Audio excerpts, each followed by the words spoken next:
Good afternoon, good evening, good wherever you are. How's everybody doing? And welcome back to more Taint. Let's not waste our time. We'll get in, get on, and crack on. And we'll see how my arm handles today. I've got my little brace and everything off. It's a little bit sore, a bit stiff, but I can move it now at least. It's not as painful anymore. So let's not waste time. Let's get in and get on.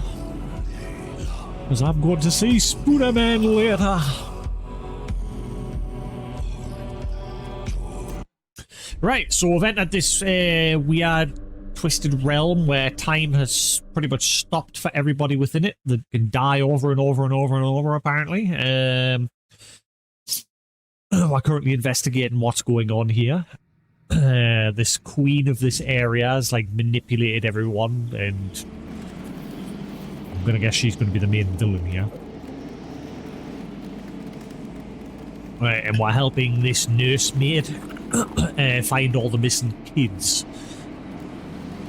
From the looks of things so far. I should have stuck to serving feasts.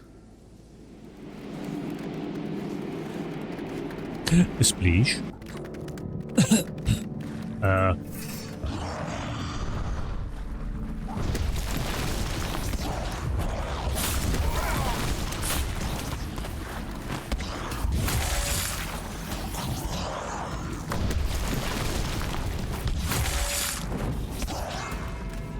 You look cool, actually.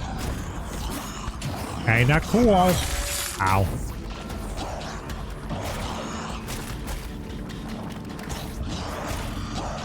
I love my little crystal summons. Often the AoEs. Enemies have a hard job hitting them. Where are you going?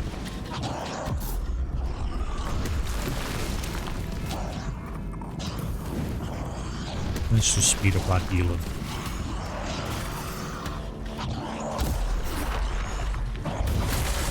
Out.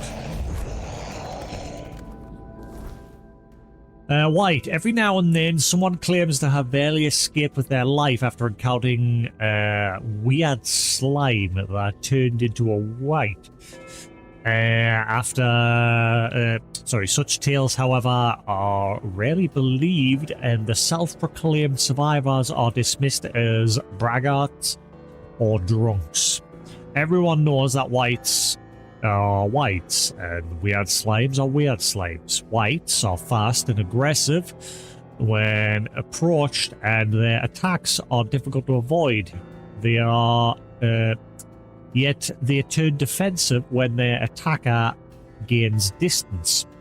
The two creatures couldn't be more different. Surely those who claim otherwise must either be mad or lying. Well, guess what? They're not.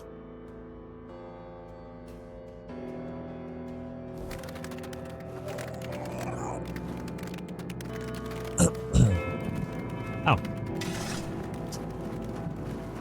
I guess there's no loot in here.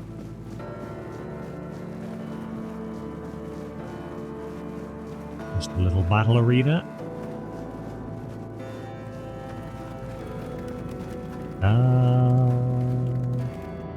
Renard. Did the midwife send you? Or was it that coward who's supposed to be keeping me under their heel? Who are you? The firstborn of the king and queen. A proper little princeling. Almost grown. Though life has never tested me thanks to the comfort I was raised in. Which is why I'm full of whims. Why I think only of trivialities. Why I'm just a gilded youth, unable to appreciate what I have. I won't bother listing every one of my vices. Why did that thing attack me? Don't take it personally. You're not that special. Nobody is.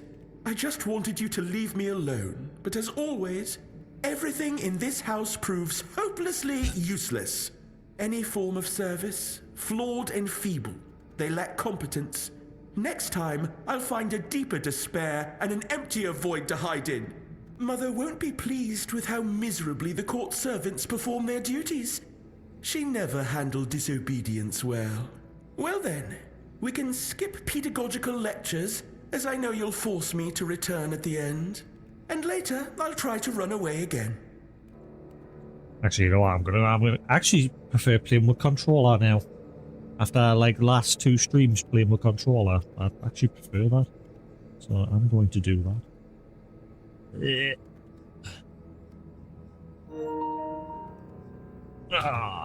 Second. I've got my cable stuck. Wow. Get out. Why won't you get out? What are you doing? Stupid cables.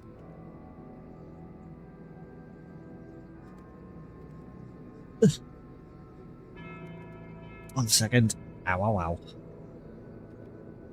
Oh, really? Fine, I'll look at that.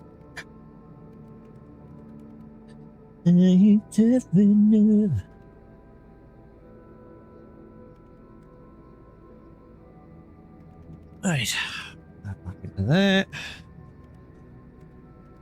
Sit butt down. Owie arm. Any ouchies. Right, so I can unplug that and unplug that since we're not using it. Pardon. And I'll move this over here. So get access to the coffee. Right, I'll do. I think I need a... Yeah. What do you... McLordy. Right, there we go. Sorted. So,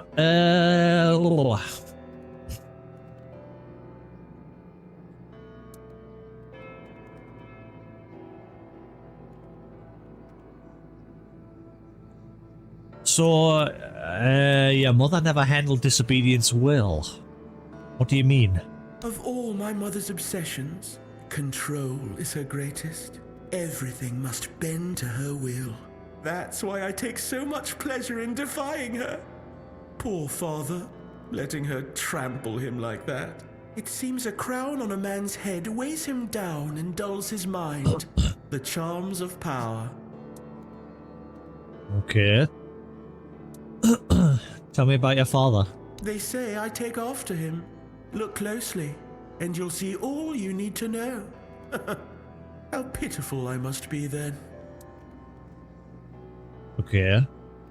So why did you want to go back above? Above? What above? There's nothing there either.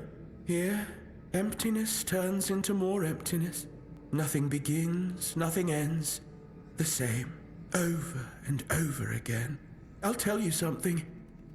This place, all this darkness and silence, is no different from what awaits us in the gardens, the halls, or the chambers.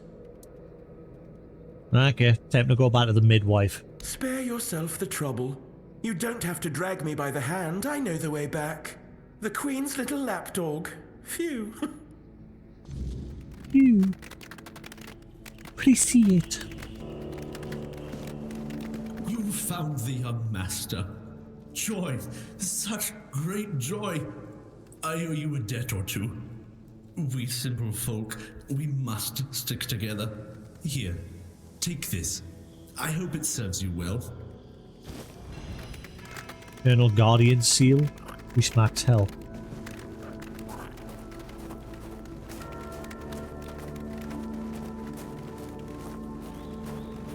Right, so I think we're done in this area.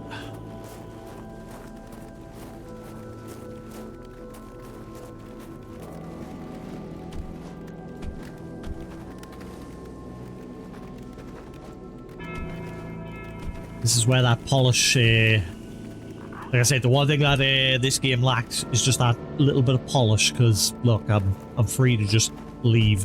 Woohoo! Thankfully, if you jump out the map, it puts you back in. But, I mean, yeah, you're free to climb. And then again, yeah, I mean, I could just get out here as well. But, yeah, there is a lot of areas in the game where there's, like, it could do with a little bit of, like, polish around the edges. It's not bad, it's not terrible. Overall, this game's great. Like I said, this game puts Bethesda to shame. Because the quality of Bethesda's games is just far too many bugs.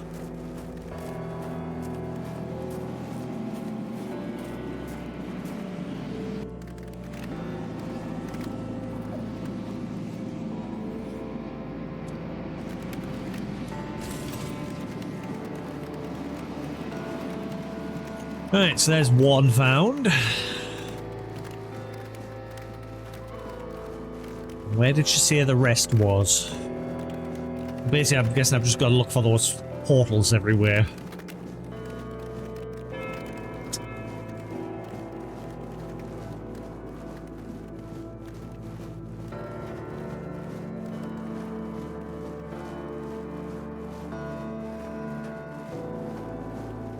Do do do do do do do do do do do do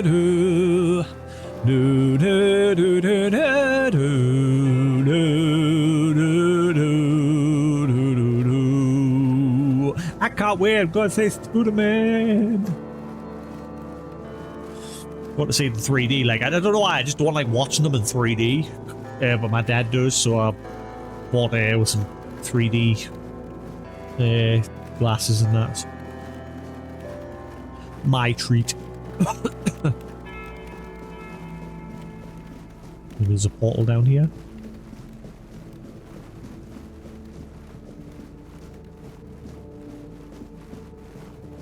Da da da da da da. Da da da da da da.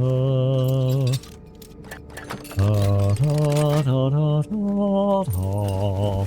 Da da da da da.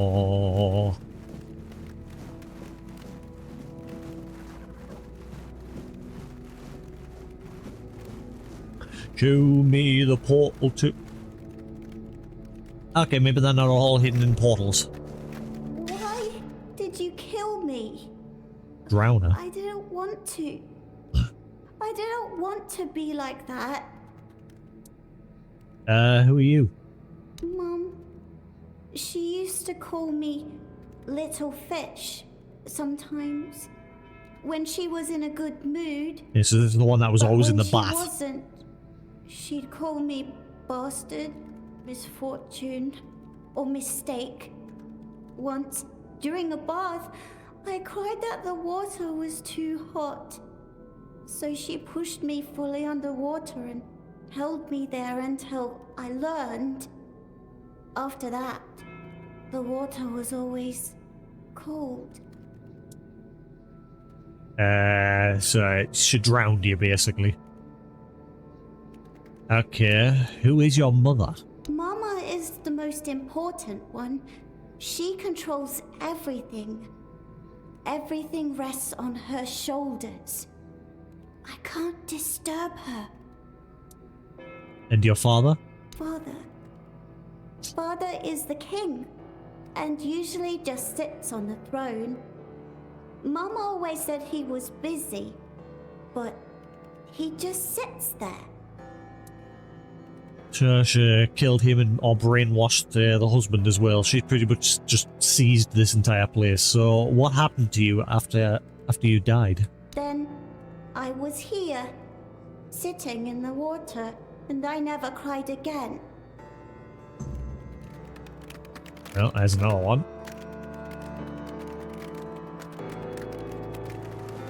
Okay, so someone's sleeping somewhere. The last one. Hugo.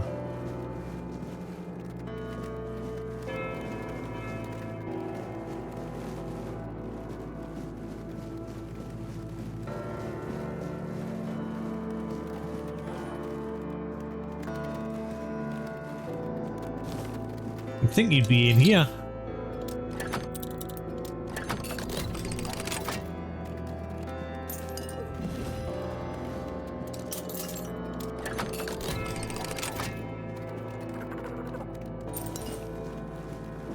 Loads of money.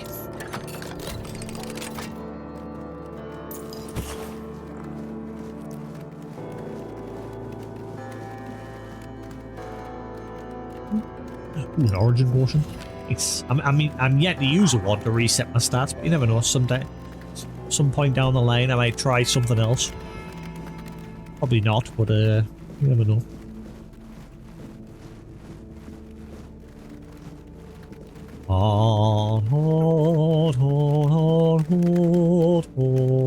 That tune is now in my head.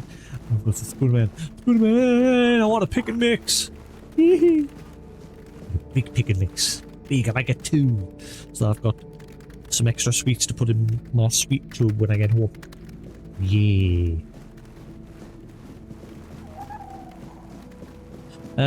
Right. So he's not in the obvious place. Ow, ow, ow. Ow. Still, my arm's still very stiff and it still hurts quite a bit, but it's not as bad when I've got the painkillers and that. But I mean, I've got a lot more mobility with it now. I can move it. It's less painful at the minute because the painkillers have kicked in. Fingers crossed, come Monday I'll be right as rain. Yeah, and no bother with that now. Just every now and then, just very minute little pain, but pretty much out at this point. Right, so where is...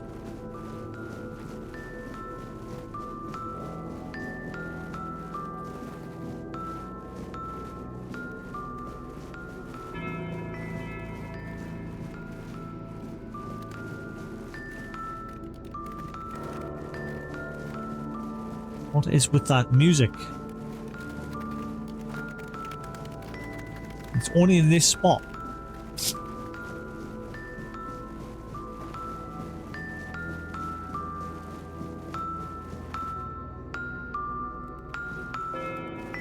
Oh. Are you the sleeping one? Are you Hugo? What did you just do? Oh wow, you are tough. Banshee.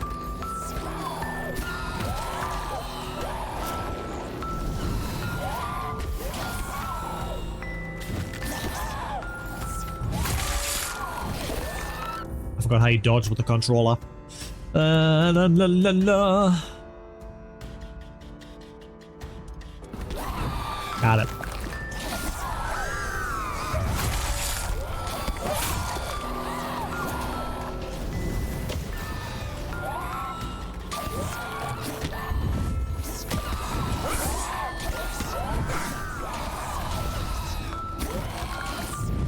Ah, stop dodging away.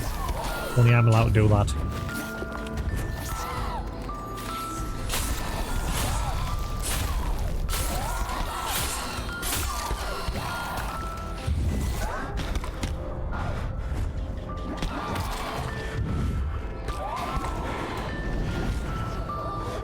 Ring of Despair. Increases incoming damage 20%.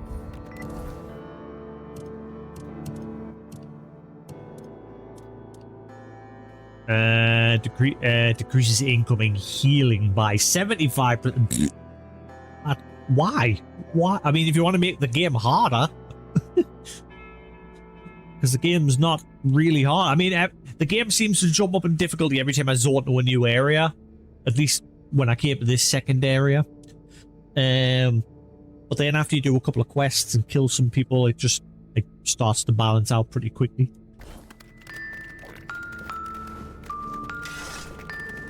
Wait, are you Hugo? Yep. Right, found the 3 missing children. I should return to the midwife. Excellent.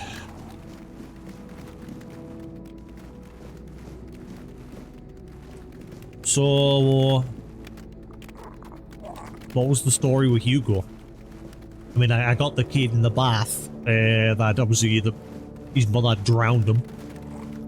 And then the other one just keeps running away from home.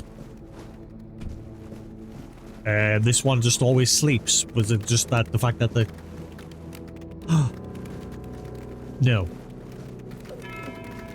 I'm trying to... Yeah, moving on.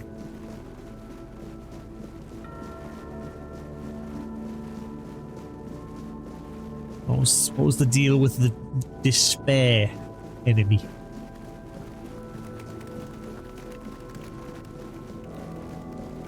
How does it connect?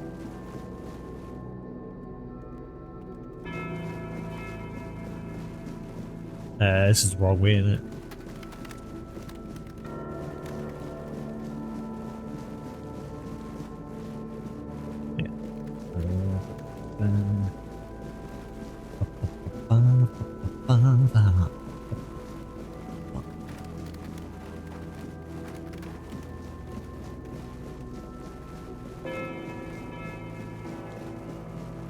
Right, so our goal was to mainly help two people, the midwife and Charlotte, or whatever her name was, Charlotte? Claire, that's it.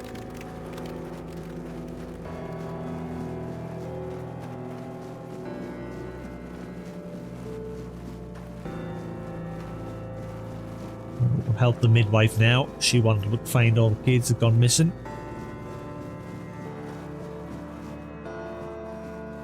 Once again, I'm stuck listening to the madness these people spew. Good for you. They are here. All of them. My sweet little petals. I'm so sorry. I should have tried so hard to bring you into this world. But maybe now we can set you free. You will help us, won't you, stranger? First tell me what happened here. Fate has made a mockery of us all. Our deepest desires have been laid bare, twisted into instruments of our torment. Take these poor little creatures. They have no place in this world, yet they are forced into it and out of it, again and again. But our sister wished for them. And here, her word is the only law. What can I do? My sister's reign must end. It's brought us horror upon horror, all because of her fear and obsession. She thought she could forge fate with power, but she was wrong. Fate is inevitable, and the one she claimed was never hers to begin with. Yet we are the ones who suffer the most.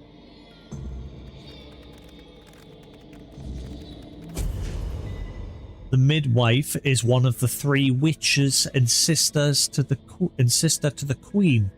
After casting a ritual and descending into the abyss, she remained by her sister's side, tending to her through countless failed pregnancies. Over time, her mind unraveled, consumed by grief for the children who were never born or never allowed to live. In her chamber, she obsessively carves lost prophecies and imagined destinies for their unborn heirs. Though none of them drew breath, she believes they still linger, fragile and restless. To her, they are real, and she watches over them still, cradling memory and madness into equal measure.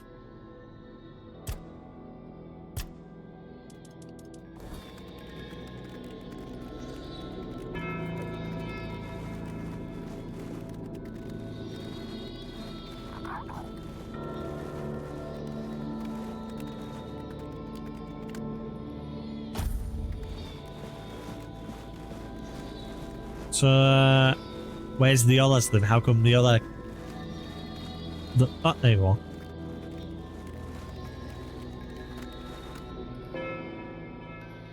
We did the garden swing, soaring up and down, up and down, up and down, until the branch snapped. Skull cracked. The swing is no more. Ah, right. So that's why he's always sleeping. I get it. Oh, there's the other one. Oh, can't interact with it.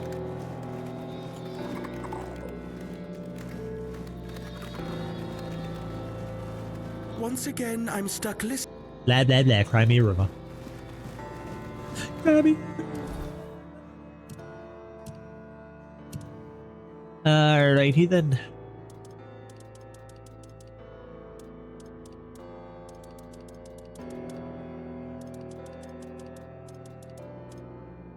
Second sister Claire, speak to her, help her also, right.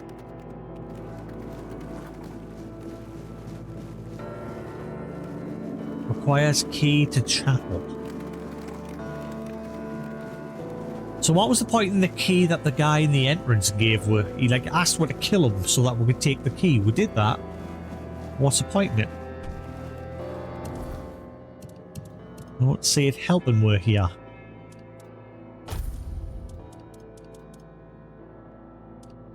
Brambred, Brambred.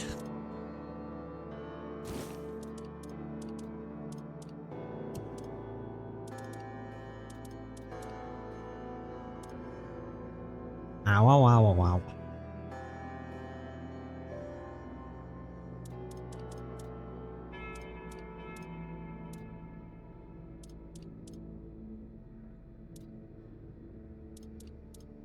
Where's the key that he gave you? Ow.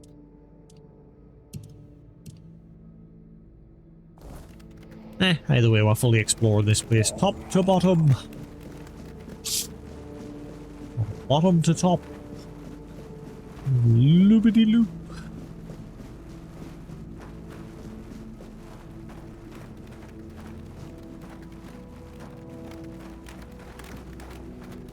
Right, Claire.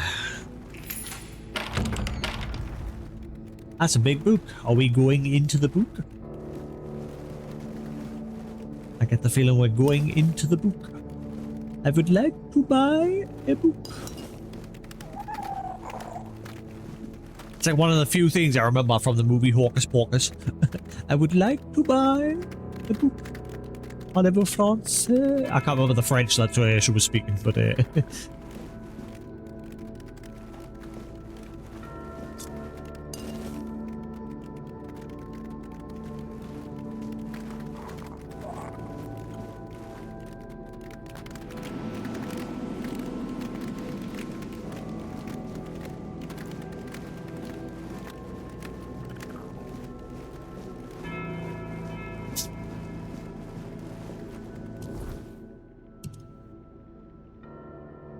so right, in the Abyss I found the court of King Sigmar, where I was welcomed by the royal custodian. If I seek an audience with the king and queen, I must first speak with the queen's sisters. So that's what we're doing at the minute. We're helping the other two sisters, so that they can help grant her an audience.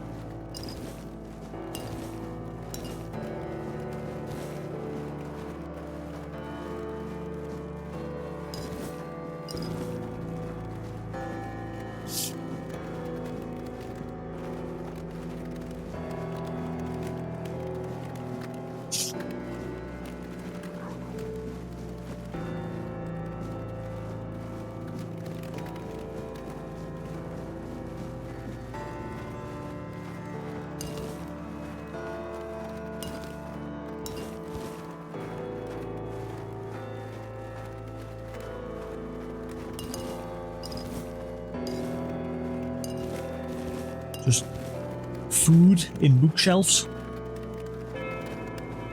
Some crazy people live here. Putting food in bookshelves.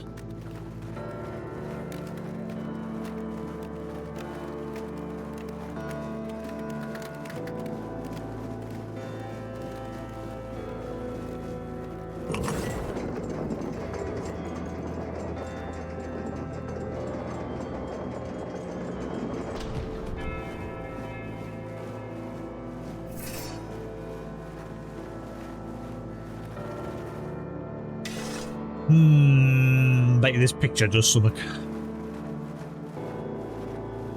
Unless that's wise. Oh. Oh, wait.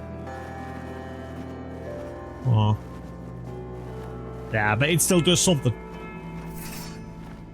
Eventually.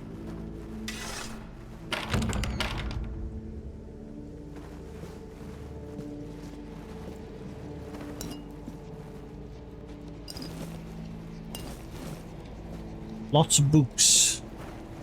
What if the dev's been dirty enough to just hide an actual book that you can interact with somewhere here?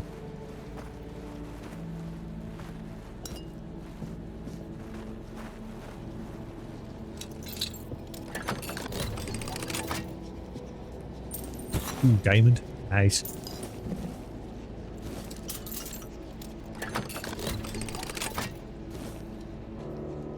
Scorching pathway.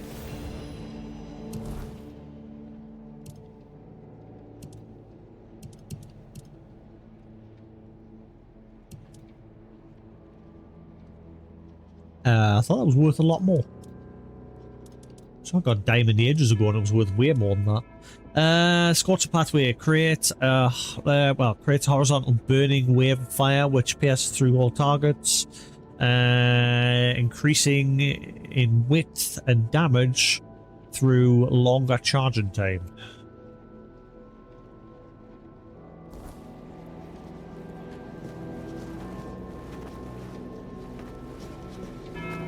Well, maybe just checking the shelf. You never know.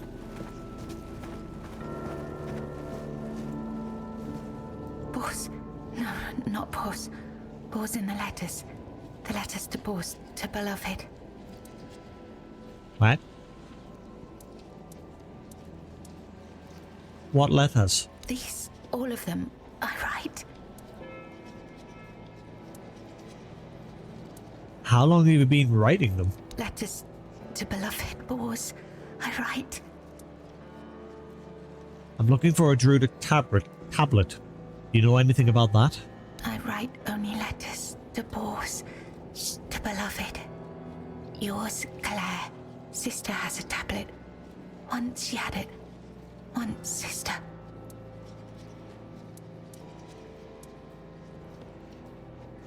Once sister? So she's not your sister anymore? There is no love in her. There is much in me. For Boss. For beloved. What the hell's balls? Boss. My beloved. Harrowing Hearts. If I want to learn about Claire, I need to read her writings. Ah, okay.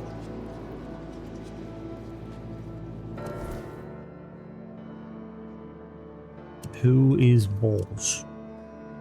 Is that someone we've met already?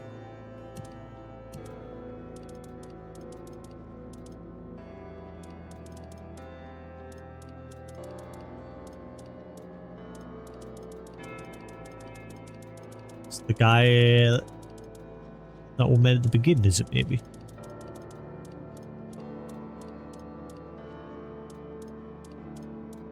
No? Who is Balls? Guess we'll find out eventually. Is he a bore? He's right boring. Claire's Dream.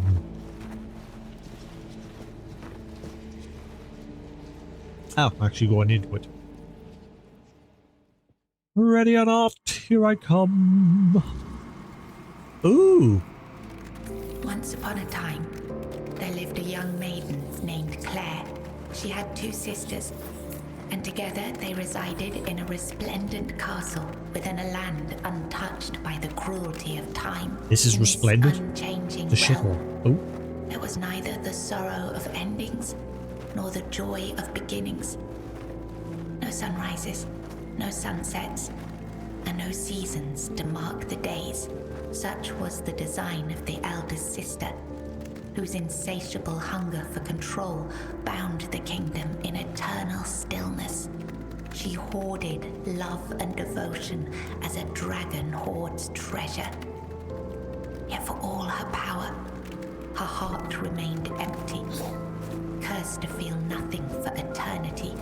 Claire, the youngest and gentlest of the sisters, moved quietly through the cold, unchanging halls. Her beauty was, too, untouched by age or hardship. Yet unlike her sisters, Claire possessed a secret. A flicker of defiance against the curse that gripped their land. Her heart remained free, protected by a force beyond even her eldest sister's reach. True love. This love bound her to a noble young man named Bors, whose memory was her light in the kingdom's shadow. Is Bors over here? By dark magic, Claire refused refused to surrender to despair. She knew that giving up hope would mean losing herself entirely, succumbing to the same cold emptiness that claimed her sisters. So she endured, her heart steadfast in its belief that love could shatter even the darkest of spells, and that one day, somehow, she and Bors would reunite. This is cool. I like this place. It's definitely my favourite area of this questline so far. You can tell they put a lot of effort into this area. Have to defeat Bors Incarnation, the Ardent Lover, the Minstrel of Dreams, and the Valiant Knight. Why we gotta beat it?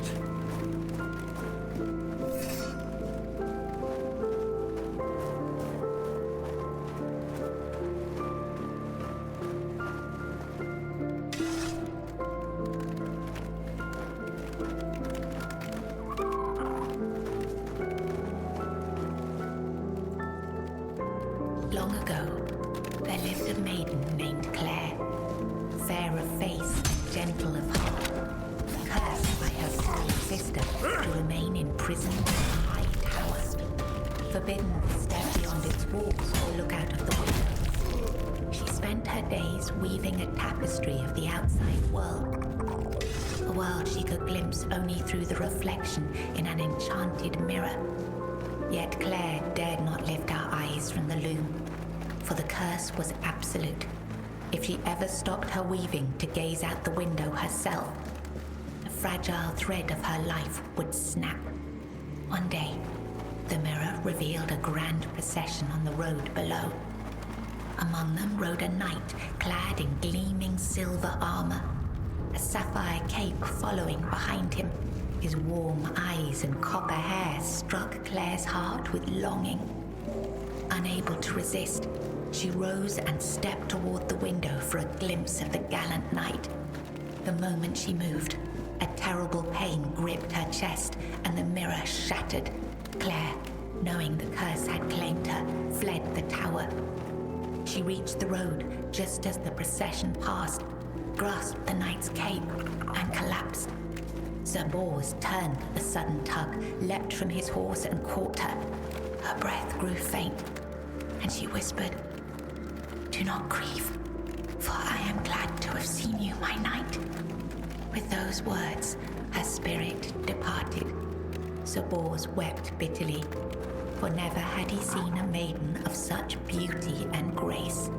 His heart swelled with both joy and despair, for he knew he would never again love another as he loved the fair and cursed maiden, Claire.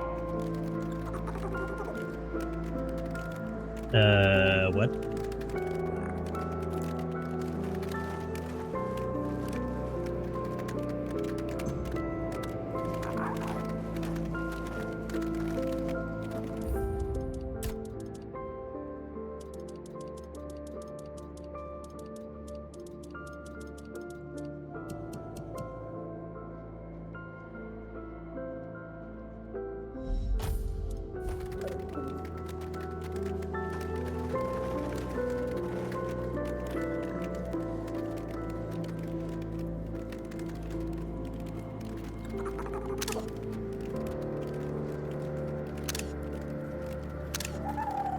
Alright, I'll do.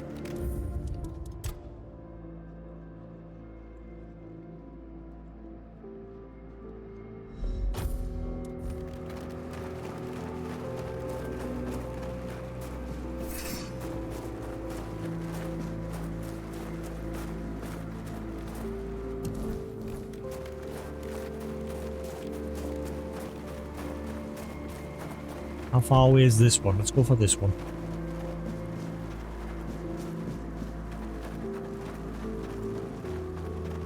I like this area. It's supposed to be where we're within the pages of the book.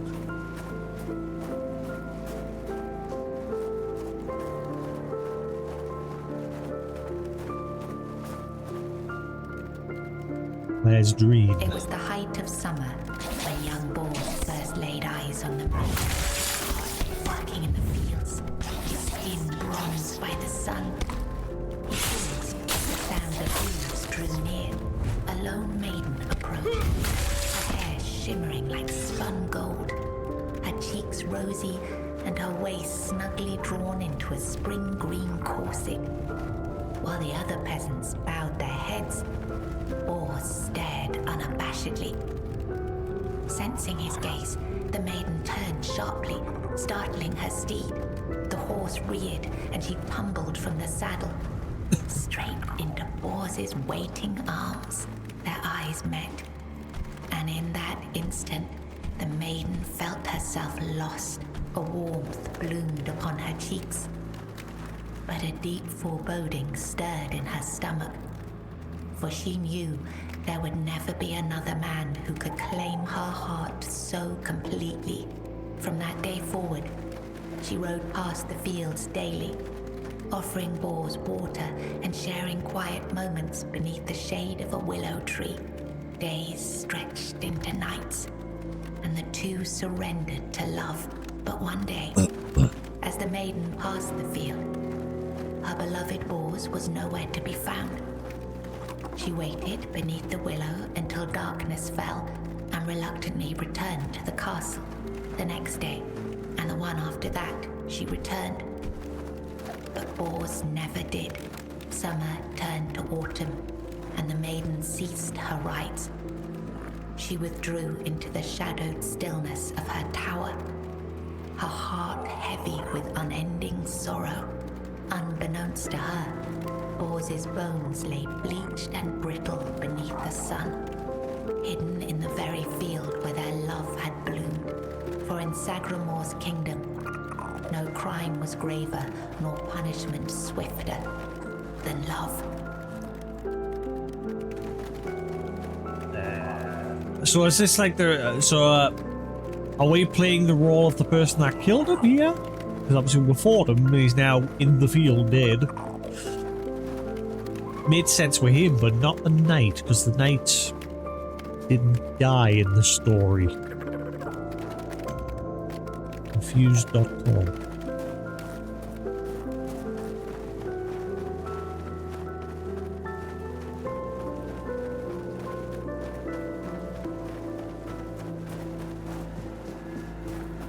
And also why they all call balls.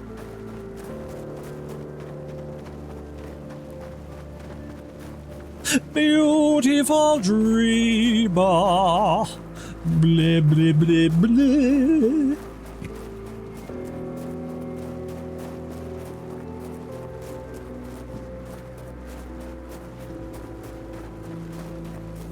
I need to force me out and move more.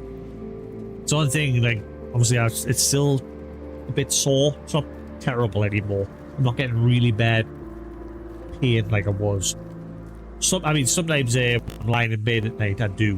But painkillers definitely help dull it. But like I said, I've got a lot more mobility now. But it's just very stiff, my arm.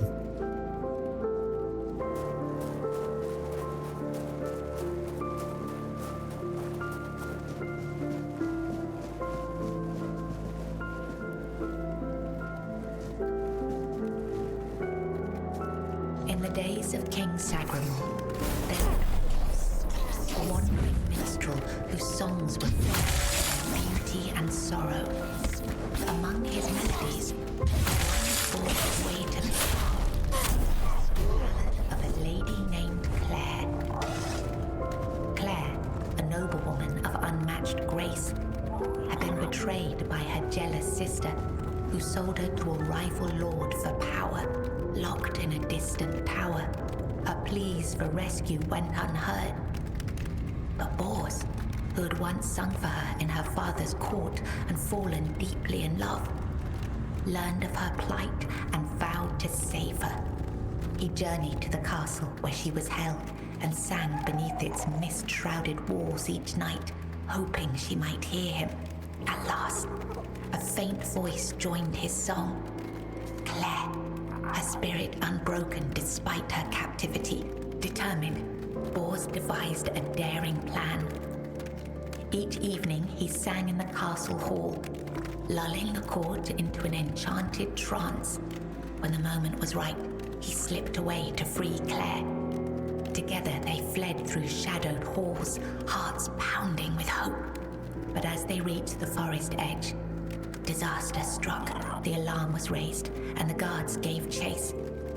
Armed only with his loot, Bors faced the guards to protect Claire. In the struggle, he was struck down, his body falling beside his broken loot. Claire was dragged back to the castle, her heart forever bound to the minstrel who had died for her.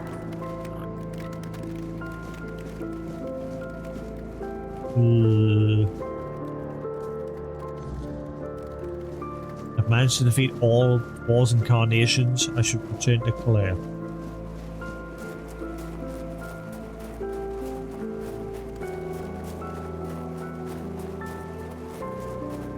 So who's the real Bors? Was there ever a real Bors? Are these all just like fantasies that she slipped into while she's been obviously locked up, just endlessly writing letters and that for the king and the queen?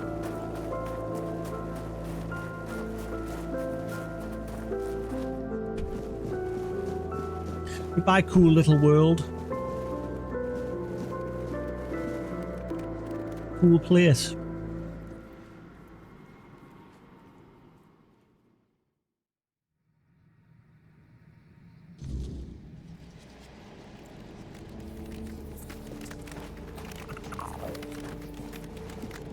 I was writing something important. Do you know what it was?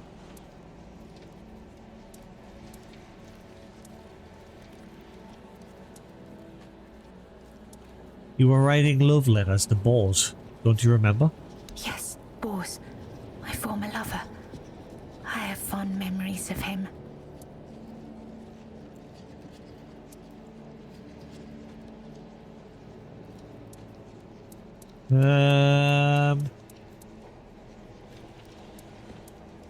Fond? You wouldn't stop talking about how incredible he was. Really? Perhaps that was true once. I longed for my own Sagramore. I craved love, true love. A beloved, not a dog. My dearest Bors, I'm sorry. You mentioned a sister earlier. Who is she? My sister. I have two sisters. One older and another the eldest. Tell me about the eldest. She's the caregiver. She nurtures. She helps. She tries. And the middle sister? She wanted Sagramore. She wanted the crown. She has everything except love. And does she have the Druidic tablet? She does. She holds the power of the men here. She has everything. Why doesn't she have love? She has no desire for love. She wants to rule. Love is not necessary. Power is. Fear is. Huh. How can I reach her chamber? It's at the very top. Above all else. To see everything. To hear everything.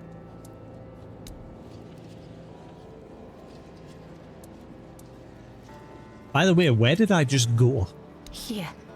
You've read these notes on the stacks of paper. My handwriting. I must have written them, yes. So you haven't seen anything strange happening to me? Strange?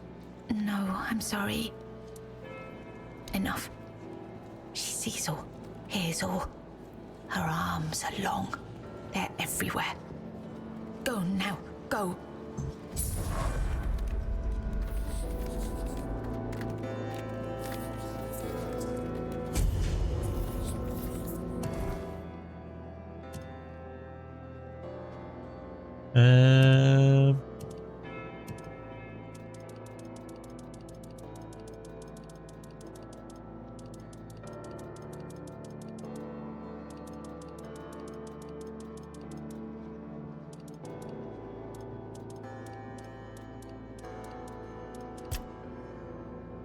Claire is one of the three witches and sister to the queen, jealous of her sister's love affairs with Sigmar, she turned her attention to Bors, a simple man she enchanted and shaped into a knight of the Round Table. Ah, to win him over, she became the image of a dreamy, innocent girl. Perhaps not entirely a lie. Now she sits alone in a web-covered chamber, endlessly writing love letters to Bors that will never be sent. Trapped in memory and obsession, Claire clings to a love that never truly was. So yeah, she was just writing our own 50 Shades of Grey versions with her and this Bors person being the main characters.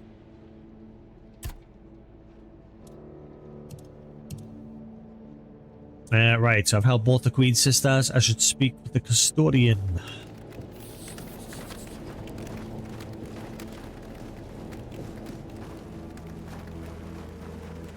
Huh. I thought that picture was going to end up doing something at some point.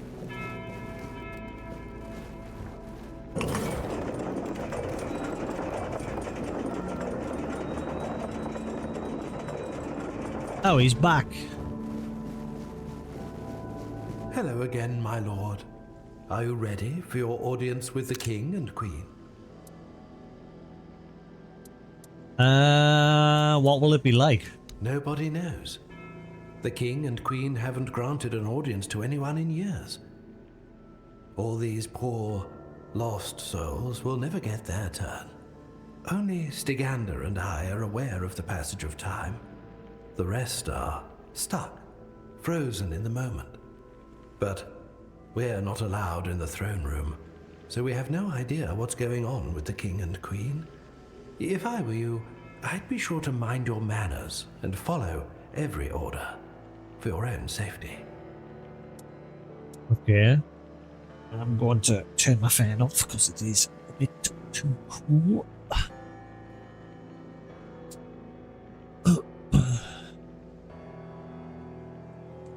Ow, ow, ow. Tell me more about the Queen and her sisters. Ah, I see you're trying to coax a little gossip out of me. I appreciate the effort.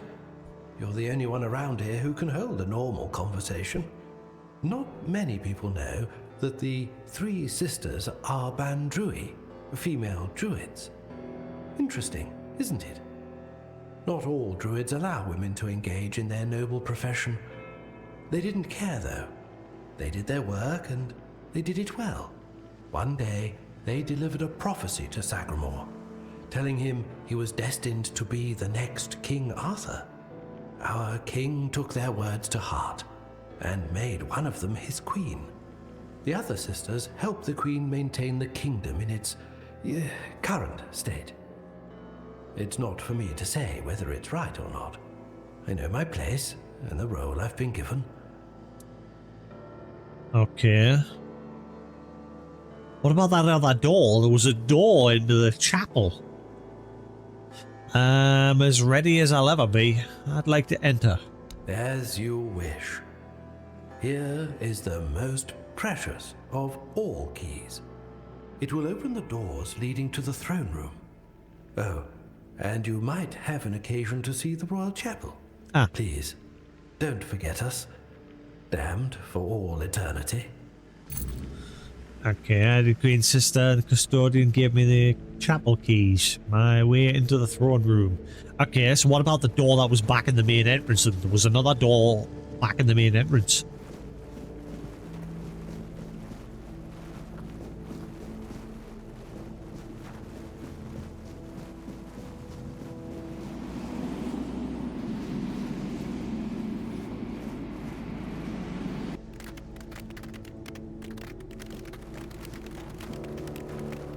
The chapel doors down here.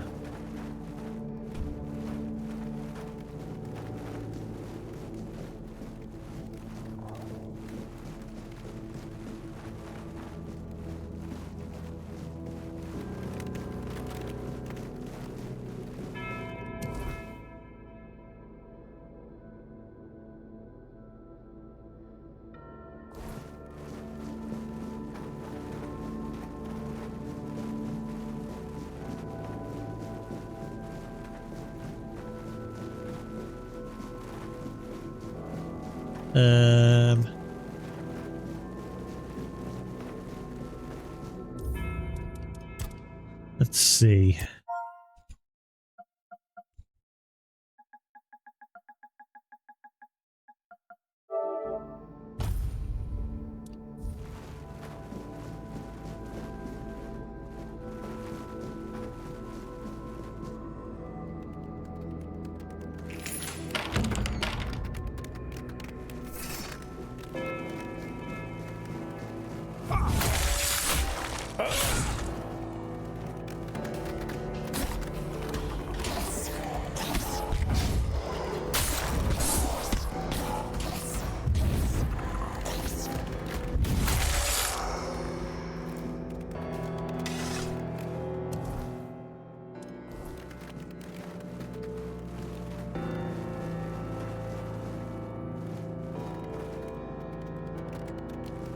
Hang on. I want to go back to the main entrance before we go further into there. So I'm not the door that was, unless we'll go there once we're finished. But just in case. Could be secret.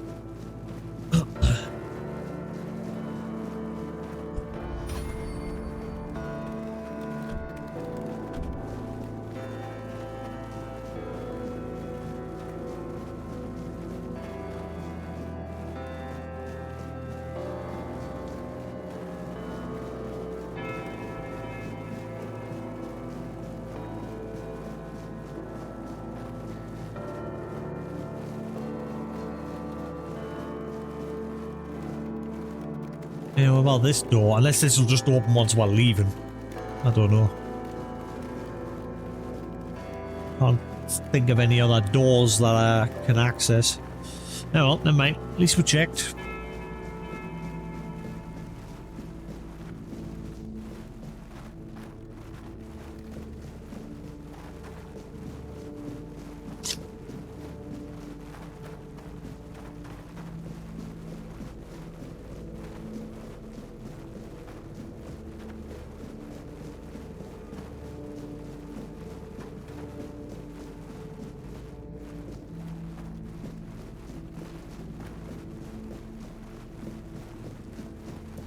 Great. Let's go. I think I'm nearly finished with Mario Wonder. Like I've been playing that as my off-stream game at the minute. I'm nearly done. I've pretty much 100%ed all the worlds. I'm under the like lava world now, and I've only got like 1 or 2 levels left in that world. I've just unlocked the final secret world challenge, which is what I was trying to do last night.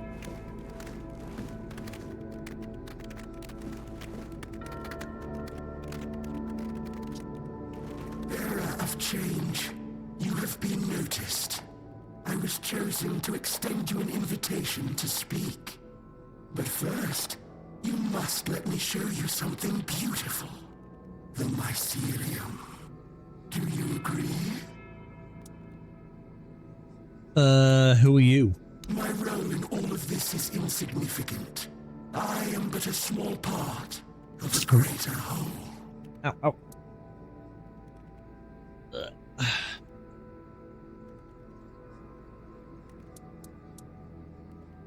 What do you mean by invitation to speak? About what? I am not the one who can give you that insight.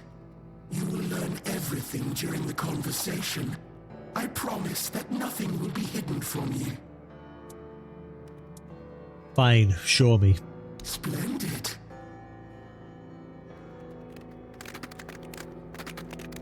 Oh, the knight that took on the sin of the queen. And we're going to scrap with him now.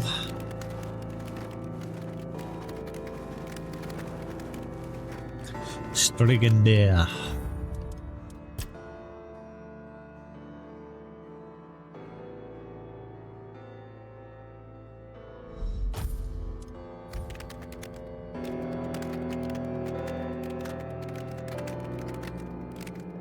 Oh, go away, you little turds.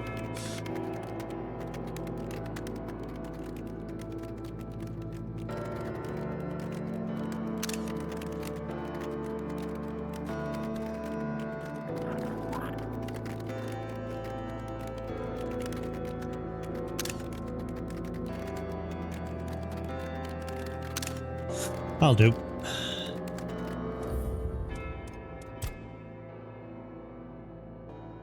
Da da da da da da. Da da da da da da. Your arrival brings me joy. It means this place might have a better future. Welcome. Are you the fungus that's corrupted Strigandir?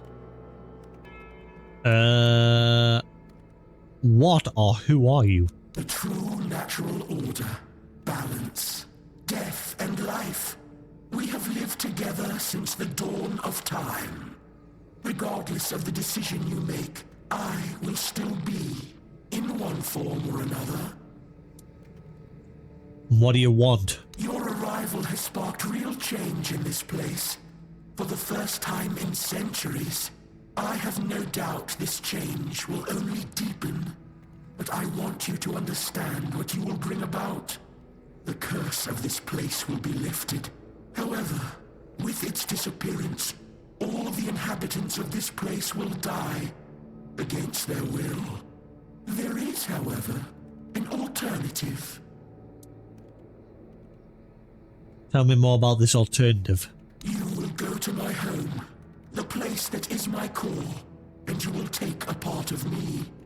When the time is right, you will place me within the body of the unfulfilled King Sagramor.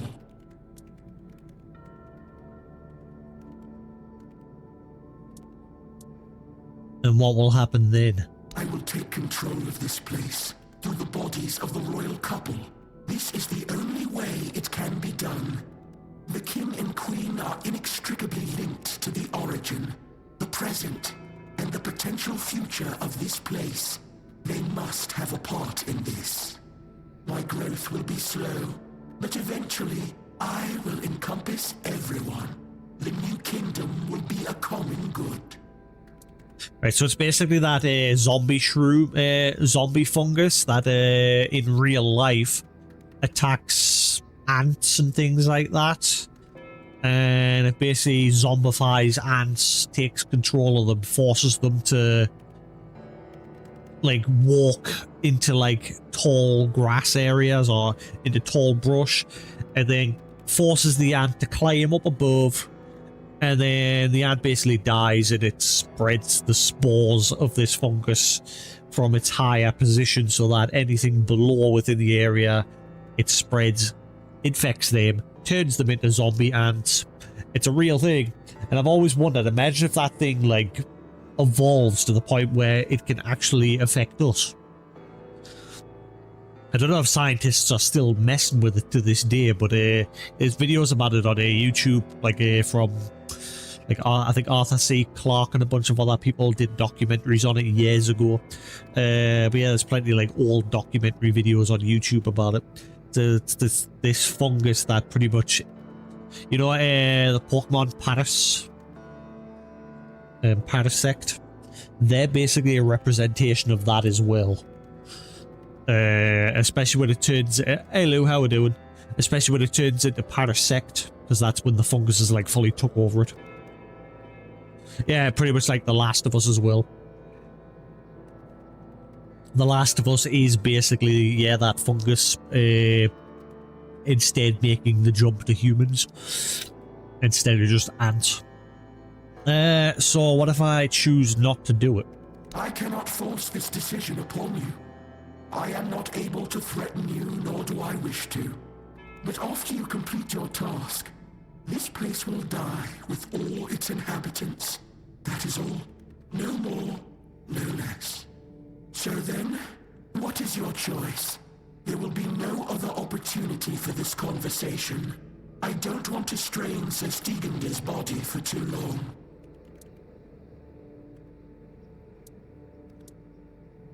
And what role does Sir Stigander play in all of this? Ah, the faithful penitent. We were fortunate to cross paths. He found peace and was able to partially come to terms with his fate by attuning himself to me. As for me, I gained this vessel through which we can converse. We helped each other greatly. Ooh, right. Do we kill him, the fungus, and thus kill everybody here? Everybody here is basically dead anyway. They're stuck in a constant cycle of, like, death. Like, they die, they come back, they die again, they come back, they die, they come back. They're just stuck in this never-ending cycle.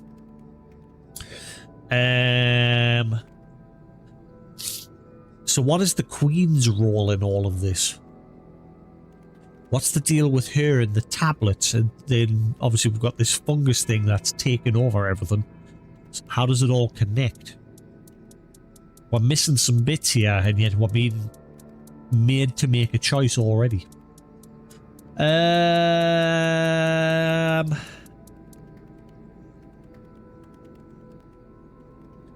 Do we take a piece of the fungus and allow him to consume the king?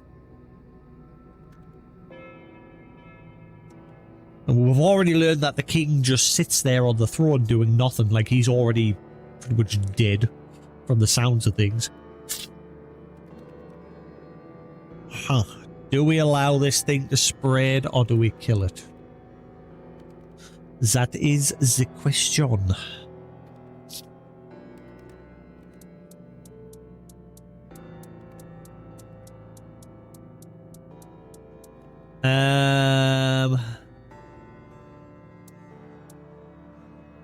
I won't do it. Of course. I won't trouble you any further.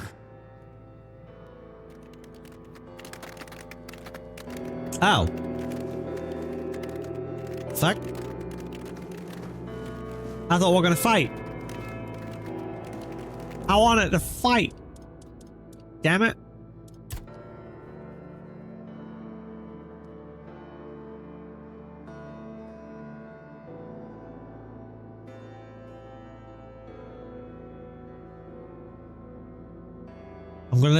I'm gonna do an actual hard save before I speak. I thought we were gonna fight Sigmund. Oh, Sigurd.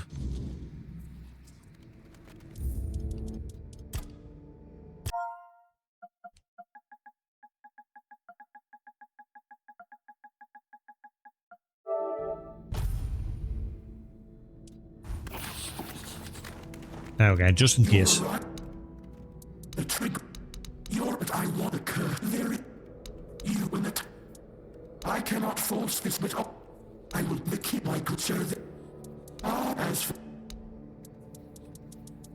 I still don't know. I don't know if I want to do it or if I don't.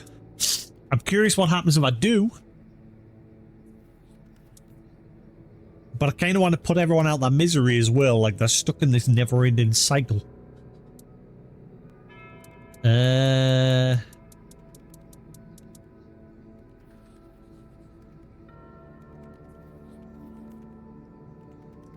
What do I think? Do I do it or do I not? I can't decide. Do I help the fungus or do I not help the fungus?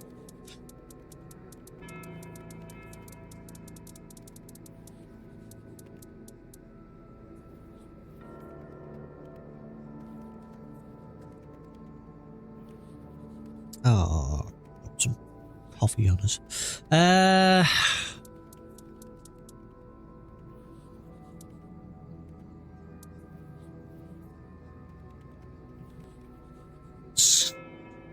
You know, I'm more curious about doing it, so fine, I'll do it. wonderful.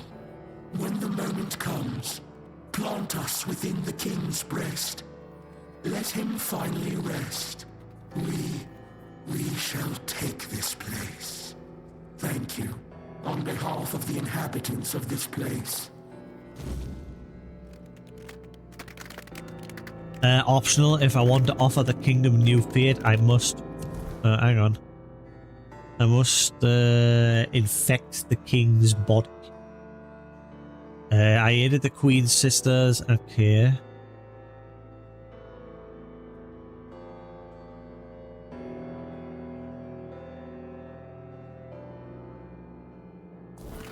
Huh.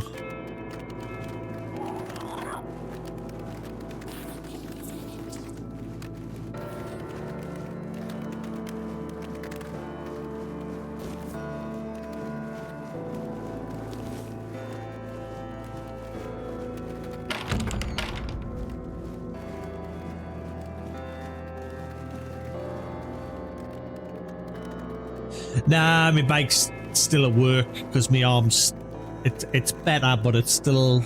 Come Monday, I should be able to get it home no bother.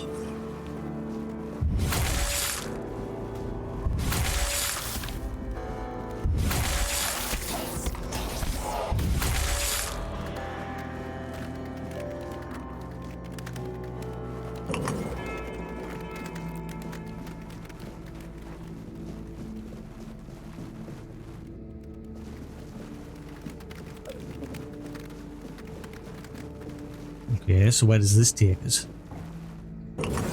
We know the Queen's chamber is up. So what's down here? Is this going to be the way to leave once we're done?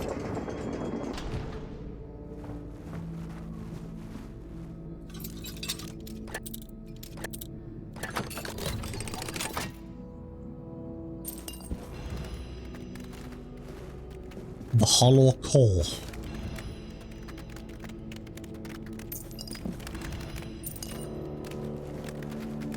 Ah, right.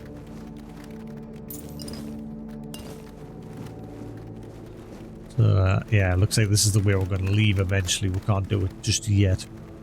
Oh. Wait a minute.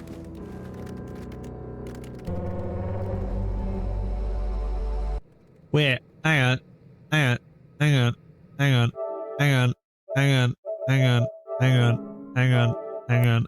Hang about. So what the hell was up above? I thought they told. Why did they told me the Queen's chamber was above.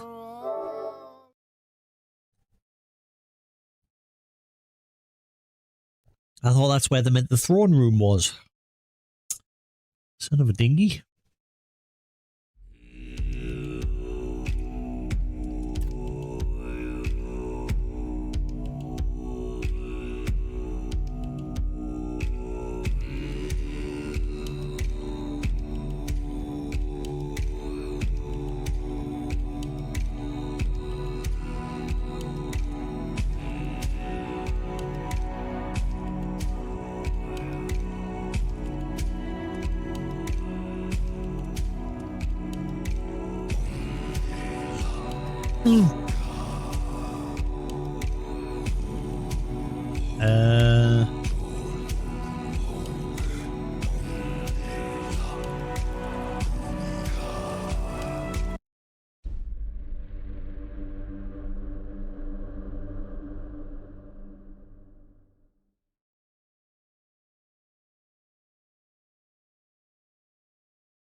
Hopefully this is the right one.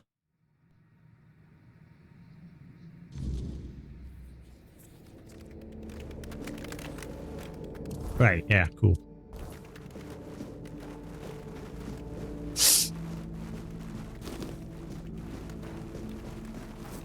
But yes, how goes Lou? How we do?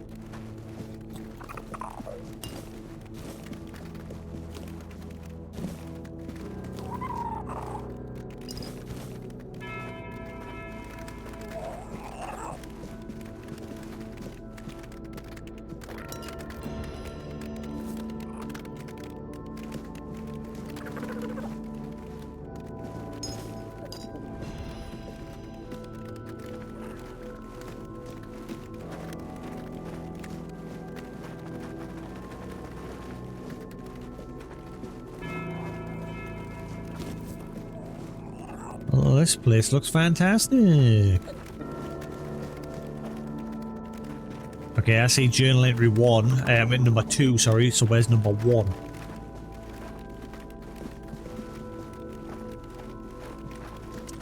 We seem to have missed a step. Maybe that.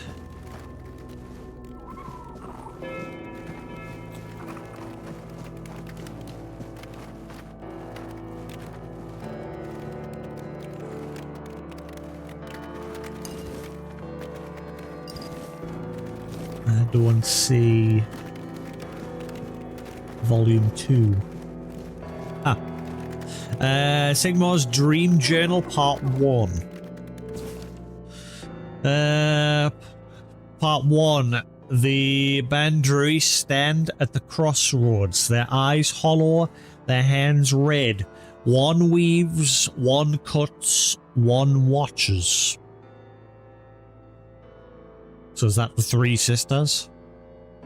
They whisper my name like a blade drawn from its sheath. King, they call me. Slayer, they call me. They spit into the fire and it hisses. A shadow grows behind me. I turn, but the night swallows my sight. Part 2. A banquet set before me. Wine black as blood. Meat raw upon the golden plates. The Bandrui kneel, not in reverence but in mirth. Eat, king, they coo. Their laughter crawls like insects in my ears. I drink, and the taste is bitter ash. The crows scream above, their wings blotting out the sun.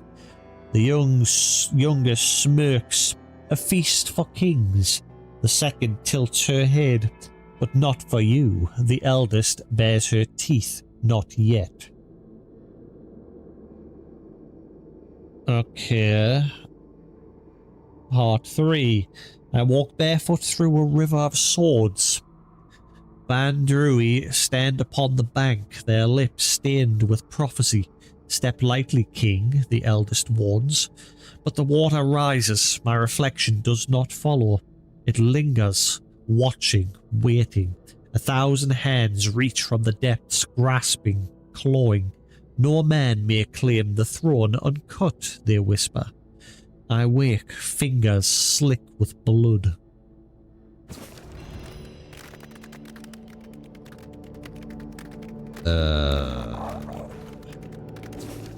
Part 4.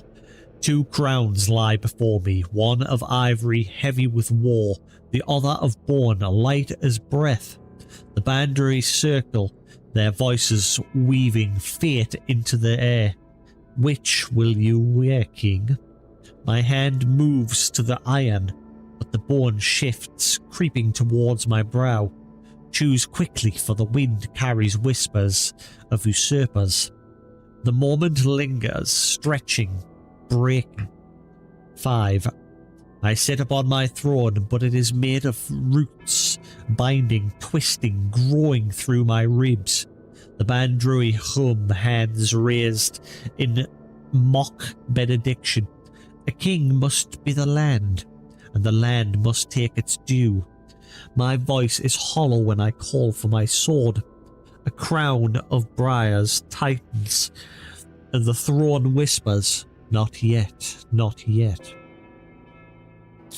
Part 6. The Bandrui offer me a gift wrapped in shadows.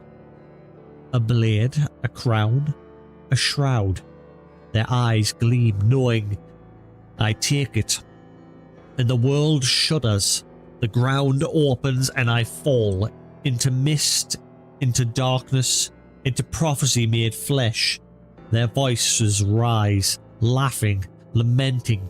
A gift once taken cannot be returned, king. I wake, the weight of it still in my hands. So the 3 sisters used them.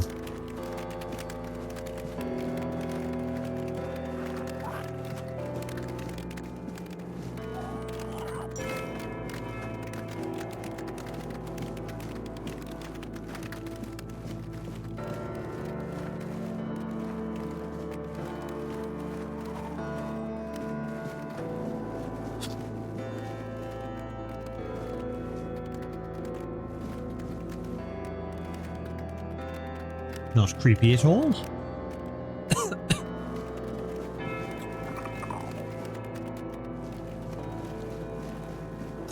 Best, how's it going, Lou? What are we up to today?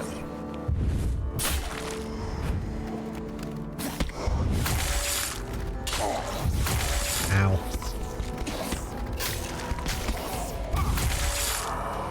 It planted.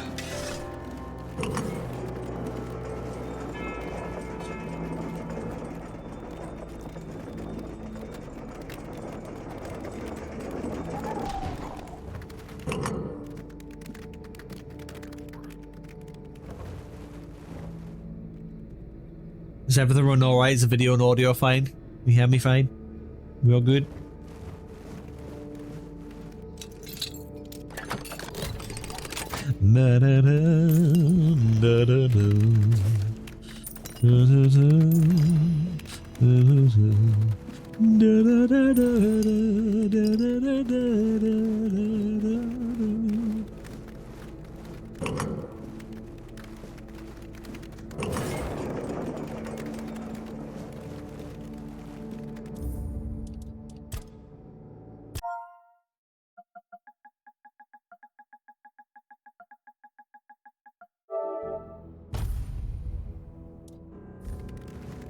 Right.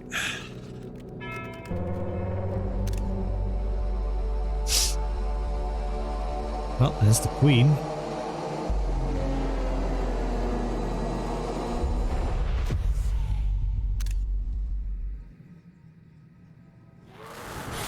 Queen Segramore. Ow, that hurts a lot. Ouchies.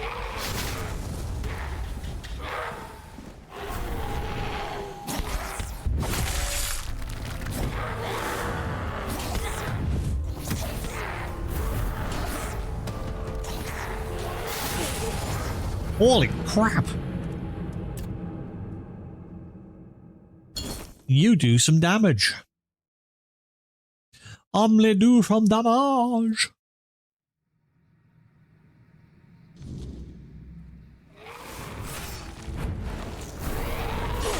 Ow! Ow. Oh my cry! Aye, aye.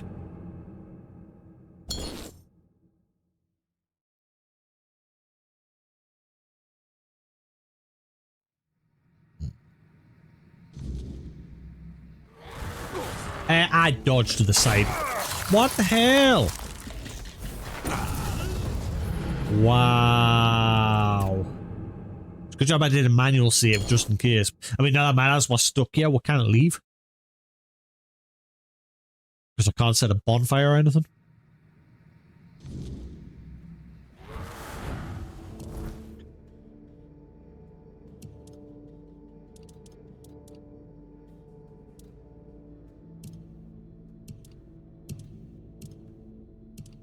So yeah, where does this fungus play into everything?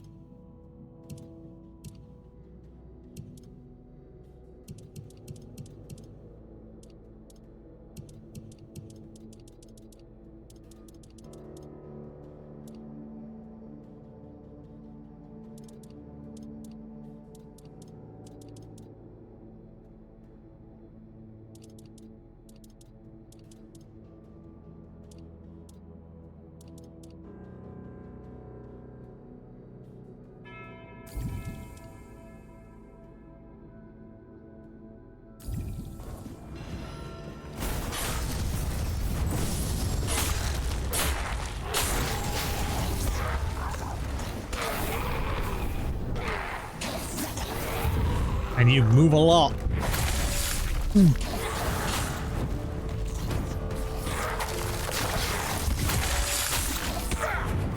Ah, my little minion pushed us back in.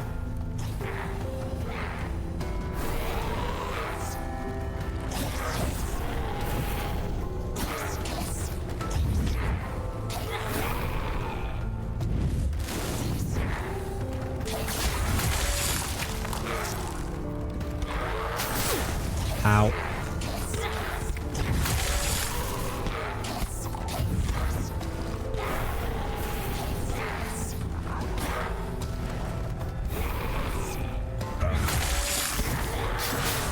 Wow, that's got far too big of a range, that.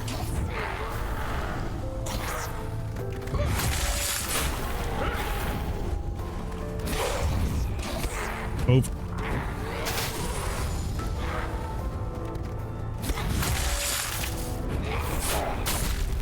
How could you wound your queen so cruelly? Why did you refuse to simply bow? You could have served me for eternity. Wouldn't that have been beautiful? Nope. I want that sword, though. Can I have that sword? Give me sword. Give it. Give me sword. I want the sword, Danny, the sword. The queen is dead. It's time to speak with King Sigmar. Optional, accept from the spore for the mycelium. If I am to offer the kingdom a new fate, I must infect the king's body.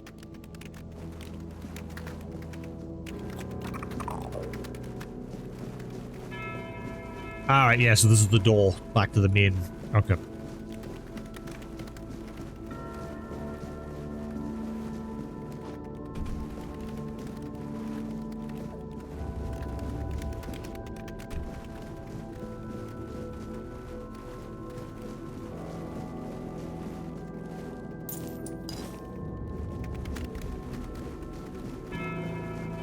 Yeah, I kind of wish they would change it so you can still set bonfires in places like this somehow.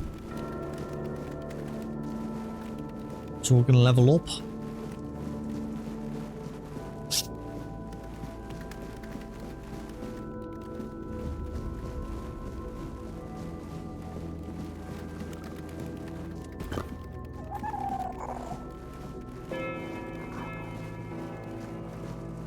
Yep.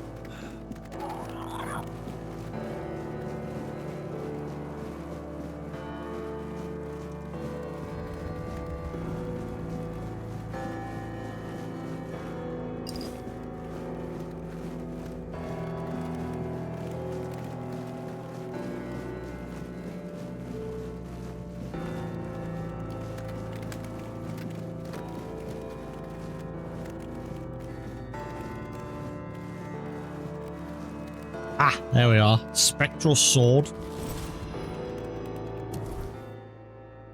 Let's have a... Ah, bit me tongue. Increase spell power. Magic crit spell power. Magic crit spell power. Yep. Increase physical damage by 1% per missing mana point. Where? So the lower... Oh, wow. So obviously if I have summons out, that sword's percent... I don't think it's as good as my other two, though. I mean, it's good as like a one-handed sword, but my other two obviously combined together because it gives 110% damage when paired with the other blade, the Inferno and Frost blade.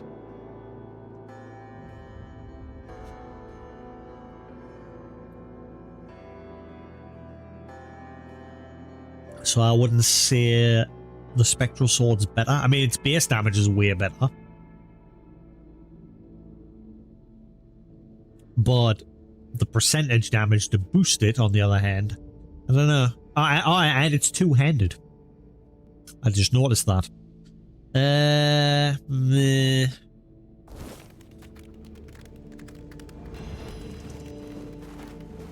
No, thank you. Ah, right, so... Yeah, it's this room. Okay. That's strange.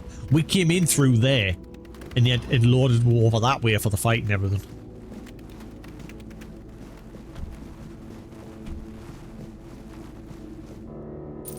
Whiskey in the jarrow.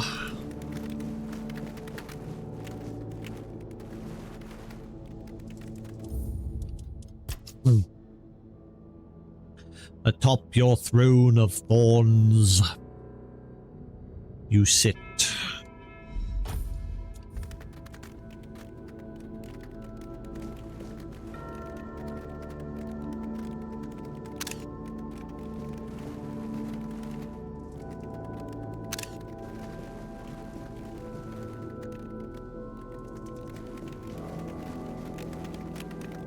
Get out of the way, shit.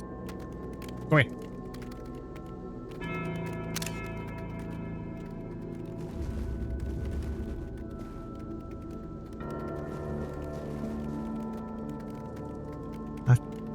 Oh my god, that throne is not centered to the windows, and I know it because I've got the flagpole at the center, centered between the two chairs, perfectly.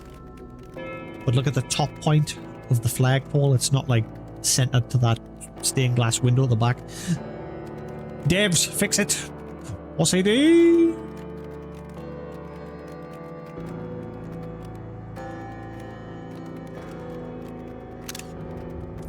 I mean, that'll do. Whatever. Yeah, whatever.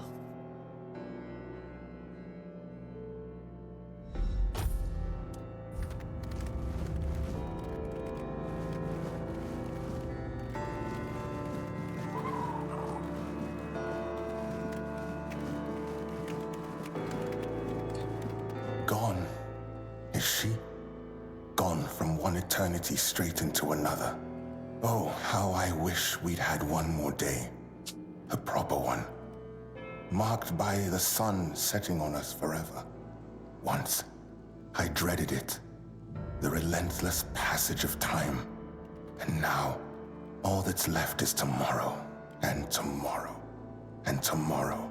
And all our yesterdays have lighted fools. Away to dusty death.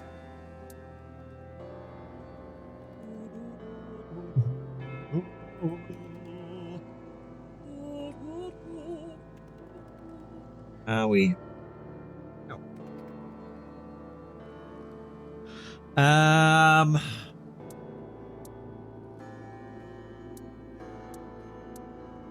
The fungal envoy will give new life to this place. Fear not, till mushrooms take the place of your heart. And now mushrooms grow in my chest. The king is dead. Long live the king. Long live the king. Let the Mycelium take root in Sigmar and spread its rule beyond the throne.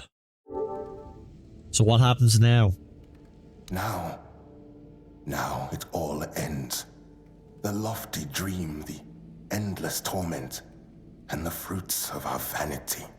What we leave behind is a monument to our own foolishness. There will be no legends told of this place, for it is a tale told by an idiot, full of sound and fury, signifying nothing. And this is for you. The reason for your visit to this cursed court. You may leave now. Give me that tablet. Your audience is over.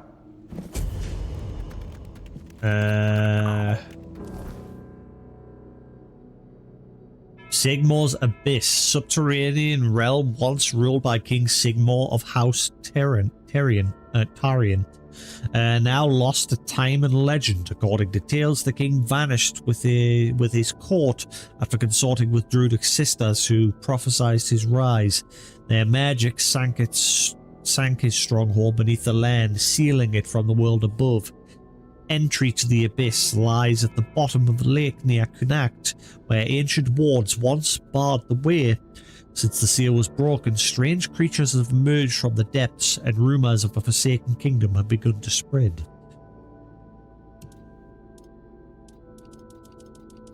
Did we not get an entry about the Queen either?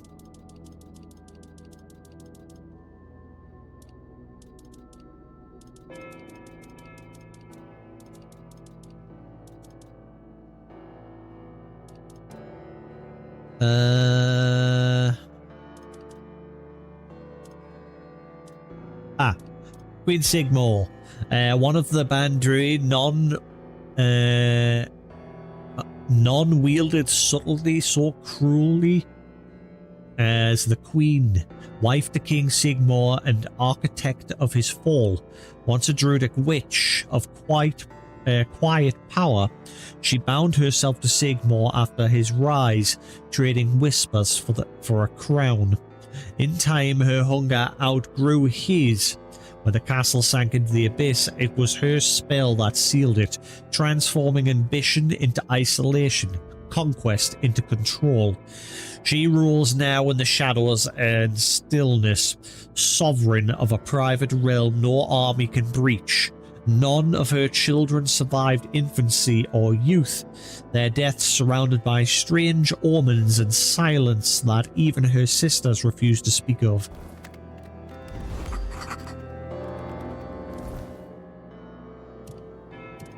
Why did it close entirely instead of letting us read King Sigmar's?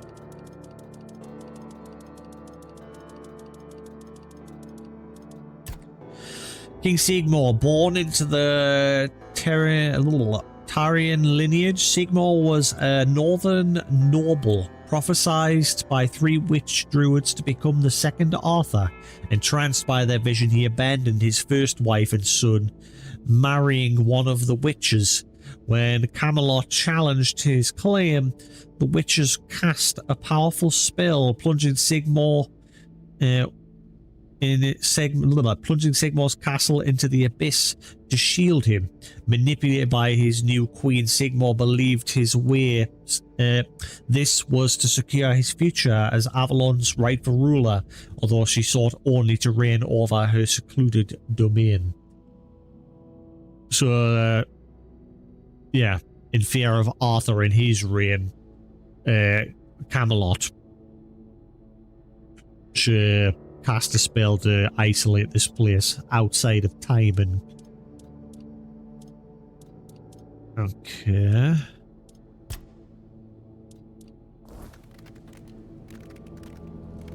So what about the fungus? We did it. We'll put the fungus in.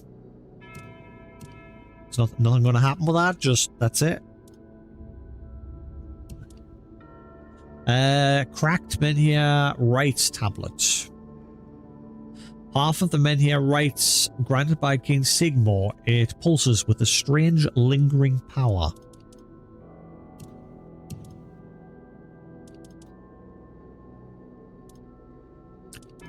Okay. I sort of just stumbled into this place while exploring. Hang on.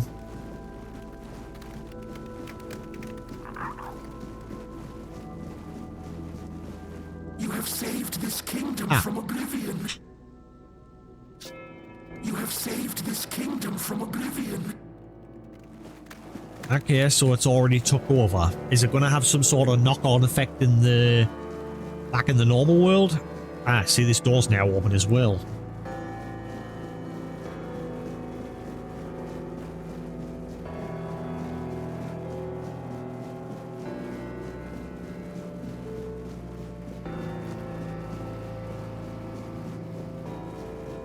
The kingdom no longer belongs to kings, but to all. Oh wow, so yeah, it even took over him.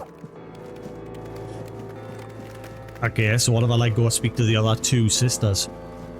What happens if I just kill them all now? GG!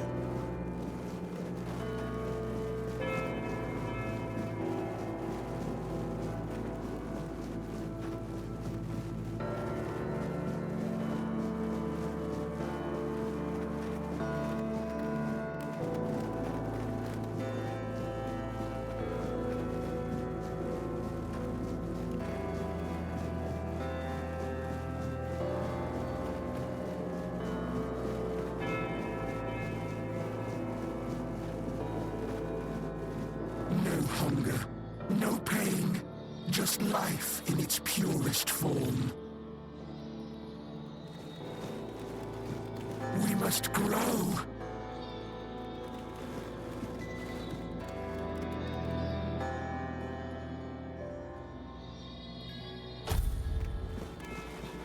Okay.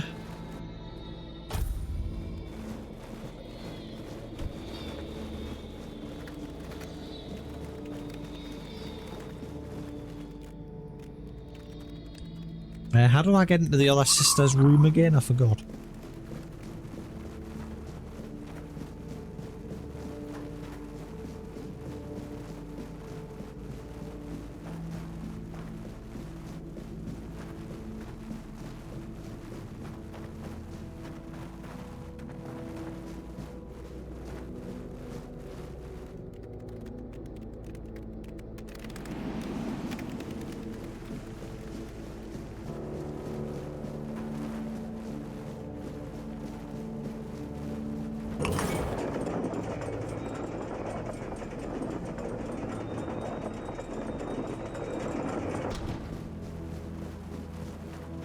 Yeah, we're pretty much done with this place. The king's body, our body, the body of all. No hunger, no pain, just life in its purest form. We must grow.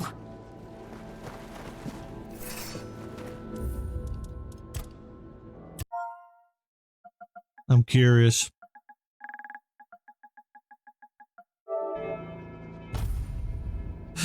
Not today! Ow. Okay, so...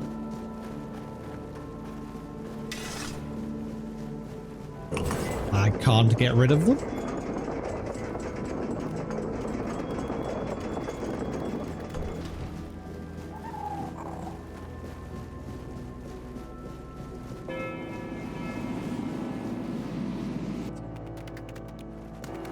So all is one. One is all.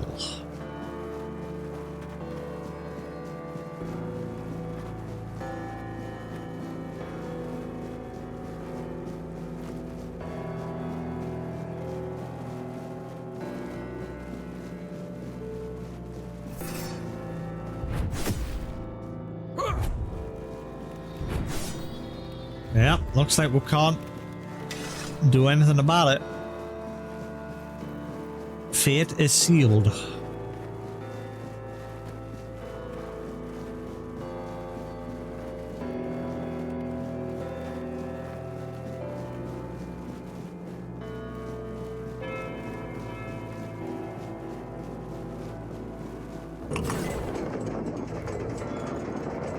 Oh well, guess what, dude?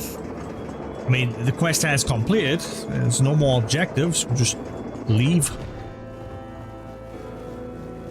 Let us leave.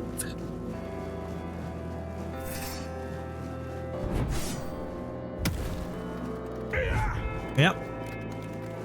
Cannon there, not laddie.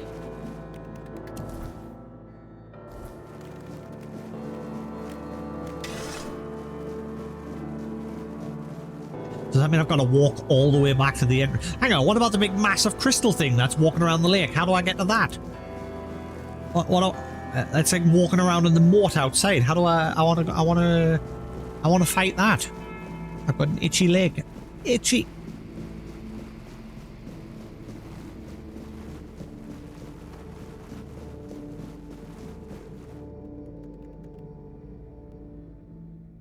Do I get to fight the big thing? It's quite a bit better the day. I mean, I'm on painkiller still, so the painkillers sort of dull it, but I've got a lot more movement in it. It's just very stiff compared to my other arm, which is perfectly fine. It's just very stiff where it's obviously been hurt. Yeah, so I want to fight the big thing that was strutting around down here. Where's that gone? I mean, it's a little bit of pain, but not. It's pretty much not so bad now. But obviously, as well, I'm on a painkiller still, so it's a bit worse when the painkillers wear out. But it's not terrible anymore. So, oh, there we go. Yeah, what's the deal with you? Why did they put this thing here? What is it? I want to fight. Let me fight.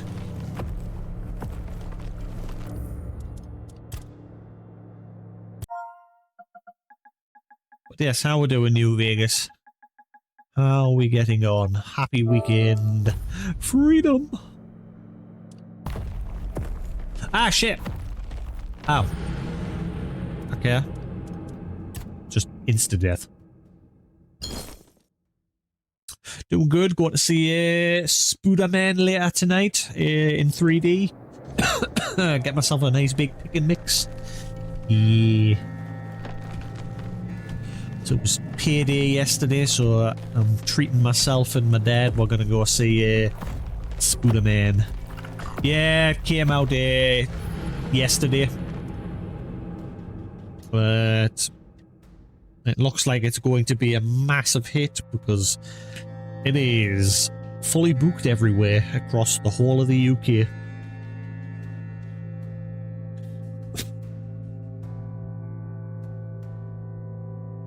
Which is why I'm having to go see it in 3D, because it's the only one I could find that still had some seats. But yeah, I'm looking forward to going and seeing that. Okay, so I'm still confused. What's the point in this big thing? Why can't I do anything with this? Why can't I fight it? Why can't I interact with it? Why put it there? I'm confused. What are you?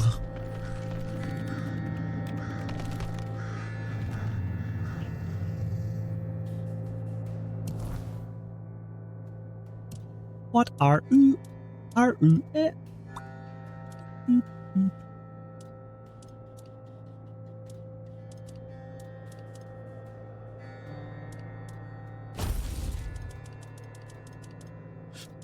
I think I've got a bow. I haven't. I've stored them all away. Righty then.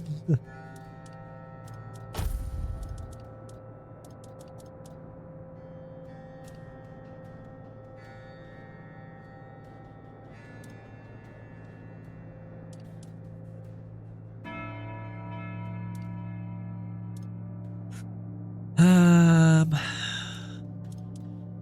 just want to know if I can hit this thing.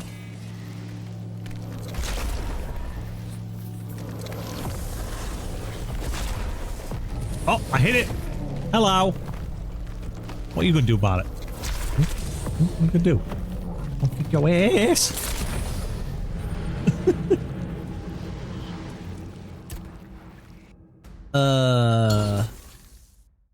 So I can hit it. It can be damaged, but... Nenny? It's annoying because I can't put a campfire down to like get a bow out my inventory. Because I mean, it considers this whole area to be like a one big dungeon.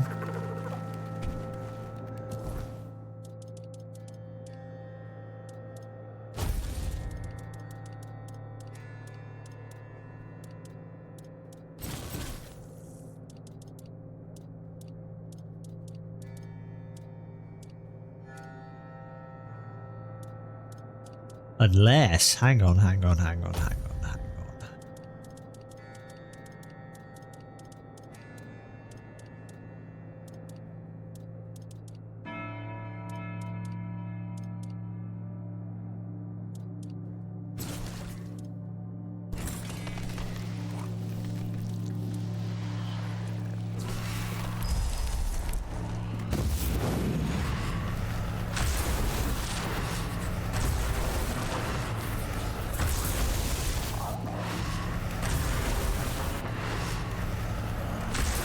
Ow, stop moving.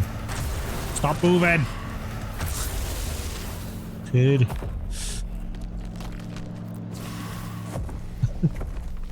Ah, no! No. No!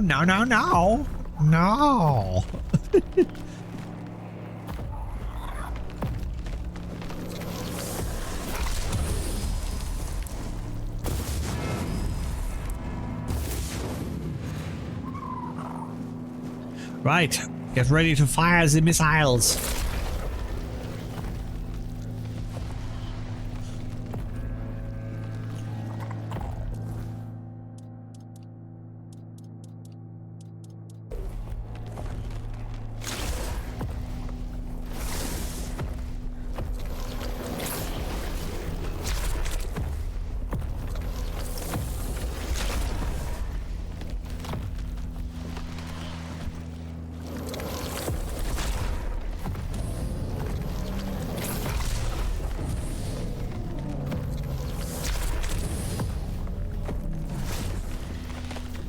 I mean, I hit it.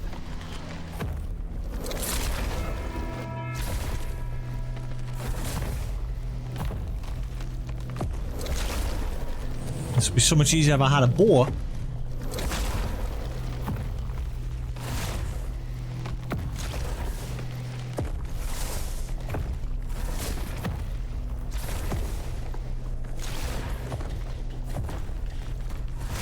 My archers aren't doing anything. These guys are a fat load of useless.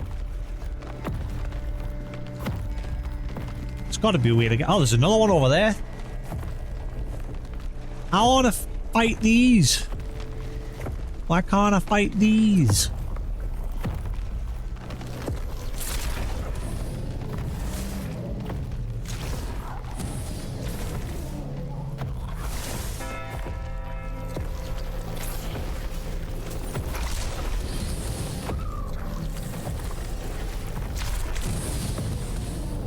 Ah! Ooh, I've just thought. Ah, I stored it away. I was gonna say, me other sword, me one that does like a projectile wave. But I stored that away as well. I wish I could access my stash from here. That would be so helpful. So I could put a bow on or that projectile sword.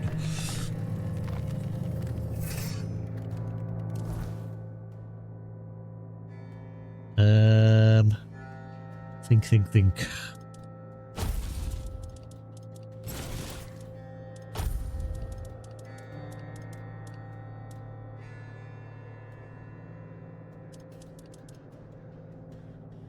I wonder if eventually I'll get like flying summons.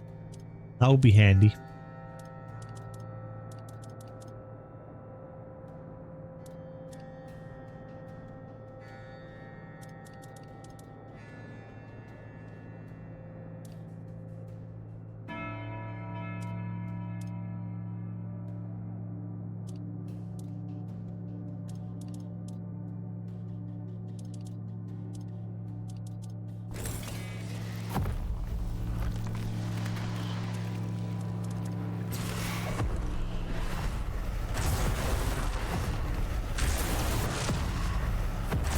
Oh, I hate the unsummon ability. Why? Just have a lock on. That thing's a pain in the butt.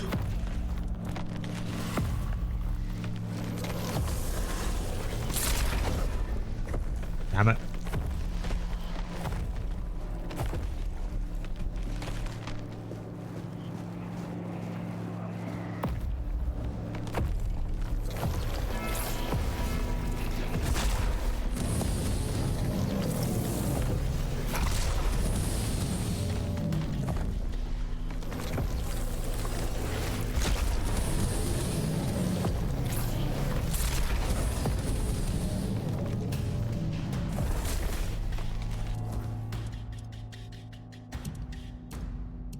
It's gonna take a while.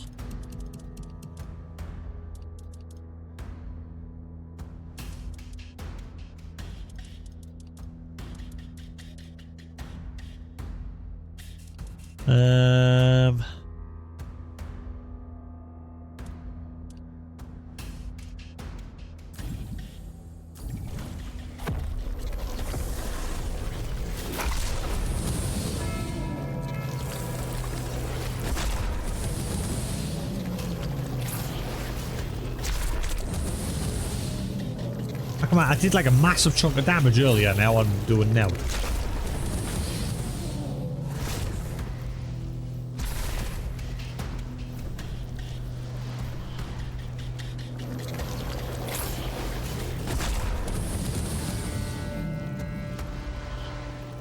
That's why I wish I'd be all... Nah, keep doing that.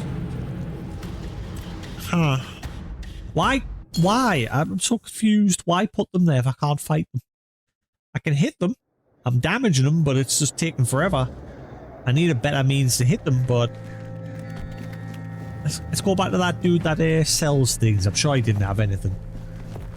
Boom, we'll check on the... See if Strigander still outside here. Has he been abandoned, or is he still part of the collective? Oh. Ow.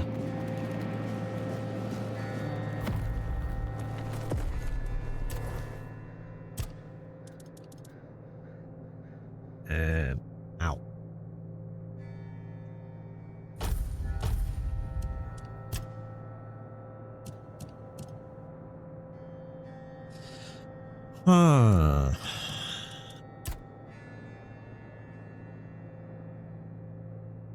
What? Fight with 2 weapons of different types increases physical. Whoa, fighting with. I'm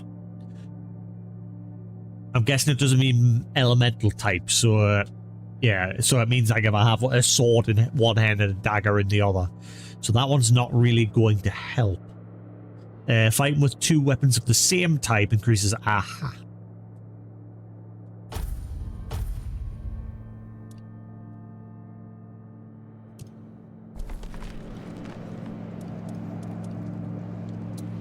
That is what we want?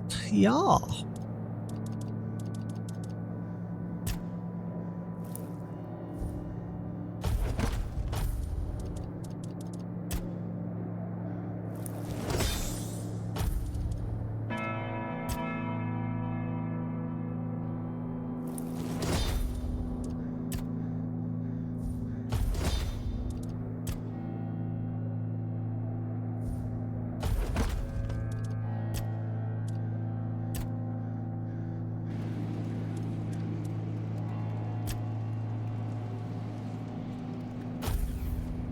Now, I wish there was a way I could use the web to access my stash from there. Probably the one thing I hate in this game as well, when you're like in dungeons and places like that. You cannot find a spot to access your stash.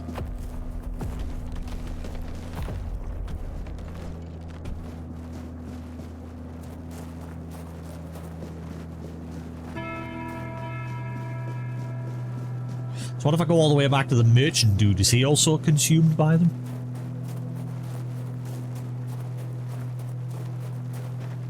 There's string in there. It is you. Know that the faithful penitent, Sir Stigender, has finally found peace. There is no longer a sinner for whom he must kneel. He has become one with the peace and harmony I create. That we create. Thank you. You have broken the terrible and unnatural cycle imposed on this land by human pride. And at the same time, you have ensured that the effort put into building this place was not wasted. At last, it will become a home for all.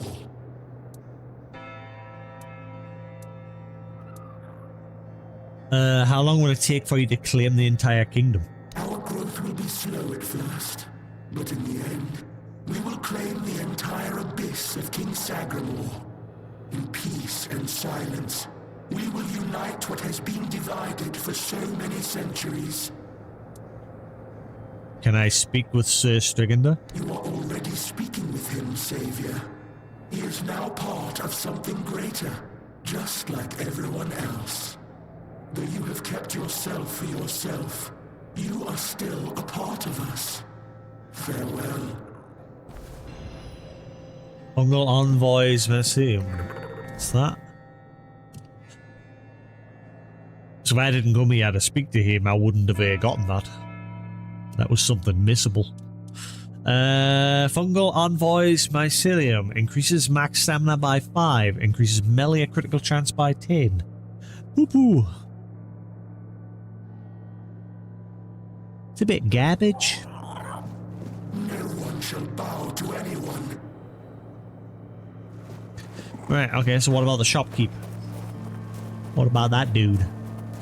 Is he still him, or...?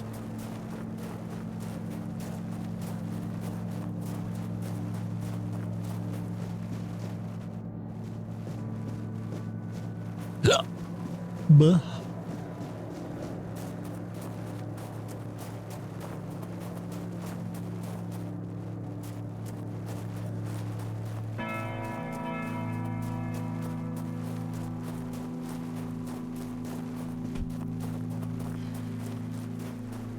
Something bothering you?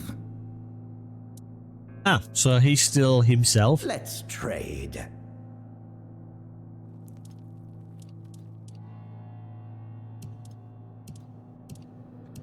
Right. Okay.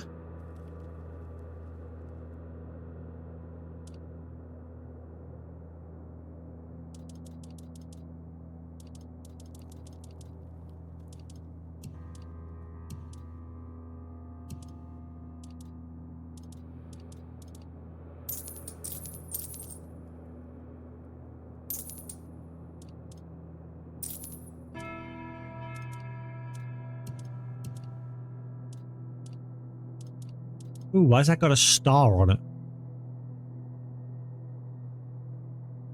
It's got a star in the upper right corner for some reason. Nanny? Why you do that?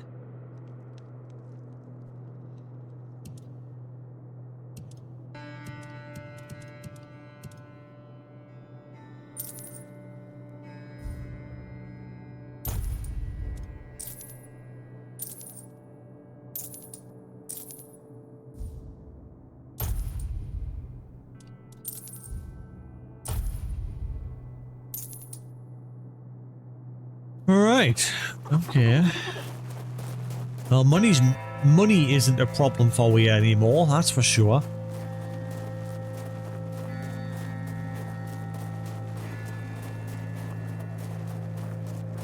Do I just jump into the portal or through here? Is that how we get out now?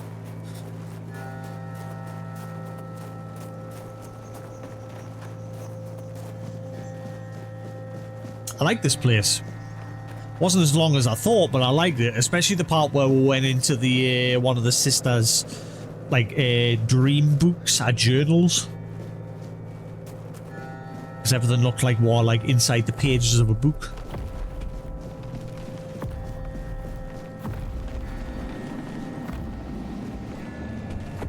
I just want to find a way to fight these two, though.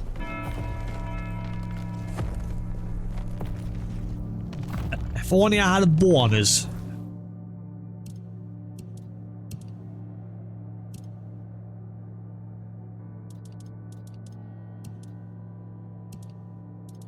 Got arrows, but I don't have a bow. I wish I had a ranged weapon on us.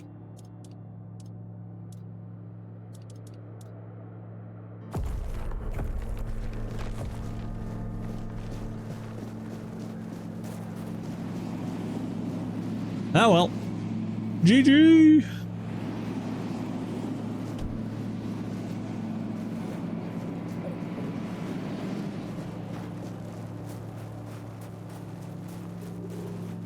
So long, farewell, GG!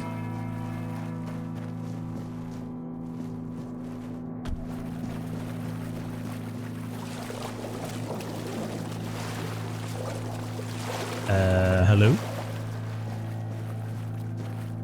How does one leave? Oh. Got it.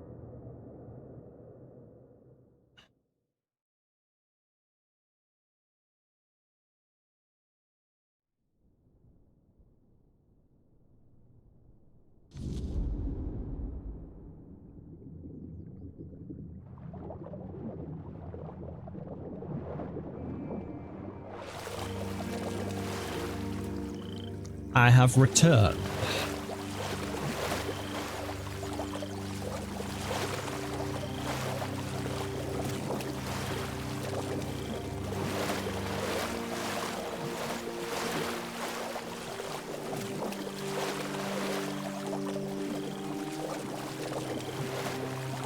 Great, let our journey continue.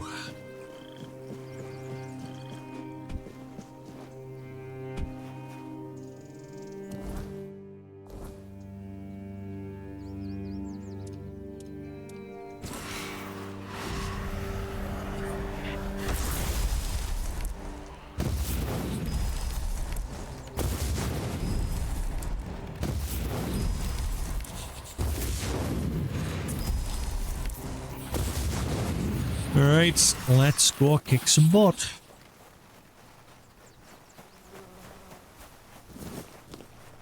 Do do do do do do do do do do do do do do do do. There, die.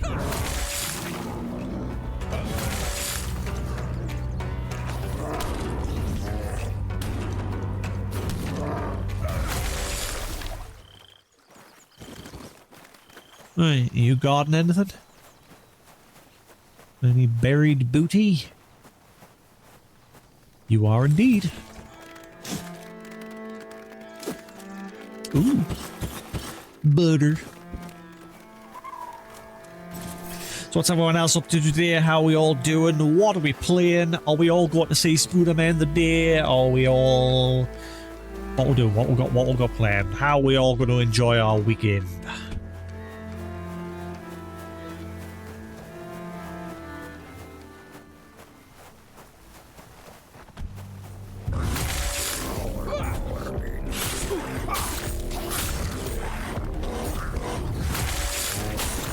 Mountain Blade. Yeah, I've been playing Mario Wonder off stream. I've nearly finished it. Alright game, but yeah, you play. I said this last time. You played one Mario, you played them all. As, with the 2D side scroller ones, anyway. And this place is crawling with them. No, dodge back.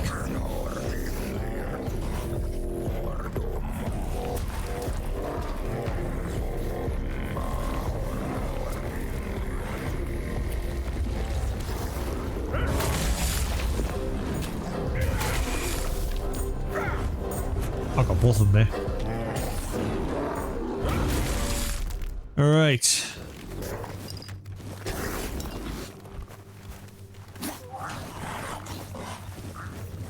Yeah, I think I'm gonna get 2 big bags of pick and mix. It's gotta be expensive, but I want to bring like a buttload home with us.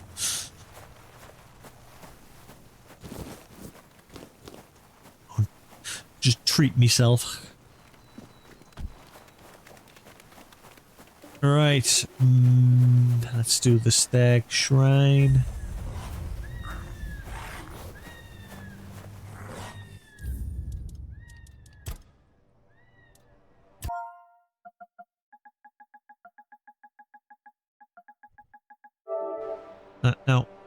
No.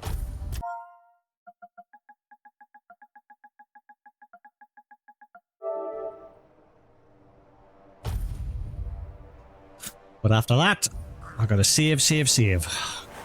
Car. Need car. Gotta get car. Oh, hello. Where did you come from?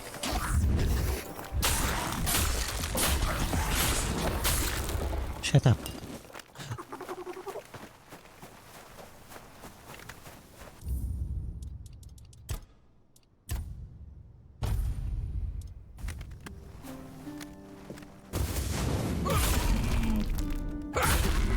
You guys don't stand a chance now. Yeah, these shrine things are easy. Wow, I'll one-shot them now.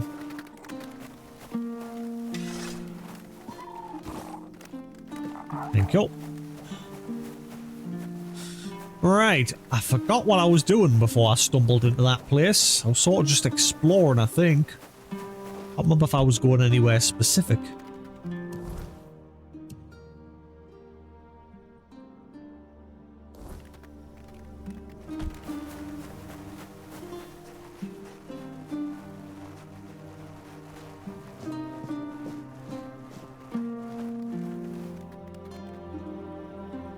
I do have a bunch of side quests kicking around on the map, though. We'll just work.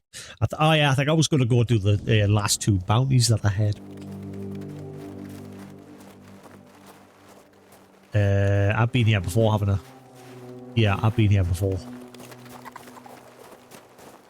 I've already been here.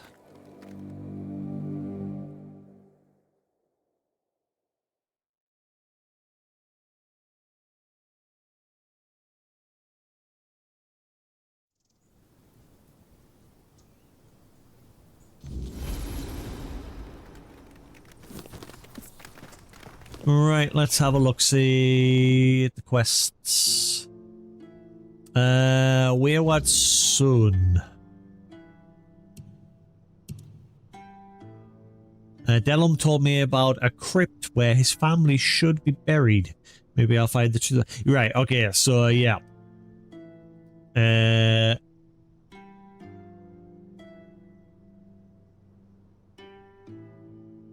So yeah, Vin believes he's Denholm's son, the guy who runs the commands the guards in Connacht. So we've got to go to the crypt where his family was spoke to Denholm, And he suggested an area where his family should probably be buried, and that's where we're going to go now to try and confirm whether Vin is related to him or not. I remember.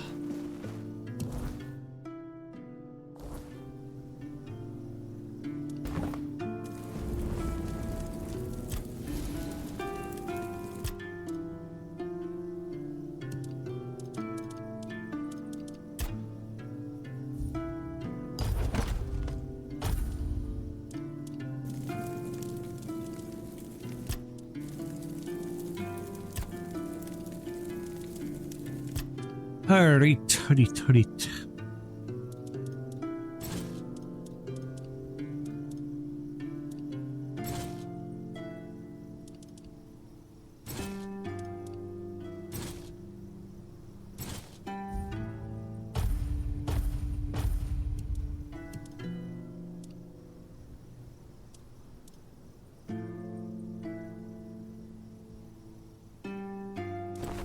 I wonder why that one has a star on it.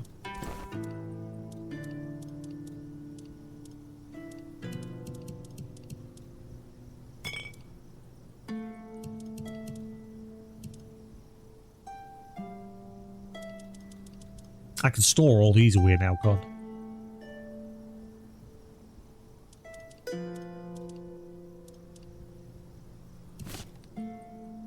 Let's get rid of them. I don't need them.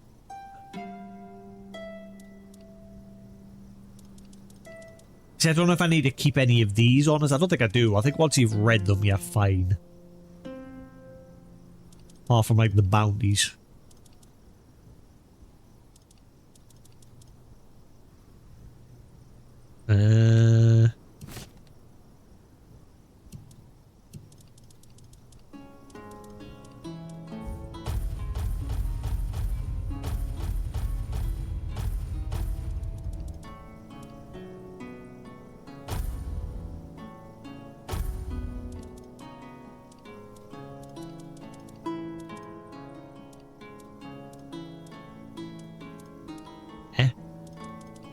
What happened to sorting by quality? You're not like sorting by the amount that they heal.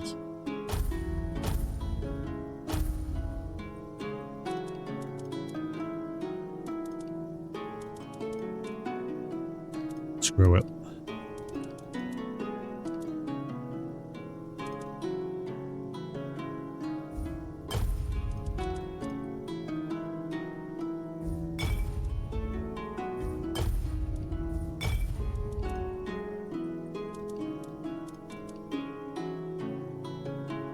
Receive damage. Alright, okay.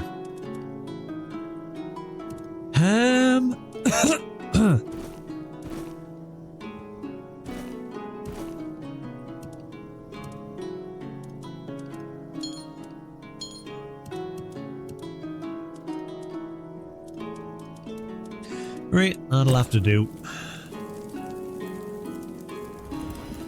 Oh my god.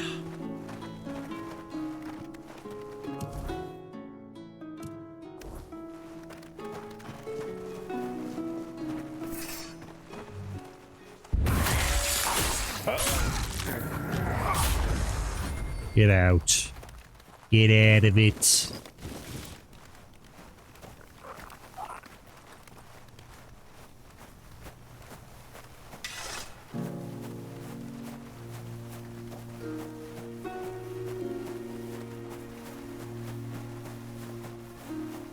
I wonder if there's any little plot line behind the giant stag that's walking around. Obviously there's loads of like those shrines of the Stagfather challenges, and then there's a bunch of these massive altar looking things. But nothing lore-wise so far.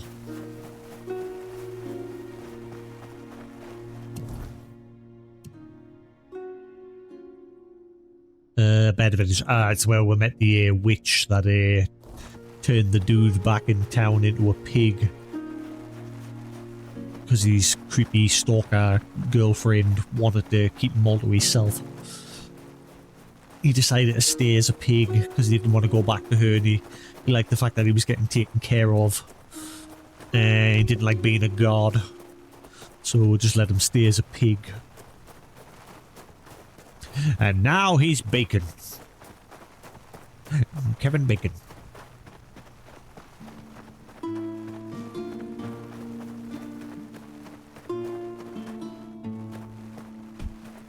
There's got to be somewhere to dig here, surely. Has to be.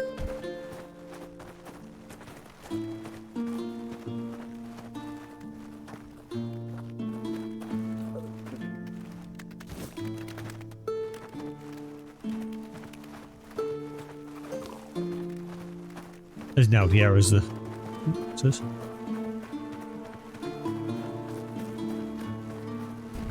I thought that looked odd. Tibby.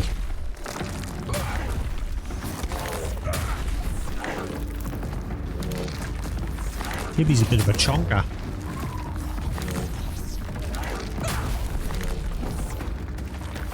Ow, I'm sorry for calling you a chonker. I speak as I say it. I speak the truth.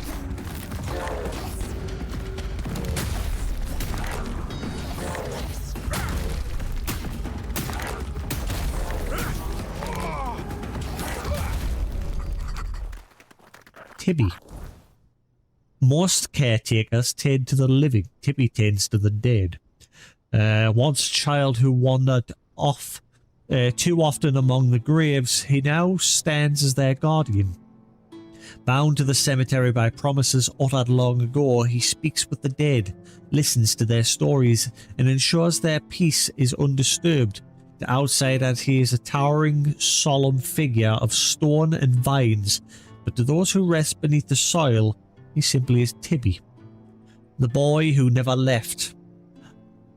The keeper who never stopped listening. The boy who lived. And then he died.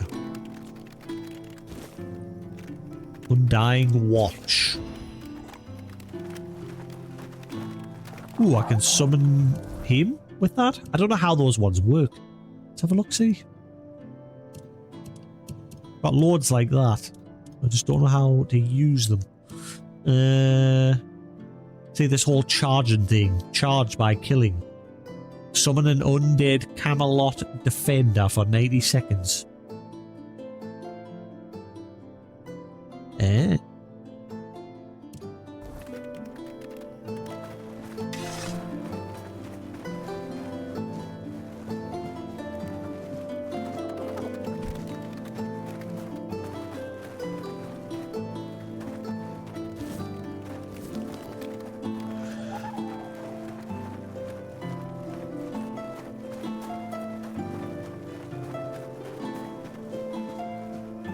I'm guessing that's it. I'm guessing the prize outside here was the loot Tibby dropped.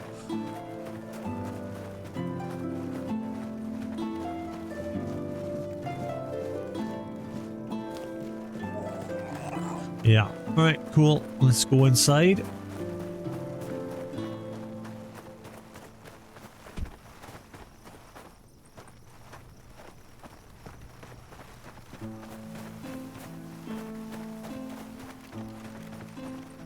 Family crypt.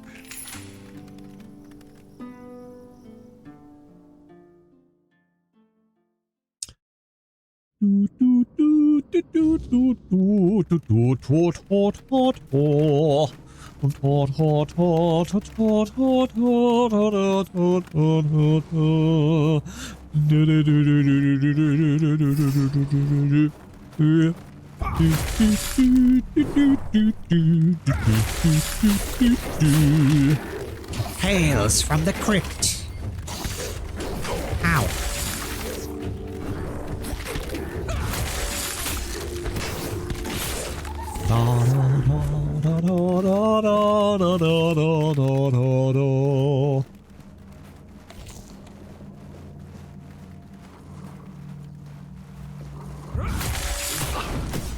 Ow, that bloody hurt. Paris, Paris. That's all I hear from these dudes. My little critters. Paris, Paris.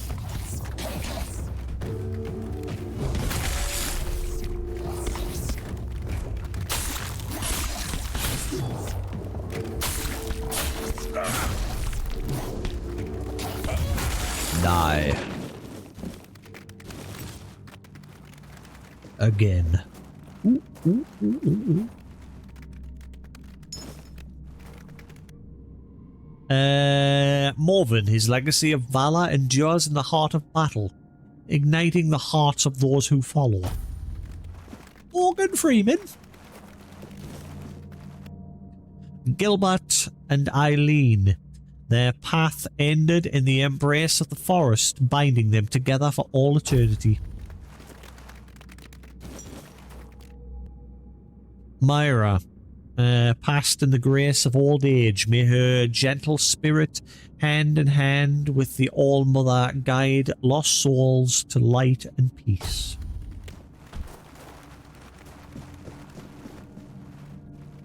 Ooh, summon Camelot Spearman.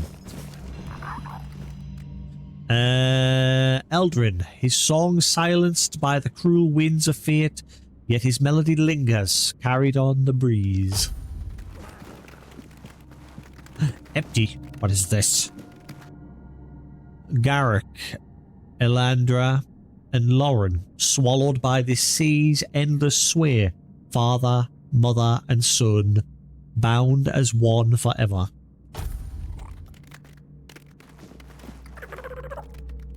Bone. Elara, claimed by the weirdness, yet her love still glimmers. A lighthouse for her husband's grieving heart. So the son is not here. So Vin may actually be related. I could tell Vin that there was only a woman buried in the family grave. It is a woman. Yeah?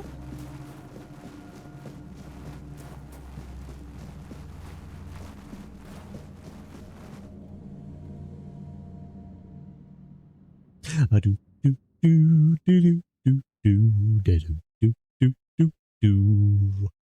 I do do do do do do do do do do do.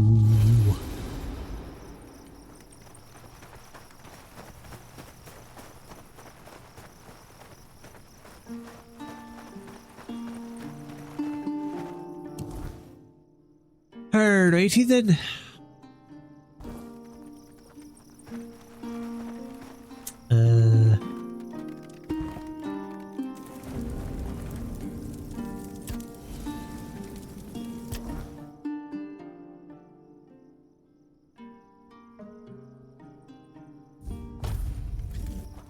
Right.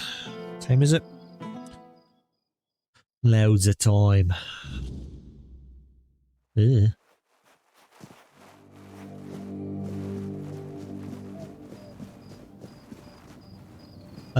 What's going on? Okay, that was weird. Like, loaded us in as if I was like not crouched fully. Oh, I was stuck in the floor or something.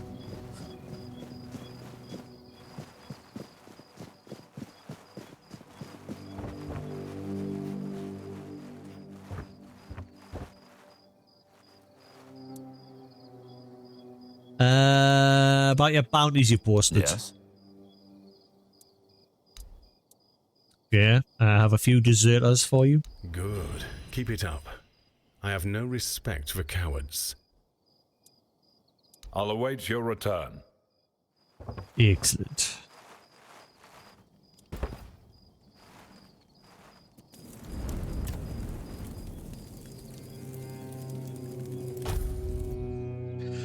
Rise and shine, Vinny.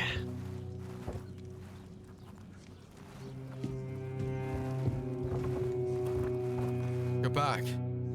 You know something, don't you? You were right. Delom is your father. I mean, that doesn't mean it's his... I mean... Could be another son out there. Could just be a quinky-ding, but fair enough. You're right. Delom is your father. I found your mother's grave. I bloody knew it! That bastard! He's going to pay for what he's done. Thank you. And tell Self I'm sorry.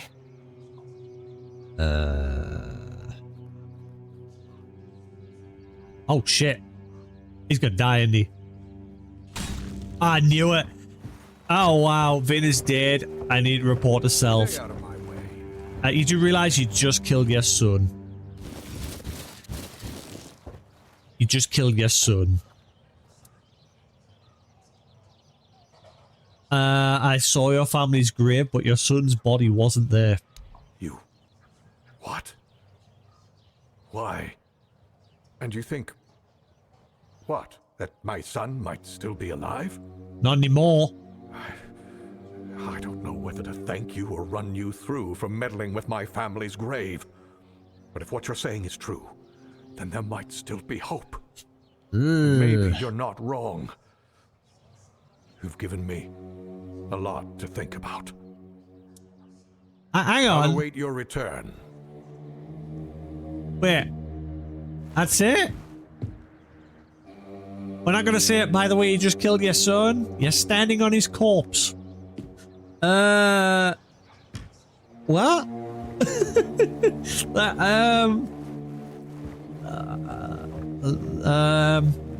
well, I mean... we did what we needed to do for Self, at least. Self wanted him dead for not reporting in.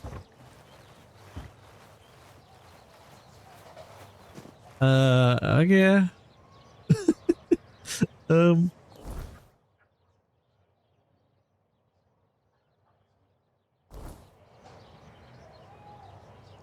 What a horrible way for that to end. He's never gonna know the fact that he's just killed his own son.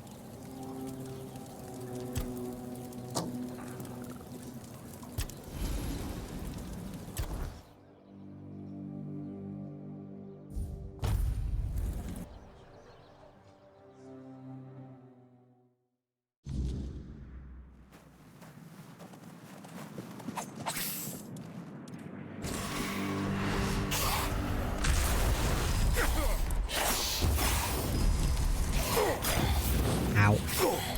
Ow. Come on, minions, do your jobs. Oh god, there's more enemies here.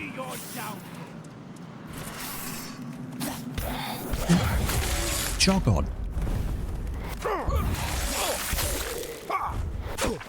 I'm playing no games now. Bitch. Ow.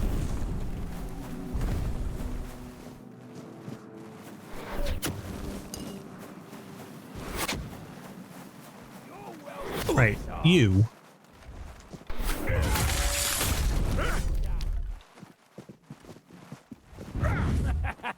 This is my lucky day. Blow for blow. That's all you've got. Oh, you little dodgy McDodge pants. How dare you! I pretty much take everything off bodies now because I get maximum sell value for everything now. So it is well worth it. So I'm pretty much making my money now.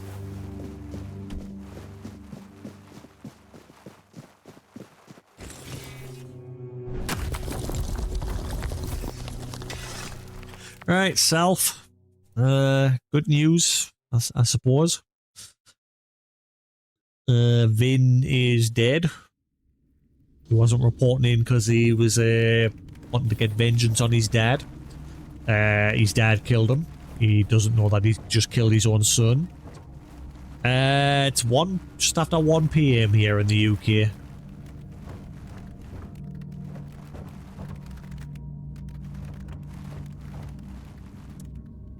Vin is dead, I'm sorry. So he is.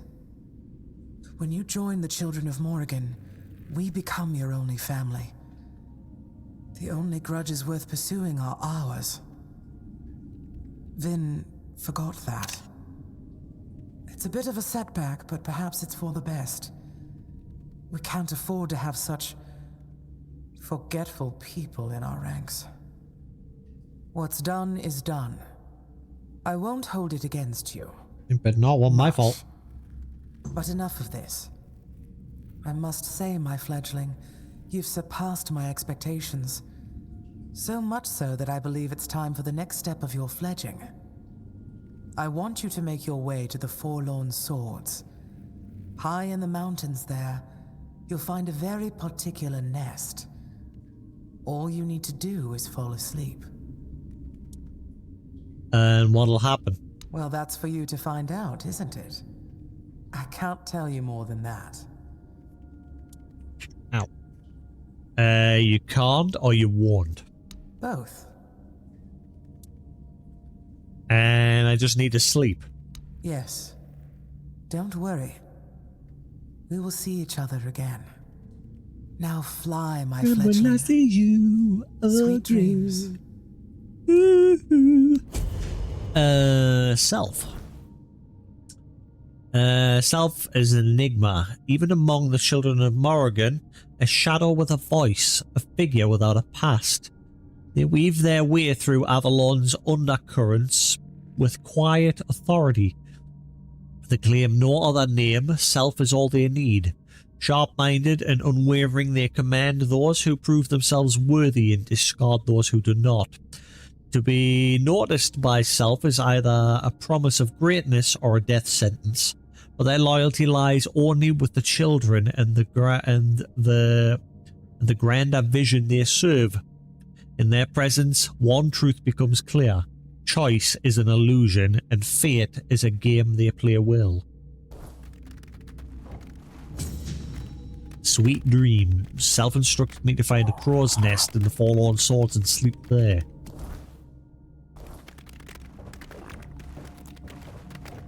At 8.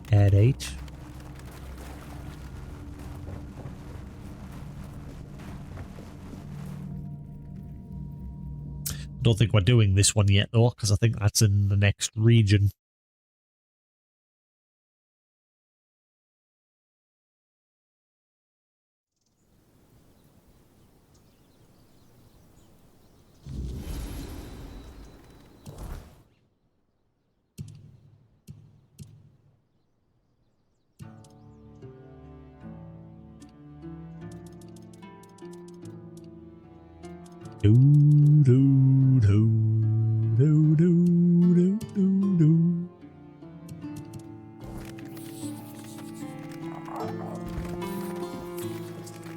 Excusez-moi, monsieur.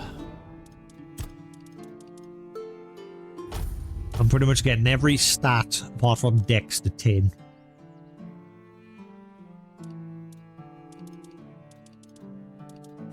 And then I'll go from there. Blocking while dual wielding blocks 10% more damage. Hell yeah.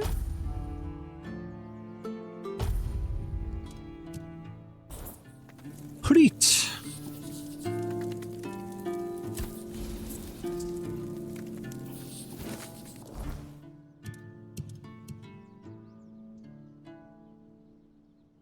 Yeah, so it's in a different region. Forlorn Swords, yeah, so we're not doing that quest yet. We're finishing everything in this region first.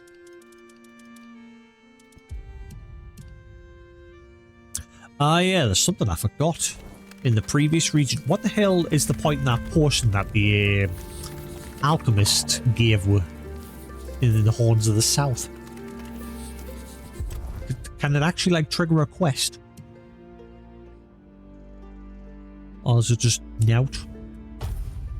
It's marked like with an orange background, like it is a quest item, but I'm sure when I first tried it, it did nothing other than make it sound like a chicken. It didn't actually trigger a quest or anything. I haven't had anything to eat yet. No, I had a banana. I had a banana, my coffee, and some painkillers. That's been my breakfast. Yummy.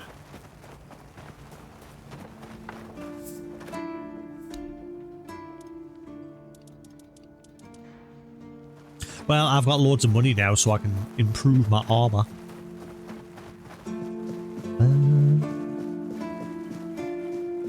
Always a pleasure.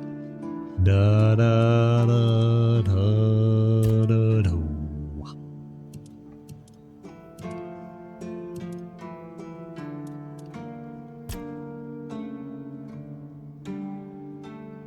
Da da.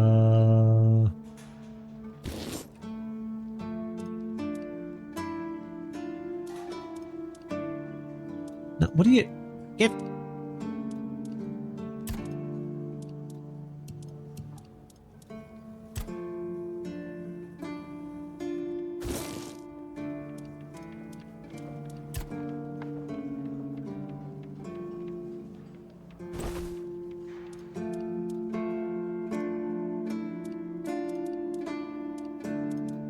Why is it being a total dick? What is going on?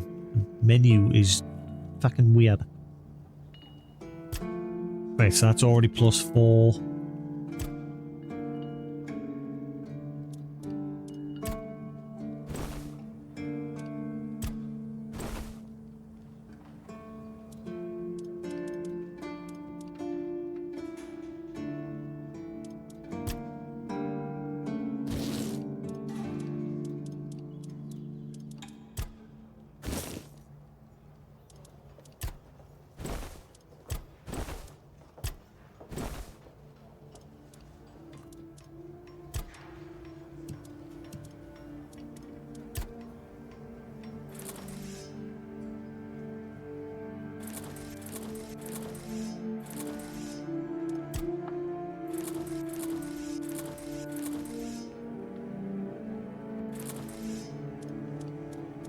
Well, we're going to be doing some damage now.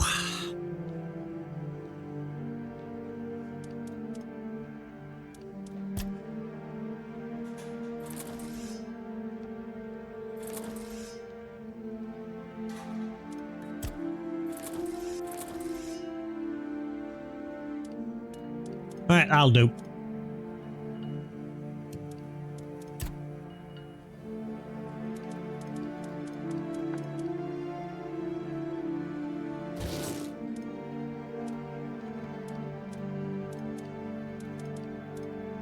Oh, the menu is so annoying.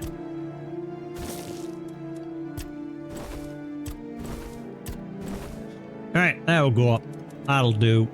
That'll do, that'll do.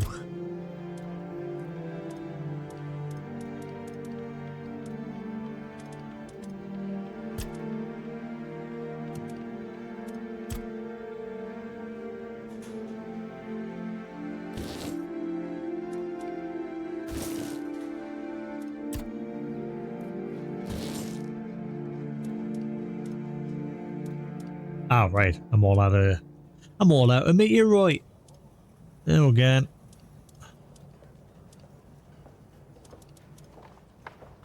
Pleasure to see you.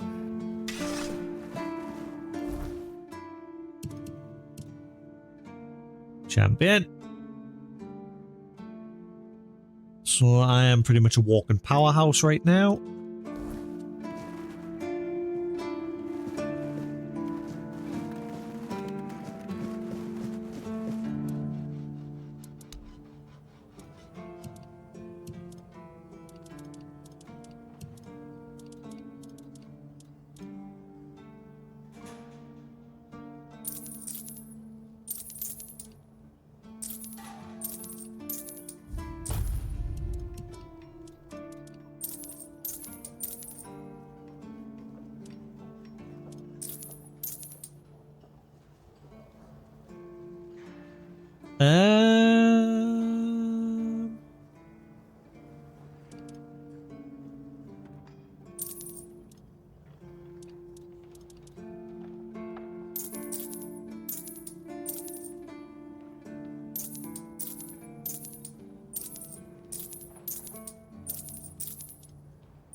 Alright, give me money, please. I need money. Money, money, money, money, money.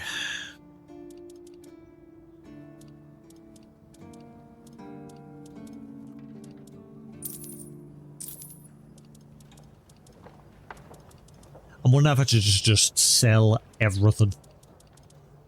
I'm not using it. I'm literally just hoarding things that I'm not using. So I don't see why I should keep them. Just sell them. Especially now that I get a complete value. I'll keep that one. Arendite. I think that was a... I can't remember who sword that was. I think everything else I'm gonna just get rid of.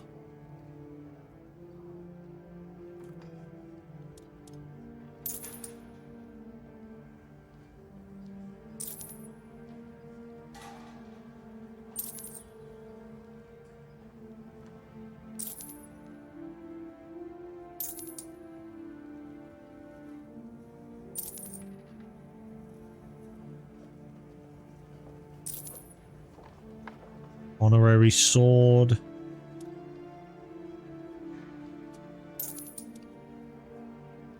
Author famine.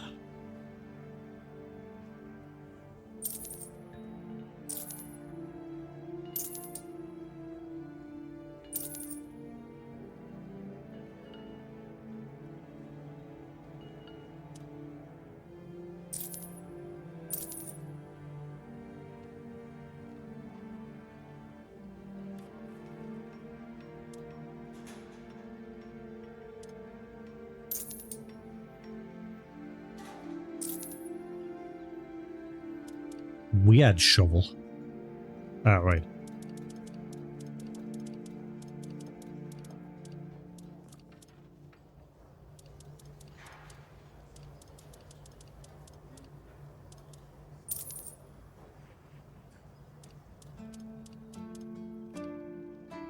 $37, $39.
Bear with us, just cleaning out crap. I'm cleaning out my closet.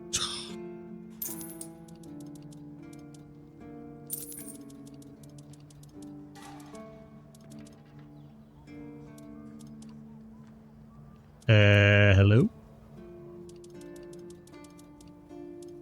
What is going on the deal with the It wouldn't let me go further up there. There's something going wrong with the menus all of a sudden.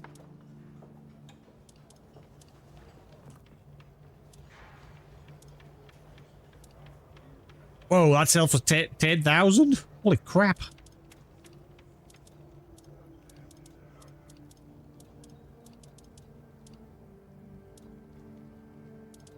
I don't know what to keep and what to get rid of. I'm such a hoarder.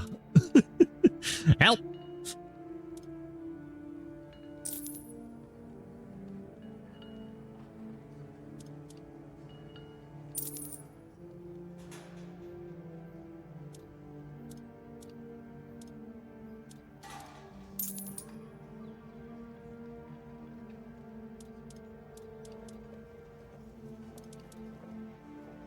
Crit damage, 33, attack speed. Crit chance. Why does the fledgling mask seem way better? It's a 33% increase on both.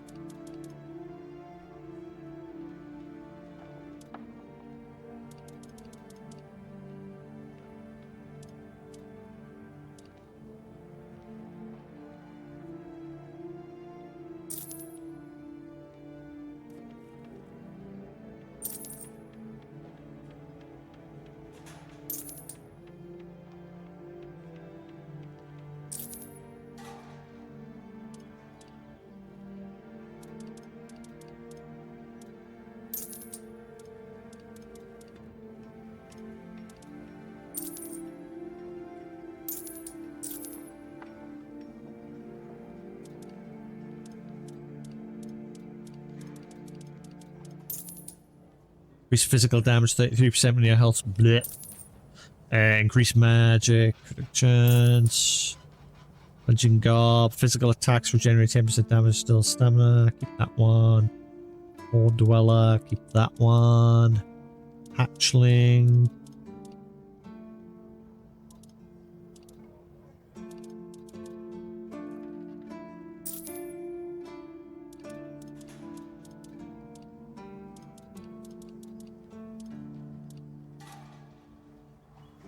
Robes of the Waning Moon.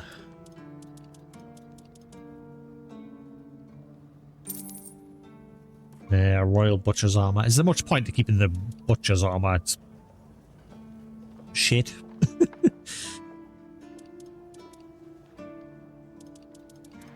Feck it. And you can go as well. Scorch Warden.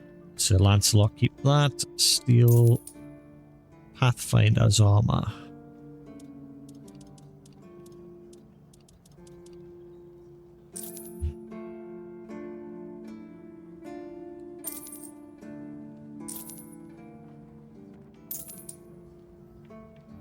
Alright. We're getting there. We're tidying up. Having a clean out of the garbage.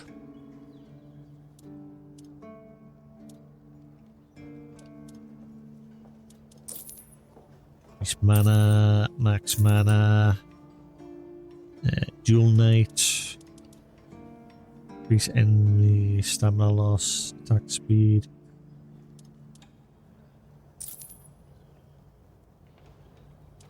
I don't know why I'm keeping the fledgling stuff anyway, because, I mean, if I put a point in the dex, I'm never going to use it. Get rid of it. I'm never going to use any of it. I don't know why I'm keeping it. I'm not going to use it. I've got my armor that I'm happy with. I mean, at some point I might put that on for that extra physical 20% boost. But I mean, I like the max stamina and the stamina cost decrease with me current setup. It's pretty good armor.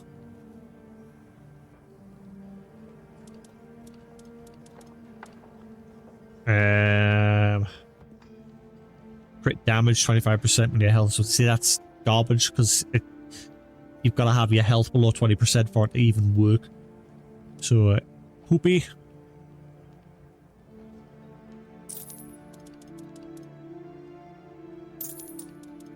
Not using it. Get rid of it. You know what?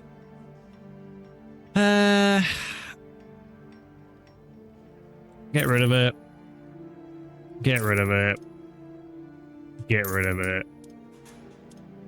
Get rid of it. Get rid of it. I'm not using it. I'm never going to use it. The only arm I'm going to keep is like the Knights of the Round stuff, apart from the Butcher.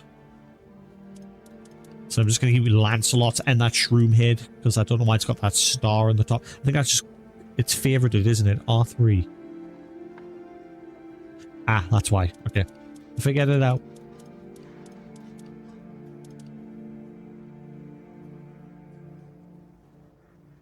Delay critical chance.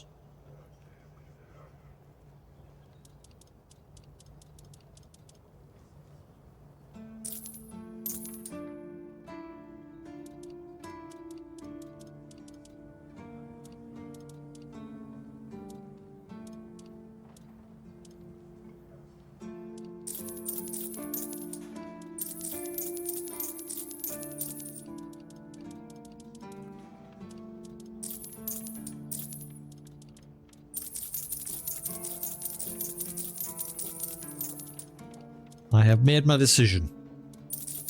Get rid of it.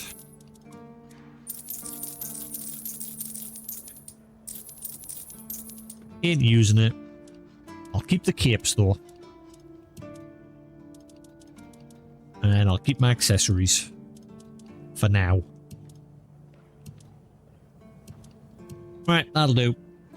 That'll do, that'll do. So I need more meteorite. I can't do any more upgrades because I'm just out of meteorite.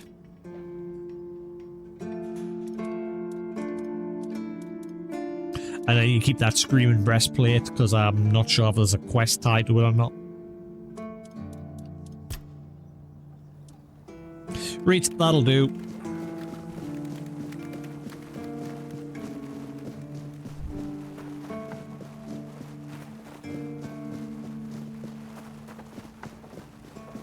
Right. Anyone know? I'm gonna save the game first. The alchemist here in the Horns of the South gave us a potion a while ago. And I drank it and it did nothing apart from make it sound like a chicken. So I reloaded my save, thinking, oh, maybe it's used for some other purpose later down the line. But I don't know. So I've just kept a hold of it this whole time. Herber's Elixir. Now it's got an orange background. Mysterious experimental elixir by Jean Herber. Its effects are unknown. Consume your own risk. I consumed it, and like I said, I think it just made it sound like a chicken, but it didn't seem like it triggered a quest. I thought like when they've got the orange background like that, any item with the orange background is a quest item. So I did, no.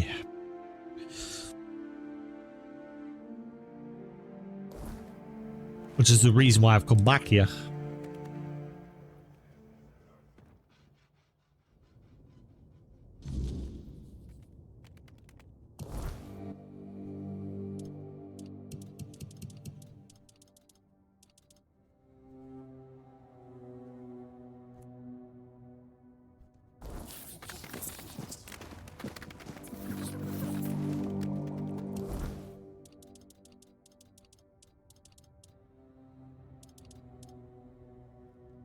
I don't know what that Emeroy's tags for as well. I got that while just exploring the last stream.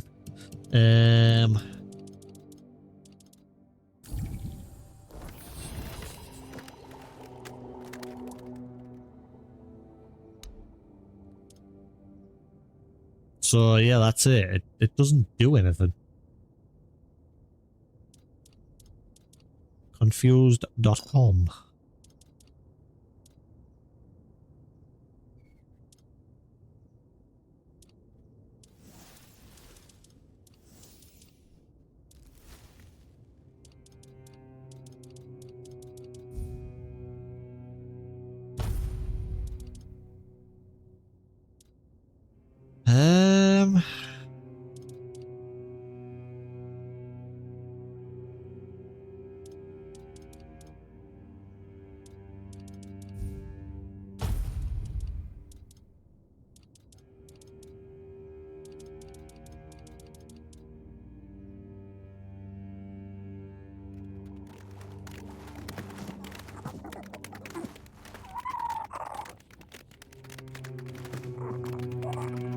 Yeah, I'm curious what that portion was for, or if it's just that's it. I didn't know. I don't like looking things up, but stuff it.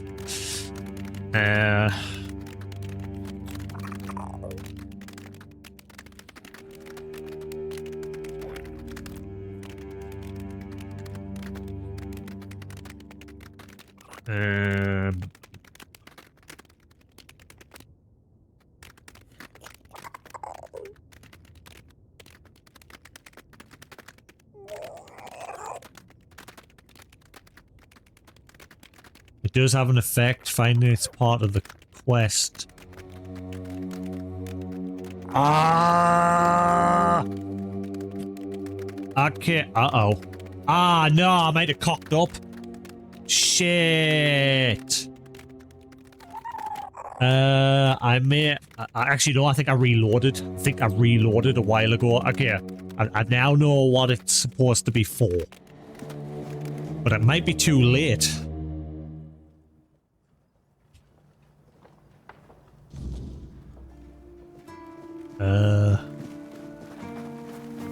Remember the guy who had his own little garden up above? There's chickens there. I never thought.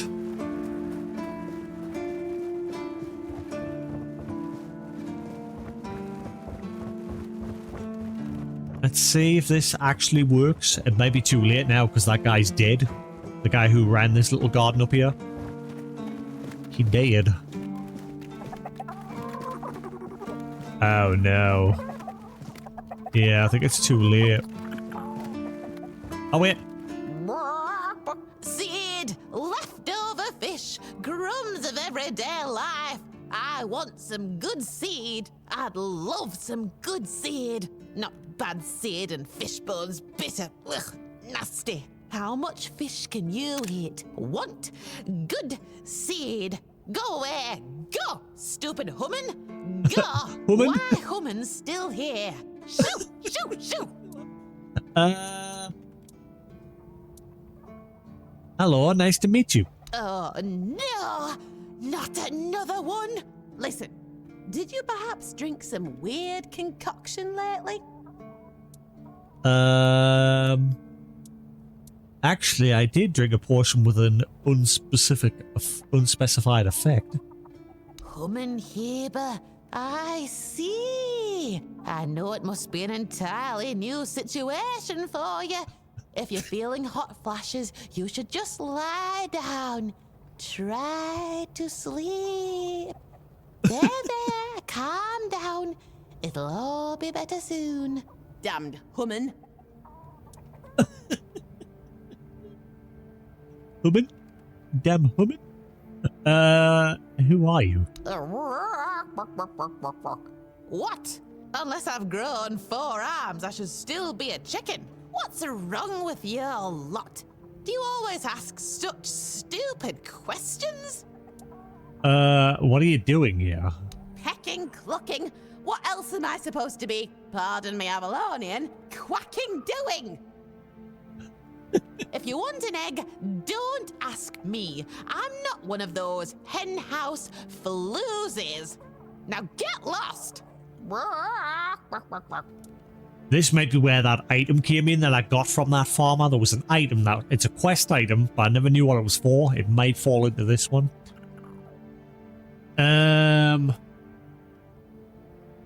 You're not one of those what? I'm not sure if I should. Ugh, whatever. I'm Muriel, a four-dweller covert agent among the humans. Though I've nobody left to report to. My bosses stopped contacting me a long time ago. What?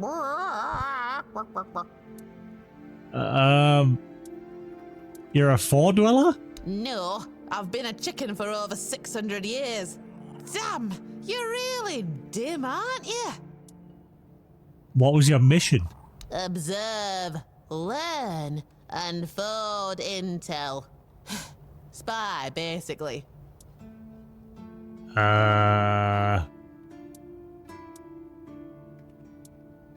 So you were to spy on us? So there are more of you? There used to be. But it seems I'm the only one left. Turned out that assuming the form of a chicken was not a great fit for spying. We began to disappear, one chicken after another. We Yummy. lost our heads. Ended up in the giant cauldron of destiny. We thought all the humans had figured us out. But then it turned out that you just wanted to fill those fat bellies of yours.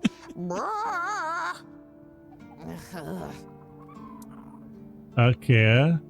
Did you want to destroy us? Not at first, no. Until one human, Oh, stop! along with a few others, decided that annihilation sounded like a good idea. The war was bloody, but you know that. You won it, in a way. Or at least that's what you think. Okay, so what have you learned from your observations of the humans? You're sad, bitter, impulsive, short-sighted, petty, and you have a penchant for self-destruction. Oh yes, and everything you touch, no matter how good, eventually turns into shit. And then you wonder why everything around you has lost all meaning. I could go on and on, but I won't. Although, perhaps that is exactly what made you seem so alluring to us. Well, one of the many bad decisions made by the Four Dwellers. Well, it doesn't matter anymore. Now go away! Muriel. Okay. We met a chicken that was actually a floor dweller. So did okay, something is very buggy. Look at okay, I've never had these issues. There's a lot of menu bugs all of a sudden since the last big update. But only today that I've noticed it. Muriel, among the countless oddities of Avalon, few are as baffling as Muriel, a chicken who speaks with scholarly wit and the bitterness of someone who has seen too much. She's seen some shit. Literally. She claims to be a floor dweller trapped in this form for centuries, watching as humanity stumbles through history with all the grace of a drunkard in a storm. Whether she's telling the truth or spinning a tale of her own amusement is anyone's guess, but one thing's clear, she holds knowledge that should have long been forgotten and has little patience for fools. Fool of a took.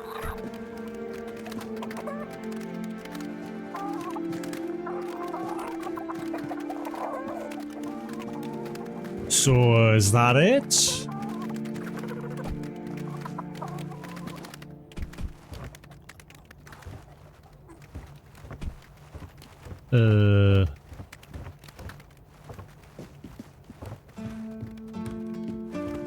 Da, da, da, da, da, da, da, da, da.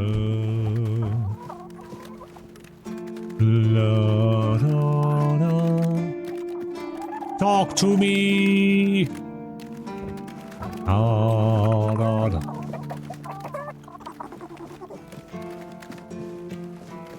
So I wonder if it's possible to talk to cows as well, because they also have question marks on the compass when you get near them. So I wonder if eventually you can get a potion to talk to that. Unless, do I maybe go back to the alchemist and be like, oi, that potion allowed us to speak to a chicken. And then he locks us in a padded room because I'm clearly batshit crazy.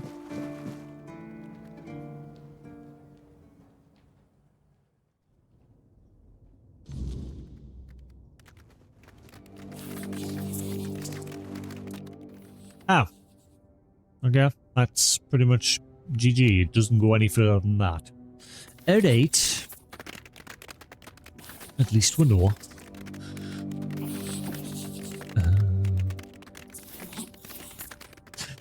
Yeah, Sony's finally responded to all the backlash with the physical PlayStation cease announcement. Basically saying, oh, we hear you, but tough shit, we're still doing it anyway. Basically what they've said.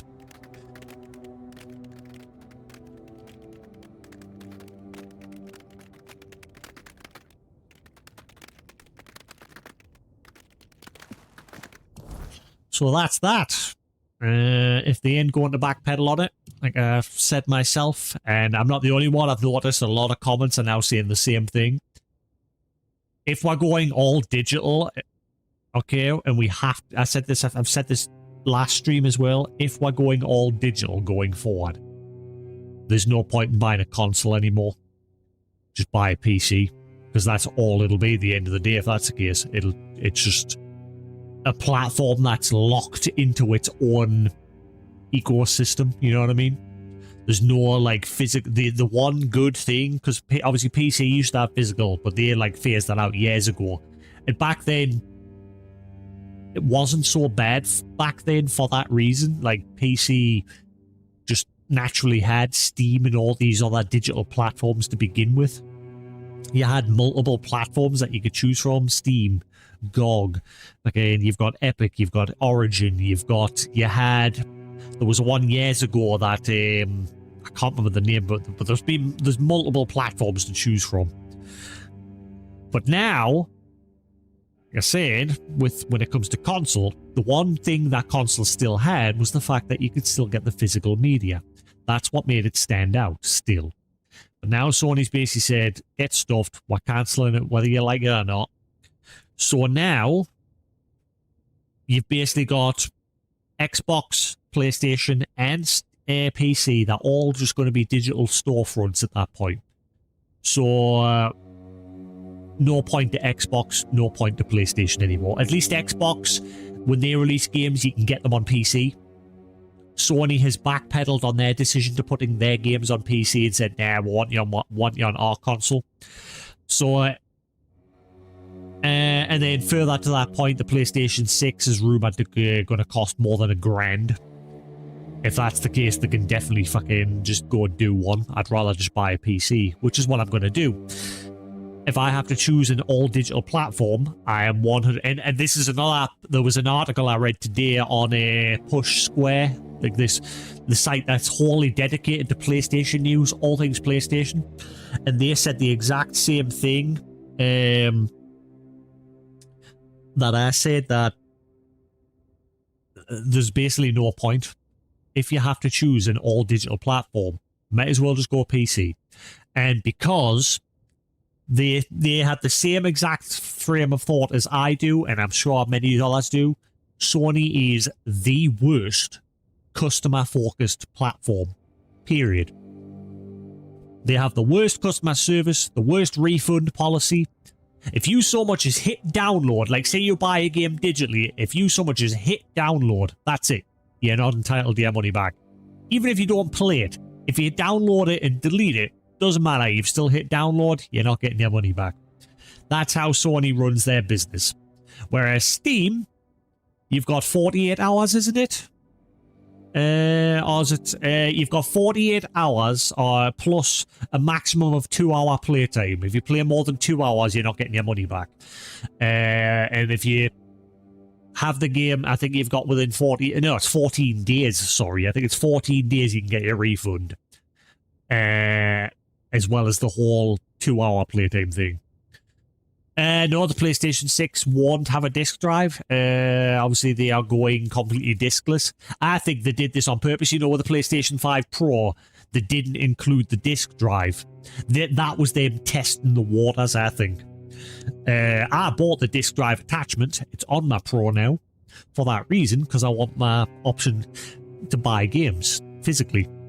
I've said it numerous times. It's our own fault as gamers as well, but it doesn't excuse the way Sony's going about doing it. It's our fault because we've bought into the convenience of digital.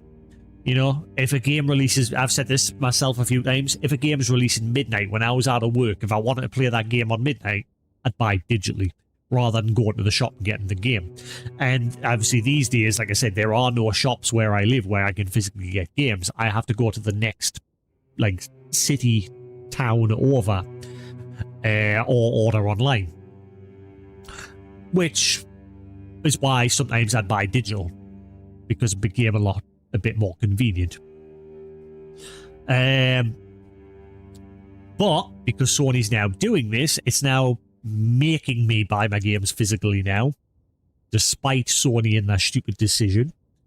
But the fact that they are now, as I've said, the fact that they are now basically saying, yeah, we've heard your feedback, we don't care, screw you, we're going digital whether you like it or not, just speaks volumes about Sony. And I really hope everybody jumps ship. I really do. Like, I love my PlayStation, but over the years, Sony's service has just gotten worse and worse and worse. And it's because they know there's no competition.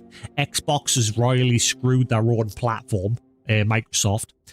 And they're planning on the Project Helix, the new console that they're working on. Apparently that's not going to have a disc drive. They're now working on a current... I think it's coming out very soon. With the current Xbox, they're coming out with an update to the firmware where you can now digitize your discs by putting the disc in the console, and it'll add that disc to your account digitally. But if you give that disc to somebody else, it'll remove it from your account as soon as they put that disc in, because every disc has its own little serial registration key, every single one. And it looks like Xbox is using that to then bind that disc digitally to your account.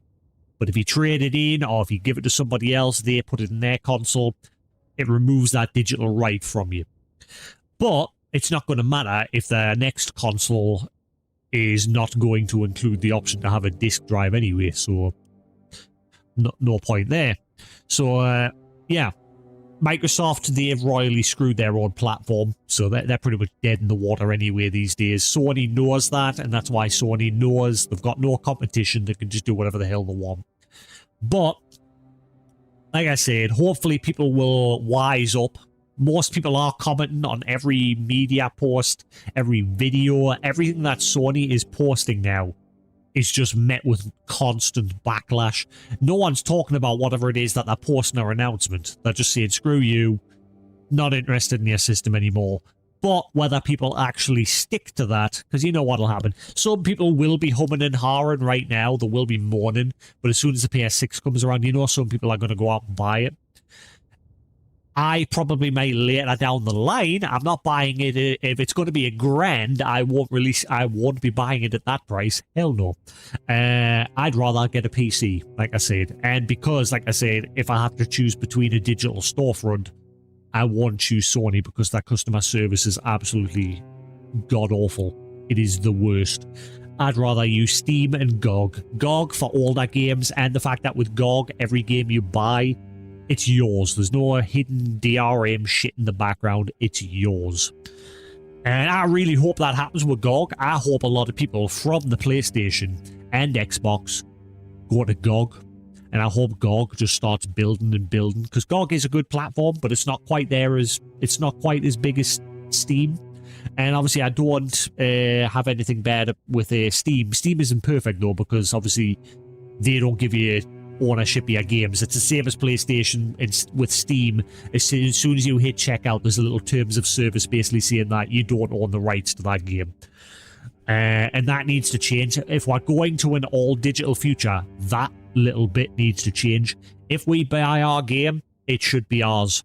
No more fucking, oh, down the line, if our servers need to be shut down, you're no longer getting access to that game. No, no, no. No, no. If you want to remove our option of having it physically so that we do own it, so we'll go all digital, then that needs to change.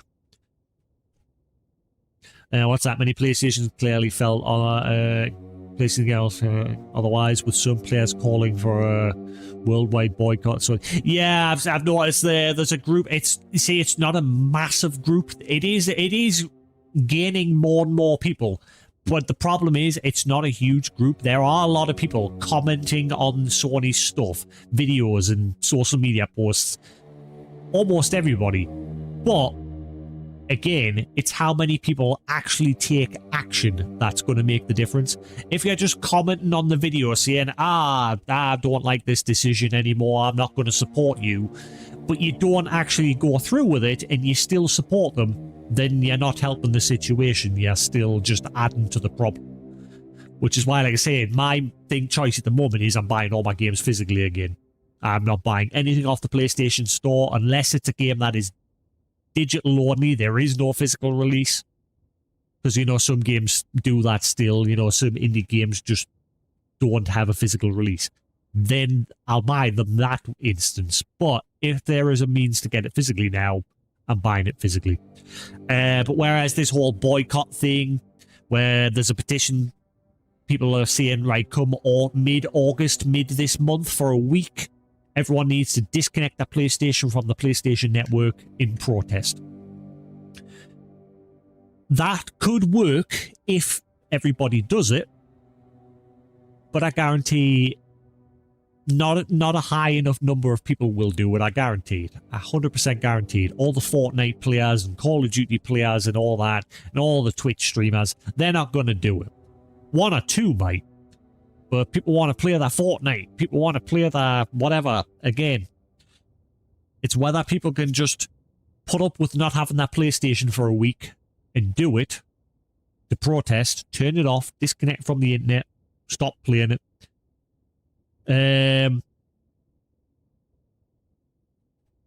But yeah, that's just the way it is. I mean, I'm not really playing my PlayStation much anymore anyway. Yeah, you've seen my streams now. I stream maybe twice a week now, so my PlayStation isn't always connected anymore anyway. And obviously you saw last week when the PlayStation Network went down all across the world, nobody could play their digital purchases. I proved it on stream. I couldn't play any of my digital titles because it's saying I didn't own the license for any of them. and that's because the PlayStation's back end completely went down. But I could start my disc games. I put in Valkyria Chronicles and I booted it up that perfectly fine. And that is the future of digital gaming. And this week, just gone this week, Xbox just had the same problem. Their whole service went down. Nobody could play their digital games. That is the proof in the pudding there of an all-digital future. If their service goes down, kiss your games goodbye. If Sony decides or Microsoft decides to no longer provide that digital content, proof in the pudding there. Last month, or earlier this month, Sony removed over 500 movies off that movie store. Not just so you couldn't buy them, people who already bought them and had them in their library no longer had them in their library. And Sony hasn't compensated those people in any way, shape or form. They've just said, we've lost license rights to it, we'll have to remove it, GG. And that's the digital future. But the problem is, we as gamers, it's because of our laziness that this is happening. Pretty much. Rather than taking a walk down to the shop and buying the game physically, or because you can't wait the 1 or 2 days for the game to come in the post physically, you just hit buy now digitally and away you go. And it's because of that we've basically screwed ourselves over. I myself am also in that. Pretty much everybody is. Every single gamer that has a platform, at least PlayStation and Xbox, we're all guilty of that same fact. Pretty much. And now that it's come to this, you know, we're all humming and hawing, kicking off, and Sony's basically just saying, tough. It's happening whether you like it or not. But it's Sony's, yes, we are to blame for that, but Sony's attitude towards it is absolutely terrible. And because of that, Sony also needs to have some sort of ramification for the action that they're taking. And yeah, like I said, my personal action there is, if I have to choose a digital platform, I'll choose Steam or GOG. I'll get a PC and I'll just have the one platform going forward. Or, well, I'll still have my Switch, because it's very surprising. Nintendo, unless they change their mind with their next console, we haven't heard anything from Nintendo yet. Nintendo's one bad move was those stupid digital key cartridges. That's Nintendo's bad move, but we're still getting physical releases for now. If Nintendo goes the same way, I'll stop buying Nintendo products and I'll just stick to Steam. You know. But anyway, you can tell it's very present though. It's every single day of every week that this news from Sony is echoing across the world of gaming. But yesterday has obviously re-sparked it again, because they finally pulled their thumb out and responded and basically said, we're going ahead with it whether you like it or not. I've got the article. Where is it? If anyone wants to have a read of it. Where's it gone? Where has it gone?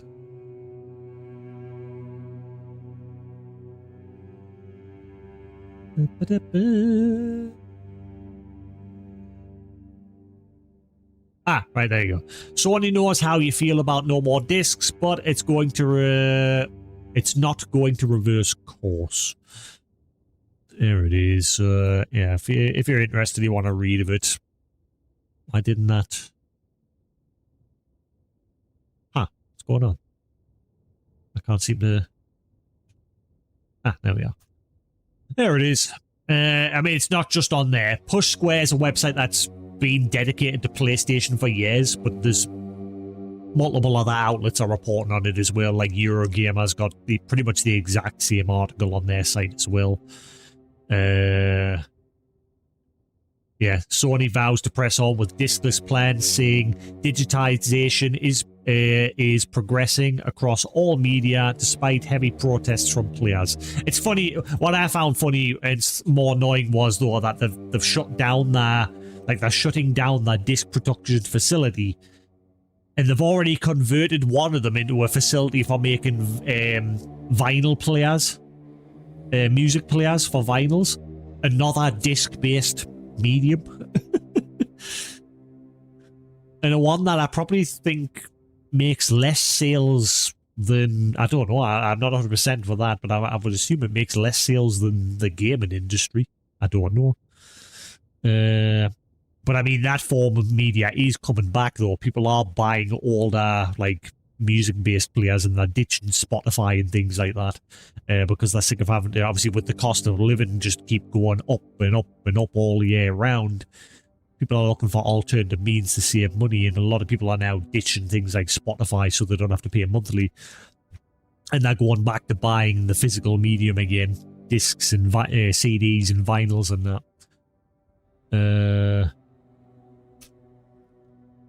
There's the one for Eurogamer. Like I said, both pretty much similar articles. Sony just saying, yeah, we don't care, we're not changing.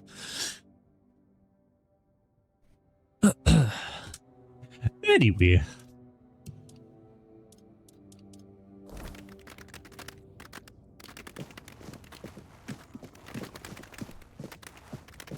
Okay, so was there any further point to this chicken thing, or is that it? Was there like another different direction I could have went with that? Jan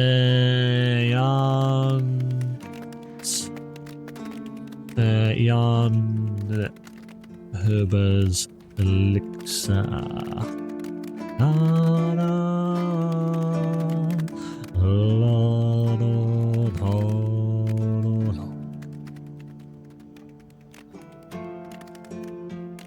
That tells me nothing. That literally just tells us about the item itself, not...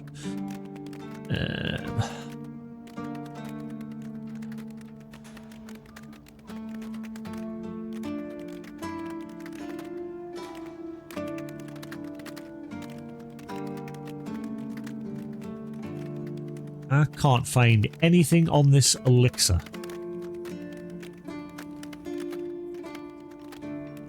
Trying to find out if there was like another quest ties into this elixir before I head back up north.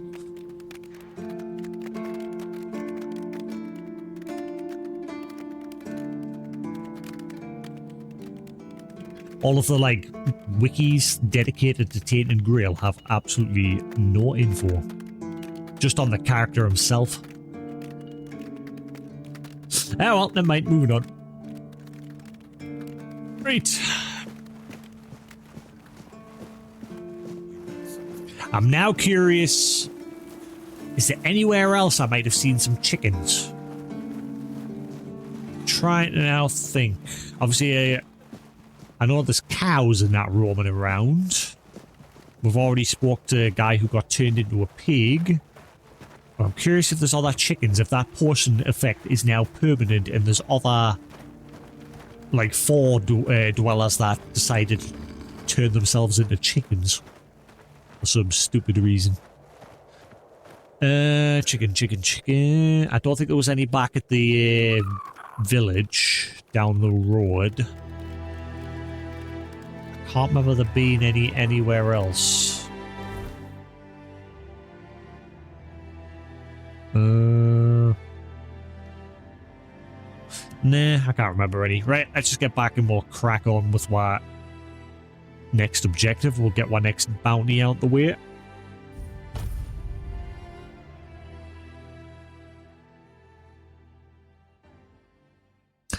Also, an interesting bundle on Humble Bundle at the moment if you don't already have it on Steam.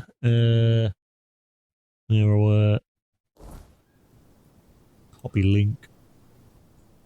Oop. Why does it not let me right click and paste? Control V works.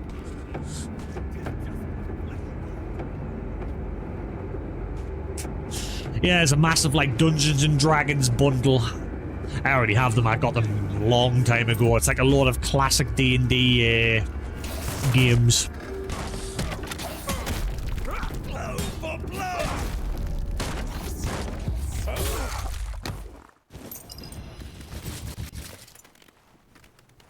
For Queen and country. Right.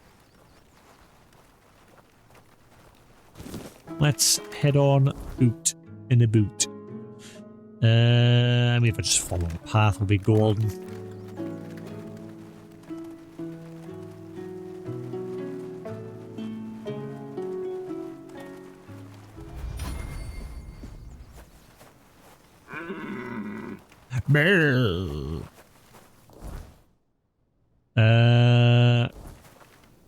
Just want to go this way.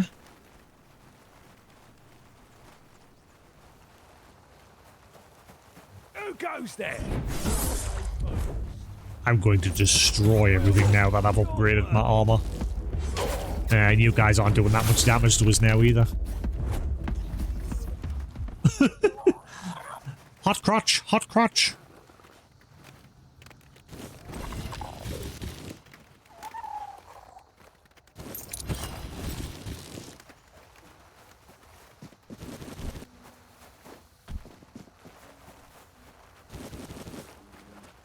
Die.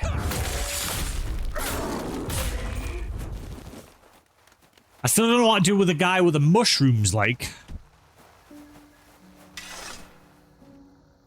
Just walk carefully so you don't accidentally step on any. I don't know if he's a quest or what. He was talking about mushrooms in the area. He gave her a knife and said we could pick one mushroom only.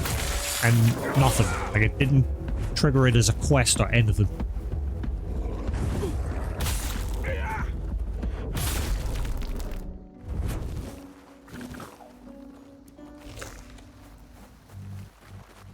Prepare for battle. Prepare to die. Ow.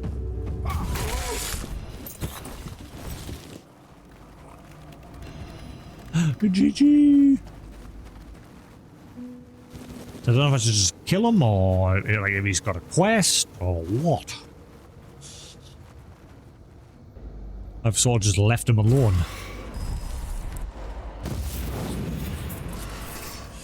Alright, let's be quick about it.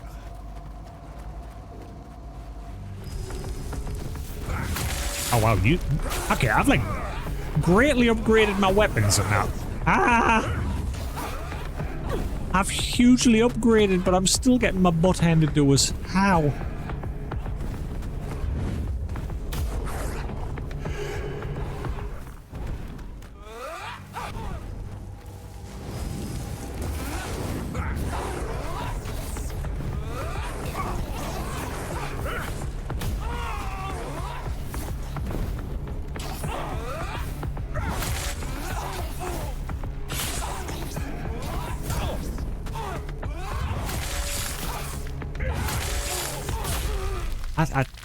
I don't feel any different. Like, I've greatly improved these two weapons and my armor, and I'm not seeing it. I mean, I'm one-shotting some of them with a power swing. Didn't feel any different when I was fighting the dryads there.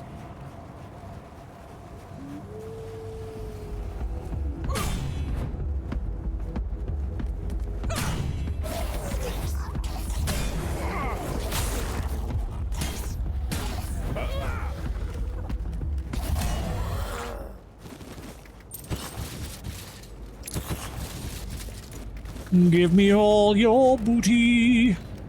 Yeah, I really miss Uncharted. Am I drinking anything? Just coffee.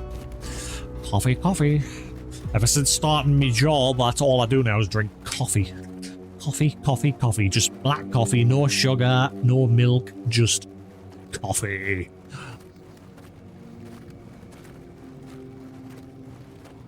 It's weird. It's weird. Like I said, it's a tiny, tiny, tiny little office, like half the size of this room. It's literally just a little square with me and two other people. And the manager, I was supposed to be working a normal 9 to 5, but then the manager decided, you know what, I'm just gonna like change your shifts week by week by week by week, depending on what he feels like. So it's a weird one, but it's a job, and I'm learning it. There's a lot to learn, that's for sure. A crap load to learn. But, yeah, it's fine. Other than coming off my motorbike the other, like, last Sunday. Welcome back, Wanderer. Because I do have to, like, go quite a distance to get there.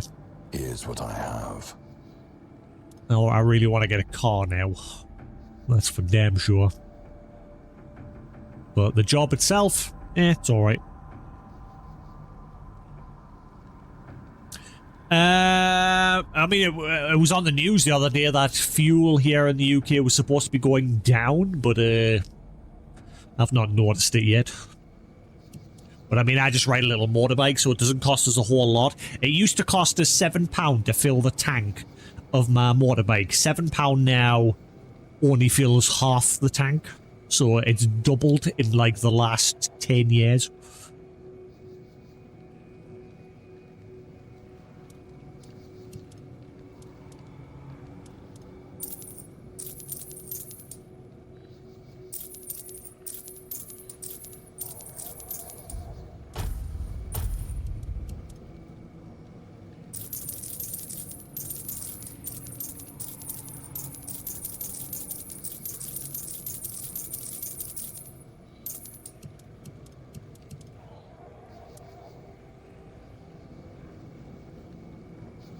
Well, I mean, that's why eventually we're all going to be in an electric future, you know. Electric vehicles are everywhere now. I was actually thinking of getting one as my first vehicle, just a cheap, like the cheapest electric car I could get. So then I wouldn't have to use fuel. I'd just charge it up. I don't know what the engines are like on electric vehicles, whether they're whether they last longer than a standard fuel-based engine. Or if I get a hybrid that's got both the electric and the fuel. So, like, the fuel usually kicks in as a backup if your battery runs out or runs low. Yeah, I mean, here in the UK, they were planning on having an all-electric, like, country by 2030. It's not happening. I think they've recently decided they were going to push that back. I don't know what the new date is now, but yeah, it's not happening. There's too many people using old vehicles, and they can't just start mass banning the use of those cars, because there'll be just such a backlash from the general public. It'll not happen. It's not happening anytime soon. It's slowly happening. They're slowly getting more of the electric vehicles into the market, but it's going to take a lot longer. It's not happening in the next 4 years. With that 2030 plan. It ain't happening. One of the other plans that I read with the electric cars, once the electric future is here, one of the plans that I read they were thinking of doing is every road across the country, they were going to put like charge pads under the road surface so that as you're driving along, your car's getting like a little bit of a wireless charge, similar to how when you like tap your phone onto those like charge pads and things like that. I don't see that happening. Imagine how much money that is going to cost to repave every road across the entirety of the country. Oh, great idea, but I don't see it happening. I don't see it as a feasible thing. It ain't gonna happen. Imagine, and the roads in the UK as they are already shit, potholes galore and everything. It's not going to work like that. They've got to come up, unless they're willing to, in fact, I don't think they will. It's going to cost far too much money to dig up every single road across the entire country. Put these charge pads under, then resurface the road. It's not going to happen. Not anytime soon anyway. Or if it does, it's going to take years to complete. Certainly. Here's what I have. And imagine how much energy that's going to burn as well.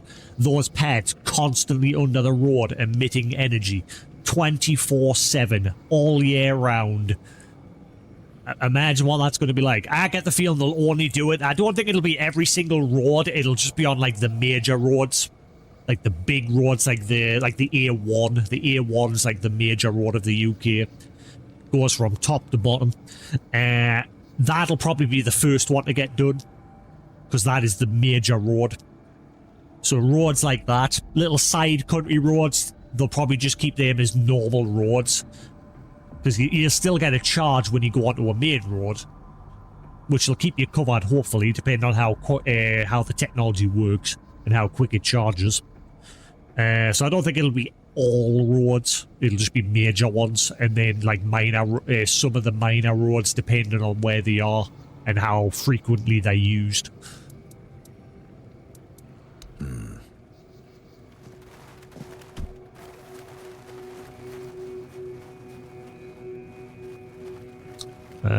But yeah, I was thinking of that when I get my next pay. I was thinking of looking into like an electric car, because I'm sure I saw one a while ago, brand new, £4,500. It's nothing fancy.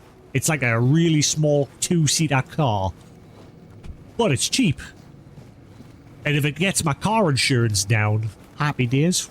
Because that's what I care about at the moment, is getting my insurance down, because I've ridden a motorbike for 11 years. It has absolutely zero effect on car insurance. So my car insurance is going to cost an absolute fortune to begin with.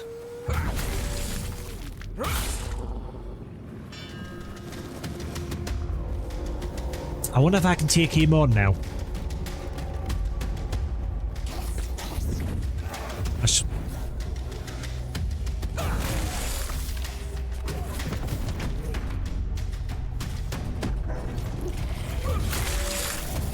Let's see if we can take you on, bitch. I nearly beat you the last time, so I think I can do it now. Wait, if I just lay into you like this, you're gonna lose.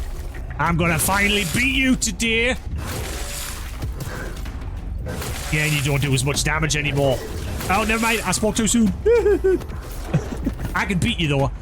As long as I'm careful, I can finally beat you.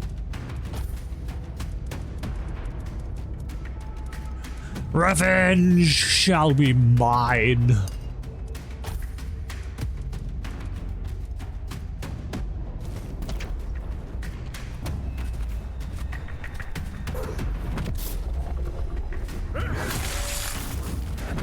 Power swing to victory. Hey, you're gonna get wrecked. I wonder if I like beat him if you're like just no longer stalkers, or if I'll get something. At least a trophy saying, oh, you beat him.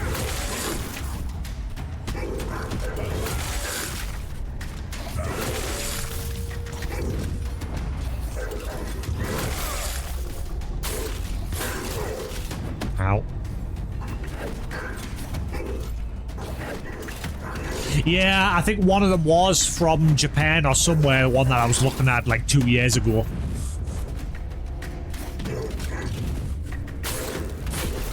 Like I say, I'm not too fussed what my first car is. I just want to get my insurance down, and like I said, as long as it doesn't cost an arm and a leg and it's going to last. Ow.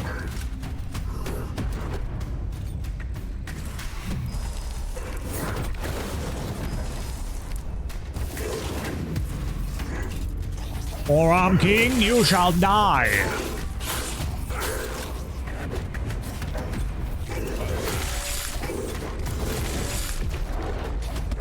Get out! Ah! I got his armor. Ooh! I got his armor for beating him.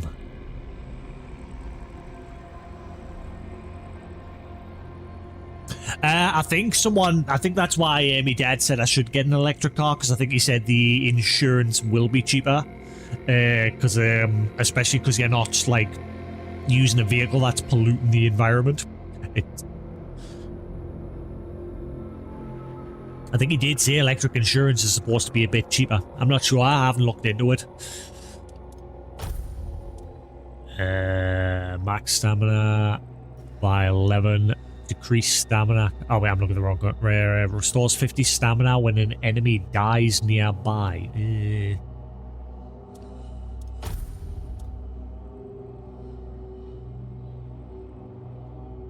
Receiving melee damage returns 25 physical damage back to the attacker. Ah man, this armor's not that great. Increase physical damage 50% when your health's below 99%. That's good. I don't mind that stat, because then it's the complete opposite of you must be 100% health for it to work. So if I lose just 1 HP, that stat will work. Decrease incoming healing. Oh, why decrease healing? Done in here like that, laddie. Each enemy within a radius 6 meters increases your armor by 3%. Ooh. Fully restored mana causes you to take 5%. It's not great. Did I not get a weapon? I would have loved a weapon off you. No, hang on. Phone call.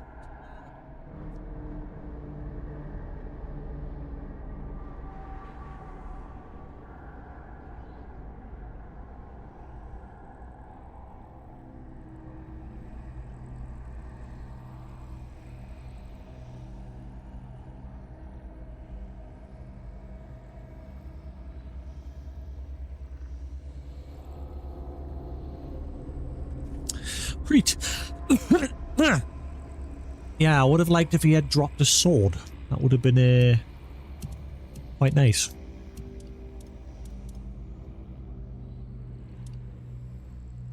I wonder if he'll spawn again every night, or if that's him now gone. I mean, his body's dropped to the floor. A GG. Where, who, what? Ah! Imagine if I died to the bear.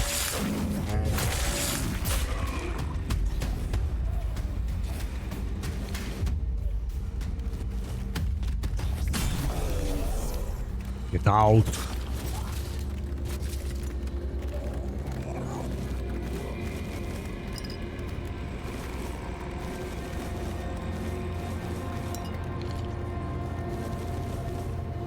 Yeah, I'll have to look into it. Like I said, I'm hoping I can, once I get me next pay, fingers crossed, I'll have about 6 grand towards my car.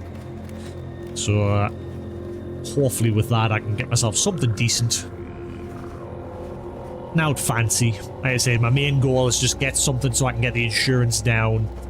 And then if I want a fancier car, I can get that later.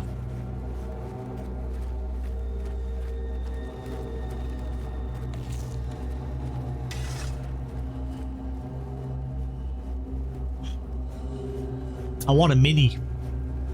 I don't know why, I've always been obsessed with Minis. Even though the new Minis aren't really Mini anymore. Only in name. But I think they still look cool, the new Minis. I think it's because I've always said I think it's because of Mr. Bean. Like, ever since that episode where he was like riding his Mini down the street and using a broom through the window to press the pedals and that. I don't know why, I just always wanted a Mini. Because I've always thought they look cool. And just in general, I've always wanted just a car that's different. You know, because most cars just are the same.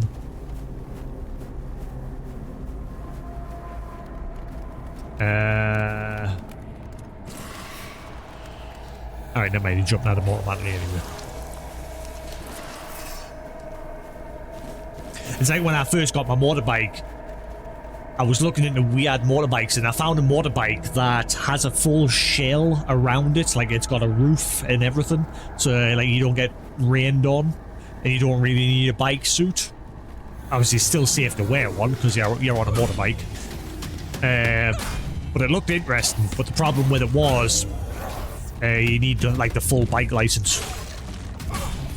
Whereas I don't have the full bike license, I just ride on a provisional bike license. Which you're allowed to as long as it's only a 125 engine. Anything bigger than a 125 engine you have to get the full license for, which I might do at some point down the line once I've gotten my car sorted and got my insurance down. I might finally get my full bike license.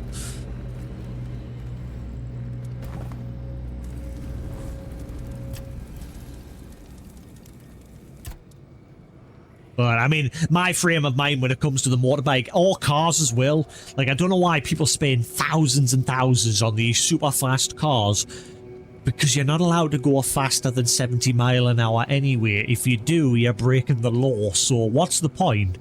Buying these cars that you're technically not allowed to use, like, beyond that speed limit? So it's the same with like a motorbike. Like my motorbike, it's just a little 125 engine, but it can hit like 65 mile an hour, 70 if I'm going downhill. So I'm hitting that limit anyway. So I don't need anything more powerful, because like I said, anything more powerful and you're breaking the law. So what's the point? I don't get it. It's never made sense to us.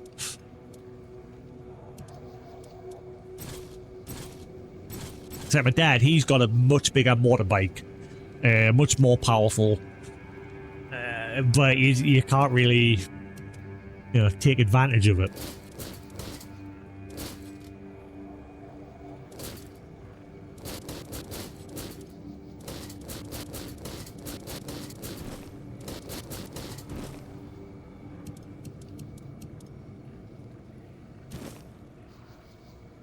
Pretty much, that's all it is. It's just a flex. It's like, aha, look at my car that I spent all this money on, but if I go faster than 70, I might get arrested. Ah, watch me flex. I don't get it.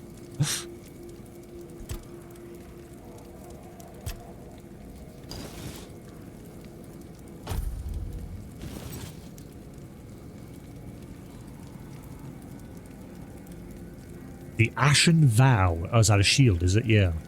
Each block hit charges the shield after gaining 10 charges. Pushing with the shield creates a fire explosion, dealing damage and burning nearby enemies. It's a shame I don't use shields anymore.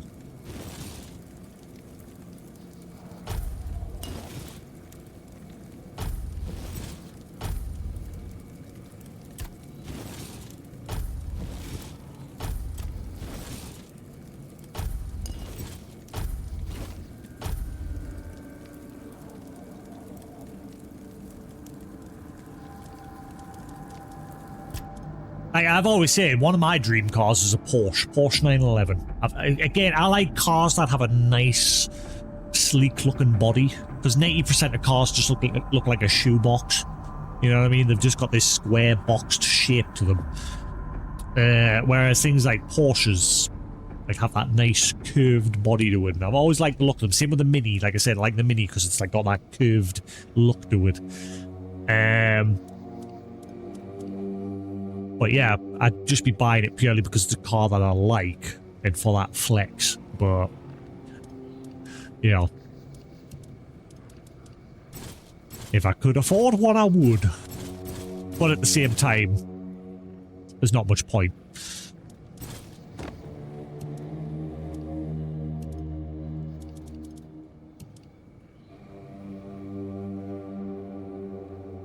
Oh yeah, minis are everywhere in the UK. Minis, and lately I've seen a lot of these Fiat cars. I can't remember the model of it. I'll sharp tell you.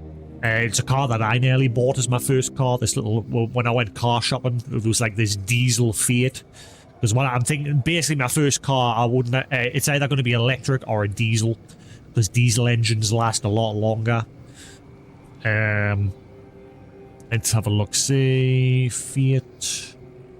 Is that it? I think that's it. The Fiat 500. Is that it? Yeah, Fiat 500. There's a lot of them everywhere as well these days. Fiat 500s and just minis. They are everywhere across the UK. It used to be Corsas were the choice, but the problem with Corsas now, they're deemed the boy racer car, and because all these young numpties are buying them and getting into accidents, the insurance class for those are just going up and up and up and up. They used to be the best for like cheap insurance, but I don't think they are anymore.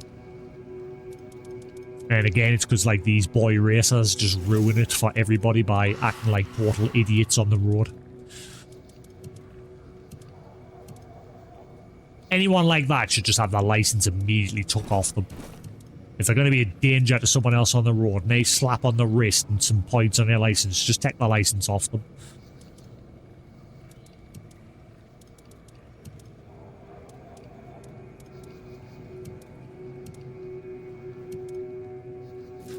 Right.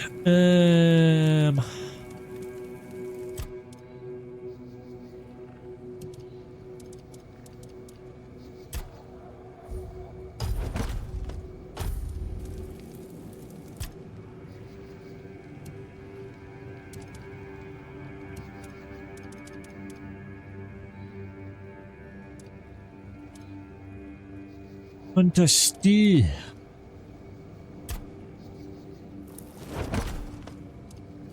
Right, that'll do. Right, let's crack on towards my bounty.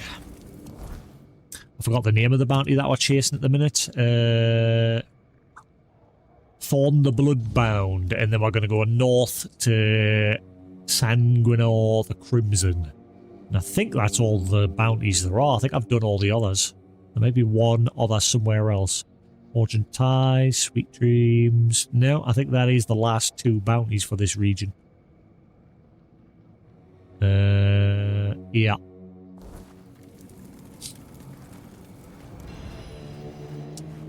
My ultimate goal when it comes to vehicles, I've become obsessed with videos on YouTube for the past few years of people buying big vans and converting the back into them into the back storage area into a living space, so that you can just go anywhere you want. And I've always liked the idea of that, the freedom, you know.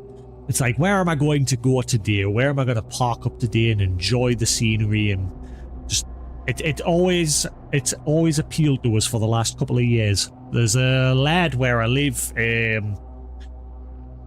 One of his friends said he was busy in the middle of doing that, where you just buy a van, you gut the entirety of the back of it, put some insulation in, put some boarding up, wires, you know, solar paneling on the roof, and you just turn it into a little livable space. There's a guy on YouTube called Trent the Traveler. He's an American dude or Canadian dude, I can't remember. Apologies to him if I've got it wrong. And yeah, it's just him and his dog just traveling across America, going to different places. He sometimes live streams on Twitch, not very often. And he goes to creepy locations, he'll go out deep out in the middle of nowhere in some woods. He'll set up his Starlink satellite, and he'll just stream himself playing horror games in the middle of creepy woods. There was once he found a cave, and he went into this cave and set up his Starlink. He had a cable trailing out the cave where his Starlink was set up outside. And the cable came inside and connected to his laptop in there, and he was just sat inside of this creepy cave where you could just hear water dripping and the whistling of the wind, and he was just sitting playing horror games in this cave. And then there was one where he'd had a B&B sort of thing where he hired a watchtower, you know, those fire watchtowers that they have in the woods. He rented one of those for a night, and he sat playing Firewatch and a couple of other some other spooky watchtower game similar to that. I think that one was a promo one that he did. I have no idea about the ghost one. I can't remember that one. His dog's Millie, just this little I think this is a Rockweiler, just this chill little dog, just constantly on the road with him, going on adventures. But it's always appealed to us. It's the same with tiny homes. There's YouTube channels dedicated to people that make these tiny homes, proving that you don't need a big living space to be happy. And yeah, they just get, you know, storage containers and convert them into homes, and or they buy an old English shed that's made of these old stacked bricks and that. And there was a kid, there's a video of a kid on YouTube bought one of those in this countryside, this old shed, but it was quite the size, and he converted that into a 2-story home. Downstairs was his living space and his bathroom, and upstairs had his bedroom. It was just big enough so you just could get the essentials in, but he turned it into a good place. And I think he sold it last year, and he made a good profit towards buying himself a bigger home. No, his dog's just all brown, called Millie. But he's called Trent the Traveler. And I watch his channel quite a lot. He recently upgraded. He had a white Sprinter van that he initially converted, but he's recently partnered with Asus ROG, the Asus ROG company, and they helped finance the conversion of a bigger van, which has their logo on the side of it. So he's basically a walking advertisement for our Asus ROG Ally. Or just the ROG brand as a whole. Yeah, they helped him convert this bigger van, gave him a big ROG PC, a laptop, and a bunch of other things just to promote like their brand. And yeah, now he's got this bigger van that he carries on going on his adventures.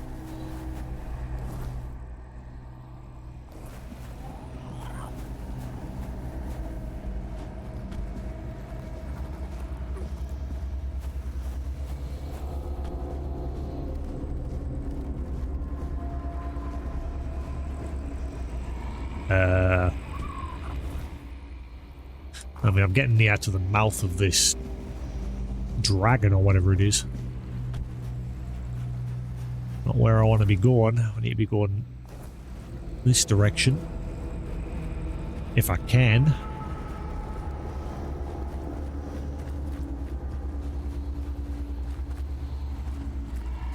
Oh, I didn't realize it now. That looks like a...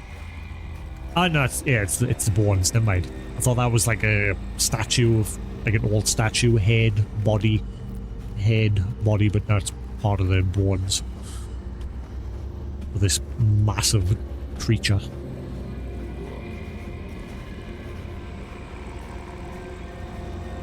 Ah, right, I've gone full circle. Do I watch Outdoor Boys? Not familiar with them. Welcome back, Wanderer. There's another guy that I watch. He's a Japanese or Korean or Chinese dude. Apologies to him if what I'm not sure entirely what he is.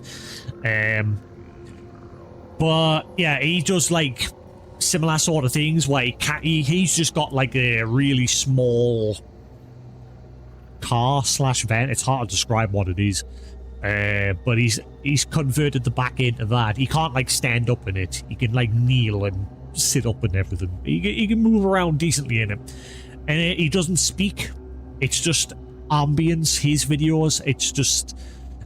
Trent sort of does a similar thing, but he also speaks at certain points throughout the videos. Like, he'll cut off to talking about his day and what he's doing and that. But this other guy doesn't speak at all. It's just the sound of the rain or the wind and, like, hitting off of his car.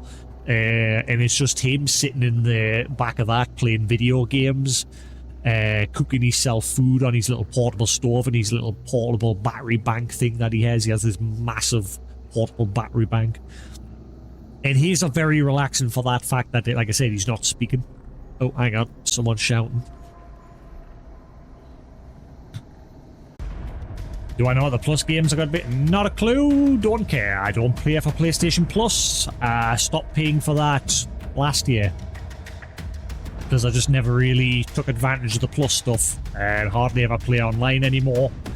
Because obviously the guy that I normally play online with pretty much just only plays PS2 games these days. My other friends, like I say, they don't really do much online anymore either, so I've got no need to pay for it anymore. Eldritch Reaver. Or Eldritch Reaver. Yeah, once I get a PC set up, like a better PC, Tuklam and myself will probably be doing more multiplayer stuff. But it also just depends on when I'm free and when he's free. Because obviously I don't have that luxury of sitting on my arse anymore. Because obviously I was out of work for two years looking for a job. But now that I finally found a job, obviously don't have that much free time anymore. Life finds a way.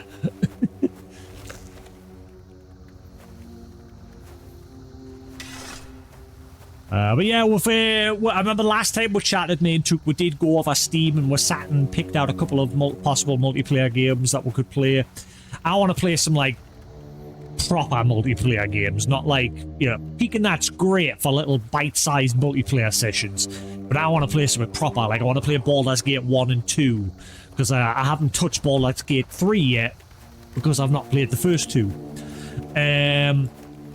I'd like to replay Divinity Original Sin 2 because I never finished it.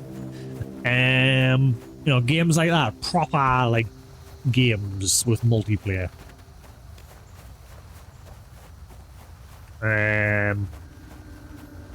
Where is this block? All right, further that way. Make an offering.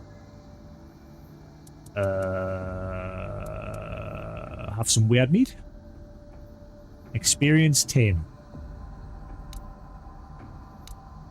Yeah.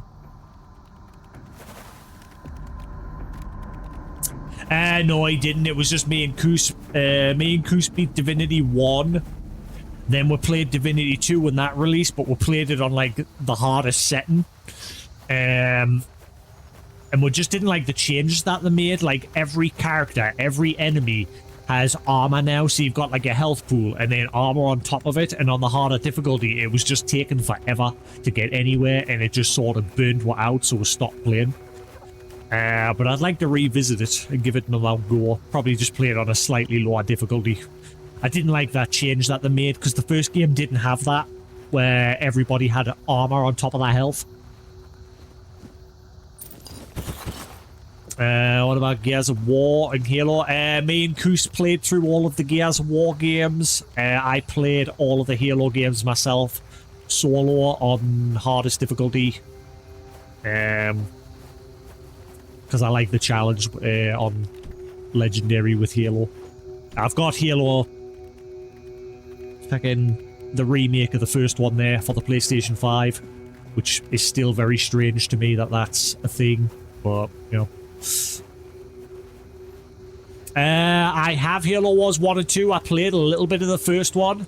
I've always wanted to go back to it because I initially got it on the Xbox 360 and the controls weren't that great.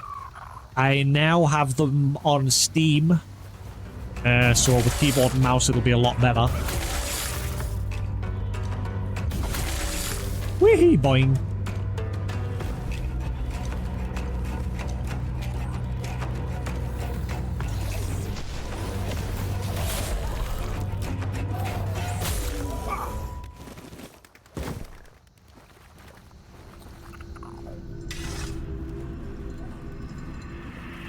I need to catch up on me Evercade. I know obviously I've got my priorities now to get the car, but I want to like catch up on my Evercade collection as well. Like my Evercade cartridge collection, there's been like a 30 or 20 games released since I stopped buying, so I'm falling behind on my Evercade collection.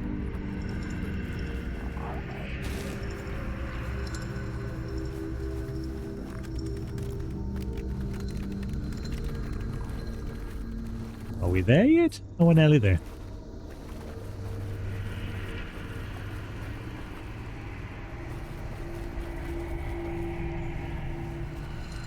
Ah, it's a weird tree. Oh, yeah.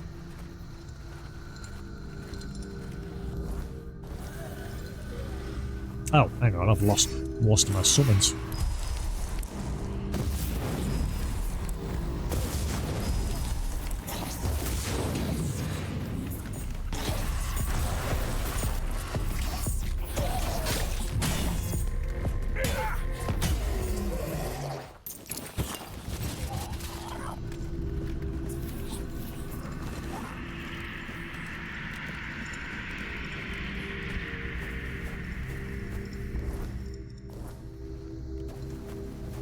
Yeah, Halo has always been one of my favourite games. Mainly because I had like good memories of multiplayer with friends and that in the early days. I've told this story a few times, but before Xbox Live, when the original Xbox was around, myself and my friends had...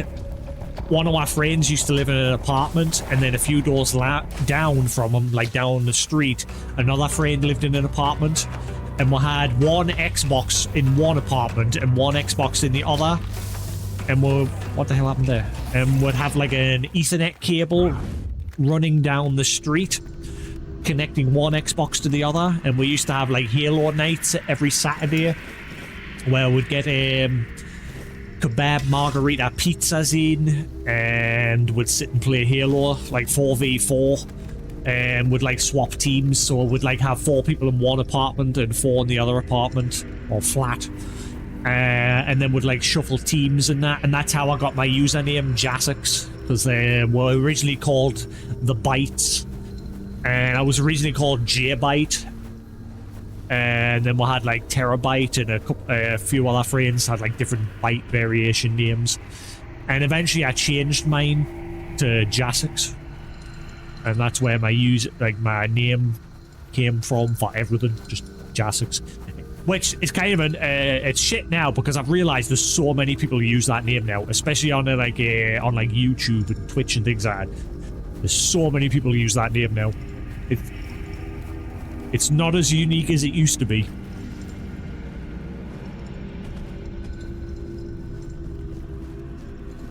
But yeah, that's me fondness with Halo. Would have like link-up nights like that where we'd connect 2 consoles together physically. And then when Xbox Live came along, we'd still do it. But eventually we all started like just doing it from our own home. And so the whole social gathering sort of phased out. And that's when we all started to lose interest in Halo. Pretty much after Halo 3. Halo 3 was probably our biggest, like, when would like still play. But then eventually even that stopped.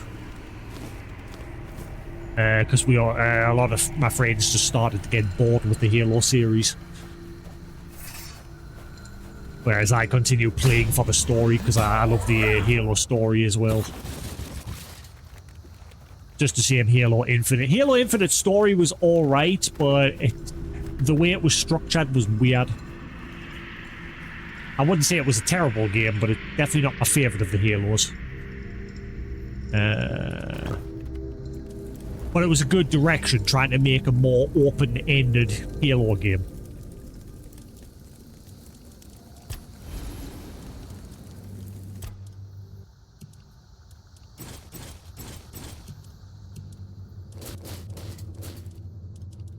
But like many other companies, 343 got caught up in the whole, you know, trying to get microtransactions in everything, and again, seasonal events this and seasonal events that, and it just wasn't Halo anymore to me at that point. Same with like Call of Duty. I used to play the crap out of Call of Duty up until Black Ops 2, and then I lost interest. And then when the PlayStation 5 released, myself and Koos bought Call of Duty Cold War, I think it was, and I really enjoyed it because I hadn't played Call of Duty for years. But I quickly got burnt out again.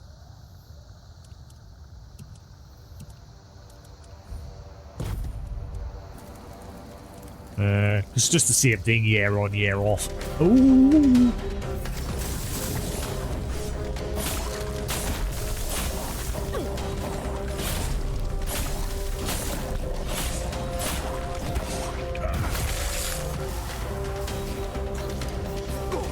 Oh, there's another one. Oh, it's the tree. Yeah.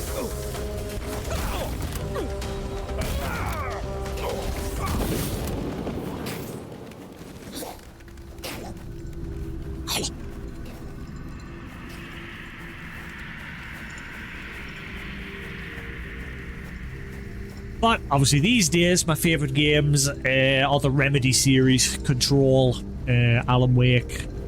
Such great story-driven experiences, and I'm really looking forward to Control Resonance. Because what I like that Remedy's doing with the Control series is they're like mixing it up. Like it's not the same sort of gameplay as Control 1. Like Control 1 was more like third-person gunplay.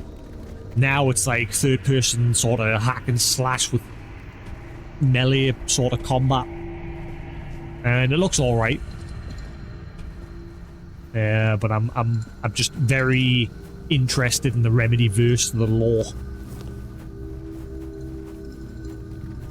Why is it's bugged? I can't. Okay, and I fix it. That happened last stream where it randomly put my weapon away and then I couldn't get it back out. Chromok Horn. I think I've got one of them.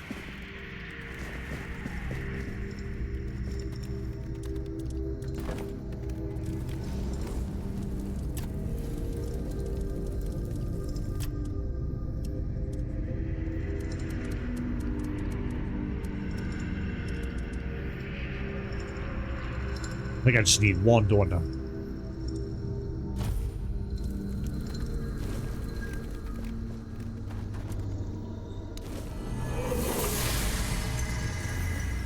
Come on the rising winds, we're gonna up around and win, yeah. Do do do do. Ooh, that guy looks fancy. Do do do do. Ooh, fast travel point, give me. Justice.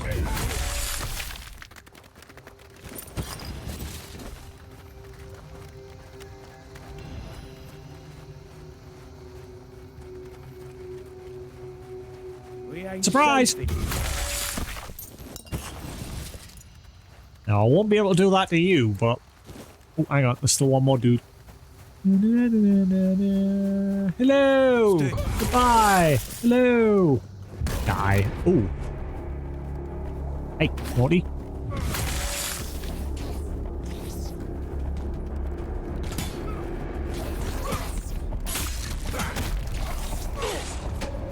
Ooh, that's some chunky damage.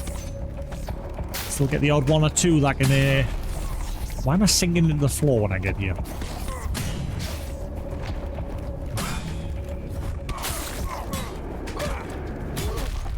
Get out.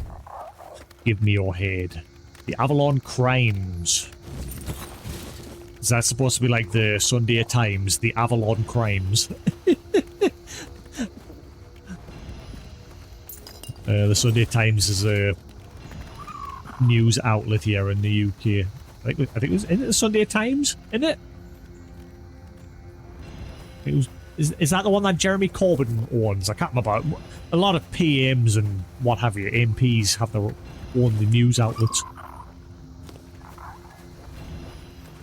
Luminous silver dust. Why is that flagged as a quest item? I have dust. But no idea why.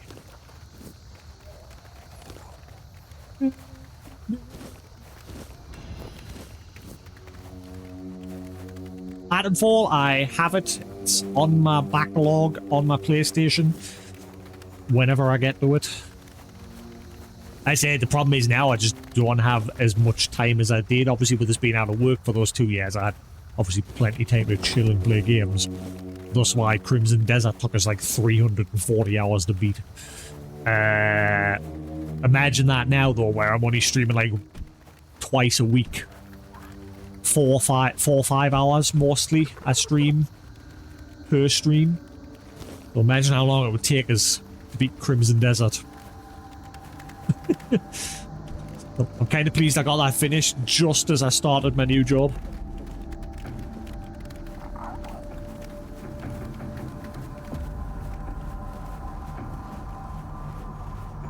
Right, so rather than going back to turn that bounty in immediately, we're going to go to the next one. Sanguinar. Or Dumbledore.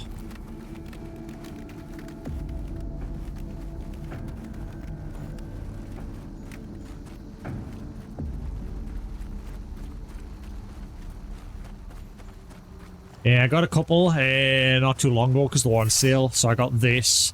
Atomfall. Ow, ow, ow. Ah.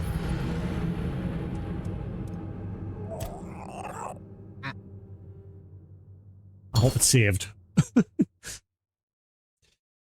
Yeah, Atomfall's the one where it's a fantasy version of the UK, if I remember. And it's another sort of post-apocalyptic thing, if I remember correctly, isn't it?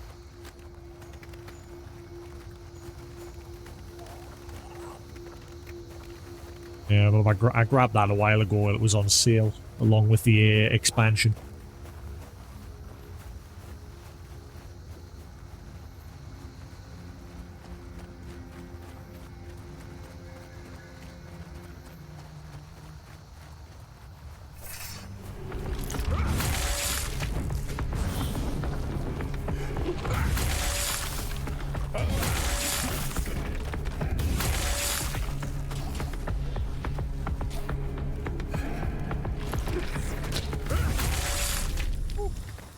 And their eye lasers still pack a punch. It's not seeing much difference in the fact that I've just upgraded my armor quite a bit earlier today there.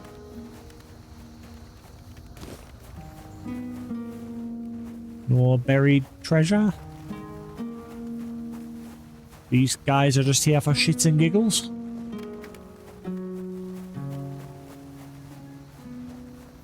Alright.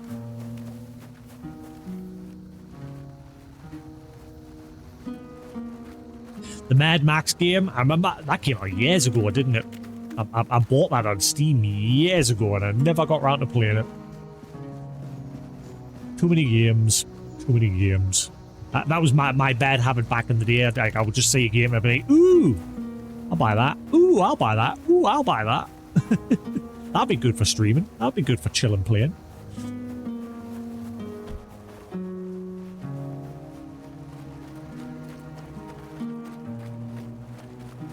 Oh, this is, oh, wait, no, yeah, this is, where's this taking us? Kunak Lower Gate.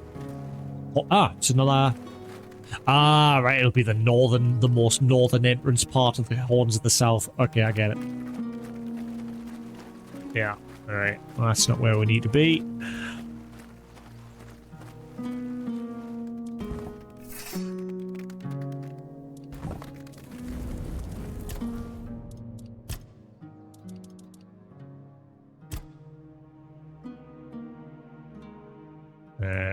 Confirm.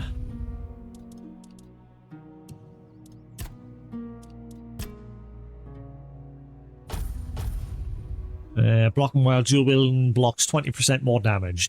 Nice.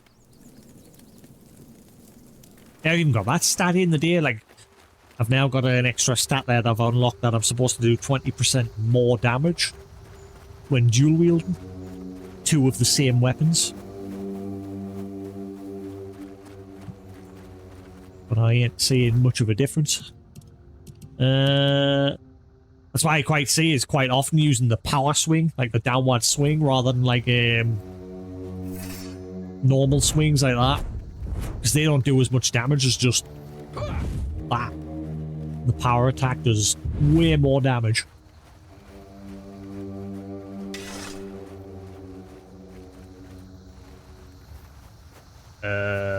Is that something or... That looks like something. Yeah, that is something. Hello? There is even a question mark there.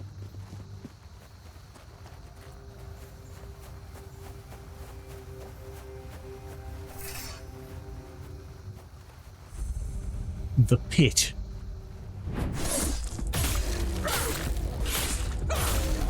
I kind of like that Bethesda's at least announced that they've confirmed what everybody already knew, that they're working on a Fallout 3 in New Vegas.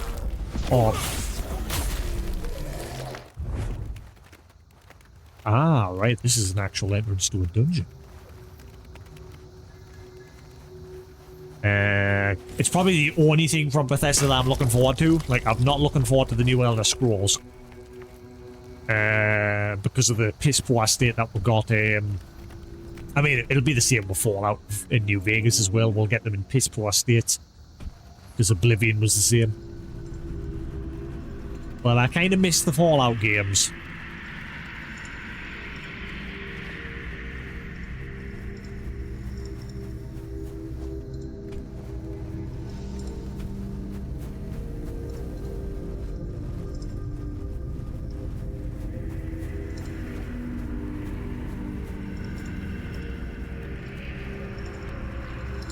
Yeah, I don't know if they're going to give it the... Well, the problem is it was Virtuous that remade Oblivion. Bethesda just sort of were just the overseers, but Virtuous were the guys that remade it. But they never fixed any of the problems. They basically just, like a lot of other remakes, they take the original core of the game and then just build on top of it. So, like, the shell of the original game is still there.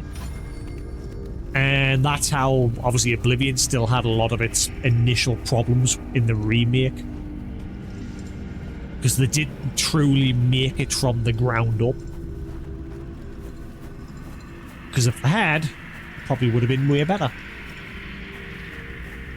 And if it's Bethesda themselves working on the Fallout games, they'll probably not go as far as what Virtuous did in terms of remaking it. And then they'll probably just upscale it to 4K and say, here, there it is. That'll be $90, please. Kind of like they did with that Fallout anniversary, that Fallout 4 Anniversary Edition. Like, the upgrade price for that was practically the price of just the game on its own. Which is why I haven't bought it. And all you get is like a couple of like extra weapons. All they've done is took a bunch of content off the store that their fans have made and put them officially into this bundle for the anniversary release. And just charged you like full price for it all again. Which was a right kick in the nuts, so I never bothered buying it.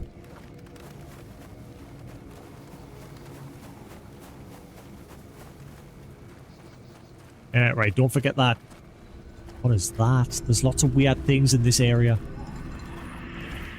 Just in case, I'm gonna... Where is it? The pit. Yeah. The shrine of the... is it? I have already done that, haven't I? Right, okay, okay. All good.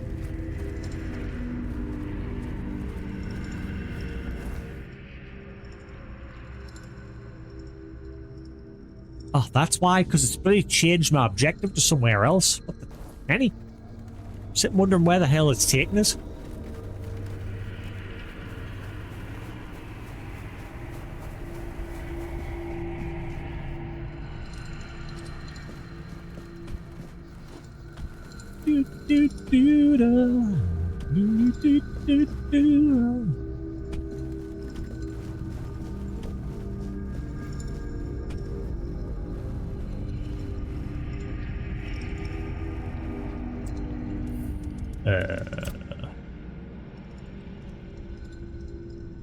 Time is it? Let's see, 3 o'clock. I'll probably stop soon because I need to make food.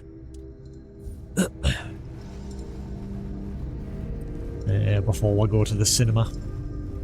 Probably have a double stream tomorrow if I'm up early enough. We'll see if I'll have like a double stream tomorrow. That's the only way I can do it these days, like Saturday, Sunday, or when I'm free, if I can like squeeze in a double stream.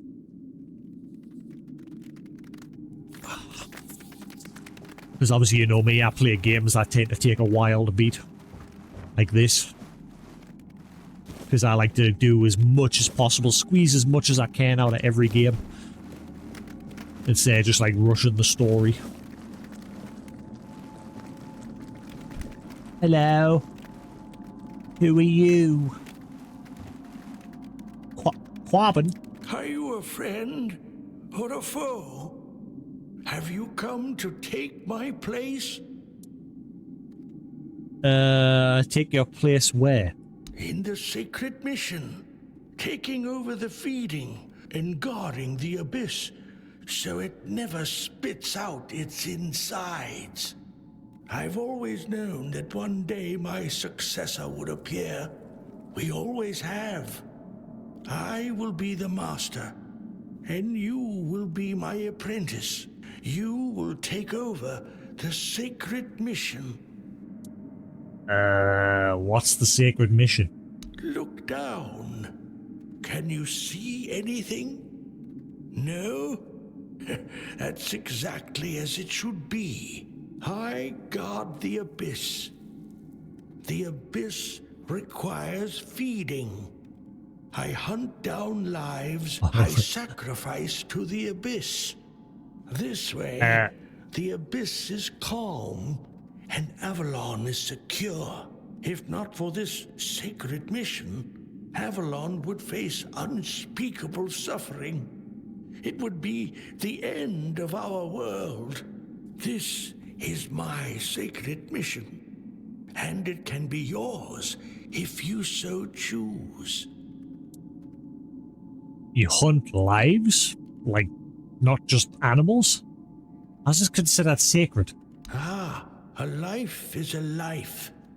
Sacrificing one person is a small price. I mean, to when you pay start to talking about prevent sacrificing to the pit, catastrophic immediately I thought, terror I'm that sacrificing would follow you. if the gates of the abyss were to open. It's alright. Just get your final words out while you can, mate. I'm going to sparta you into that pit.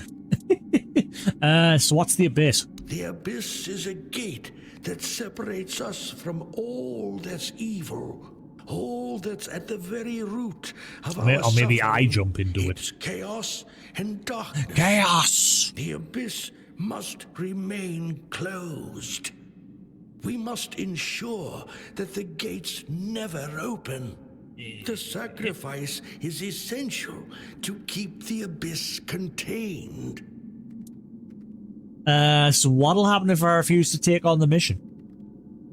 Ah, then you will become more fodder for the feeding. You wish. We will fight.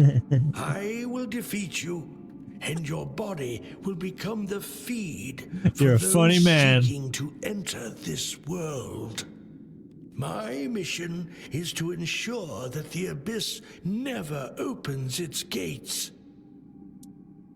And you believe all this? Oh, would you really risk the fall of Avalon, knowing its fate rests in your hands? It's not about fate. It's about necessity.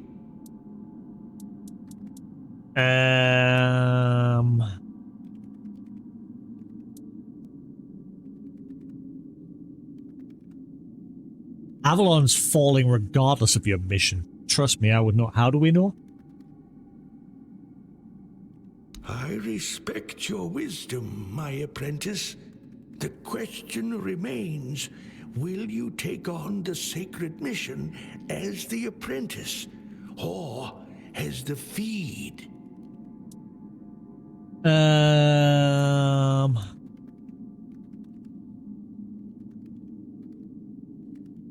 Anoint me, master. I'm ready to relieve you of your duty. Guardian of the abyss, forever keep watch over the secret hidden in the depths. Remain eternally shrouded in darkness, caring alone for this cursed land. There, that should suffice. I leave you all of my belongings. He's going. Oh wait, is he going to just? Masters. One day, Is he? An apprentice will come to you, and you will pass on the blessing. He's going to drop into the pit on his own, isn't he? My apprentice. Oh yeah, he's. Oh yep. Okay, bye. Whee! T-pause. Pencil drop. Whee!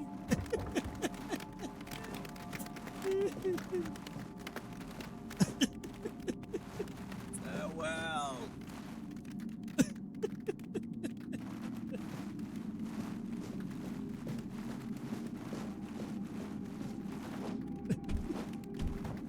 Can I get him there? Or up there? Oh wait, hang on. The Treaty on the Sacred Mission. Written by your third Knight of the Abyss. In the shadow of the world where light fades into the endless void lies the abyss. Bound by ancient magic and solemn vows, this chasm marks the frontier between our realm and the darkness beyond. Here, we the Knights dedicate our lives to the sacred mission, bestowed upon us through generations untold. Our duty is to stand vigilant. We are the shield against the creeping shadow, the watchers of the unwatchable. Our resolve must be as the mountains, unyielding.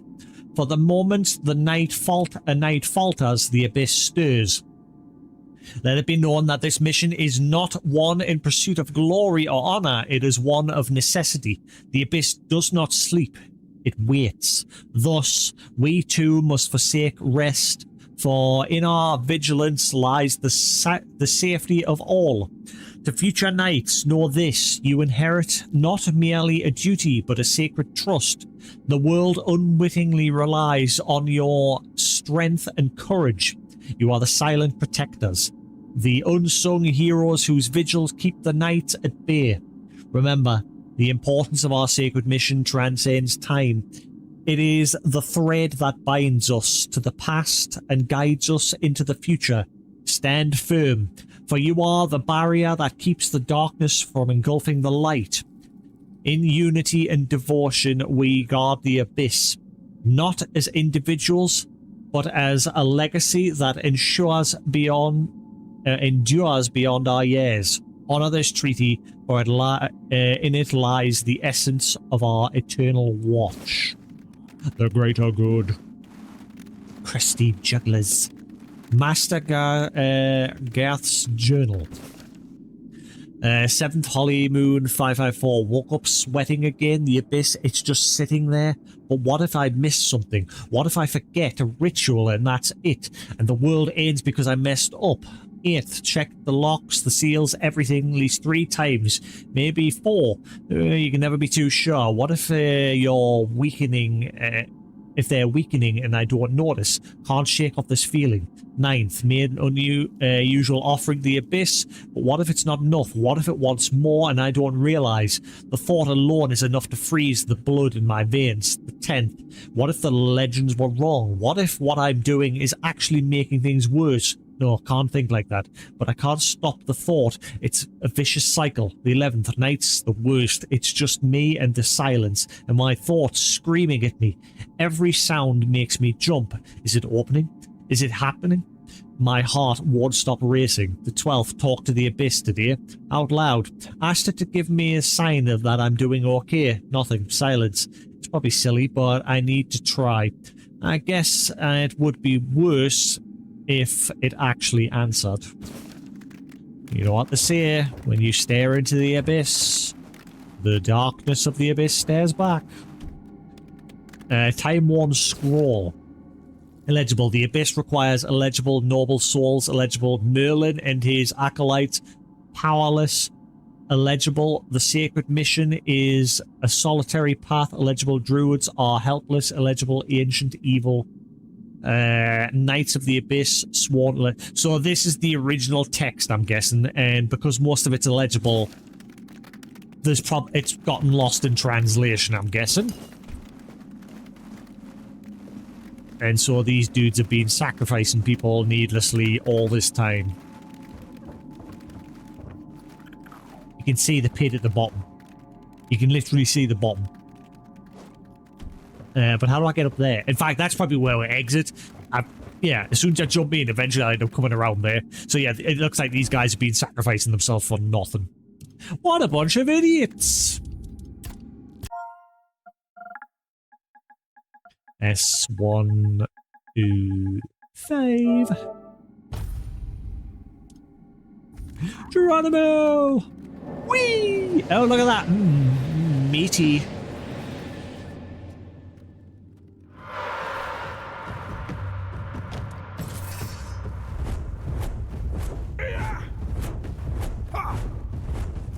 Excuse me.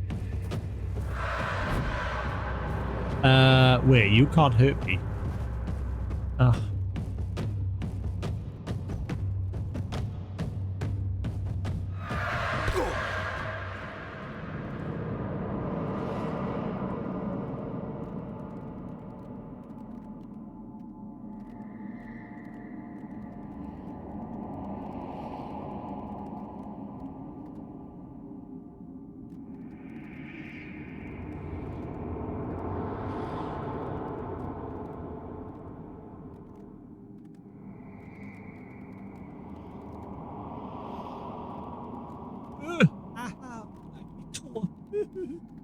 Right, Azure Leech Stone. What is that? It didn't tell us.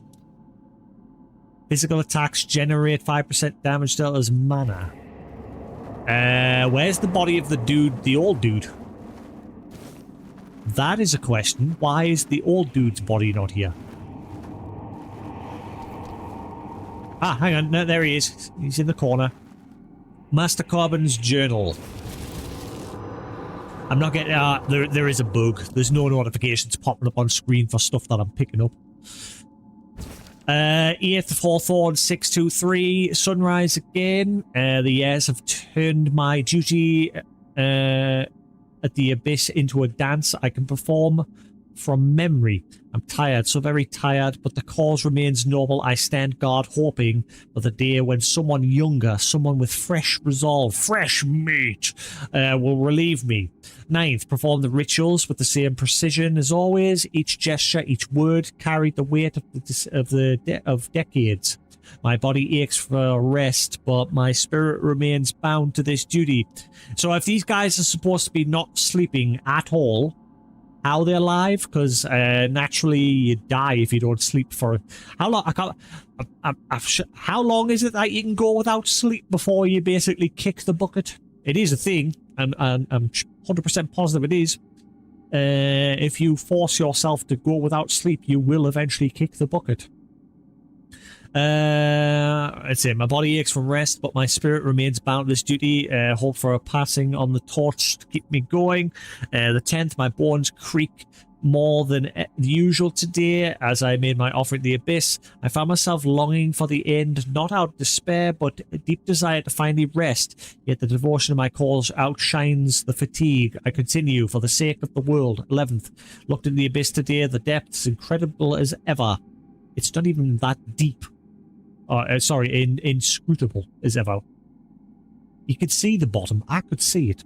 I wonder if it knows of my wariness. I've given my all to this duty, and I'll give more, but the hope for a successor grows daily. Someone to carry on this noble task with the vigor I once had. 12th, the night's silence was a heavy companion. Filled with reflection on my years spent at vigil, my heart is proud of the work, yet yearns for release.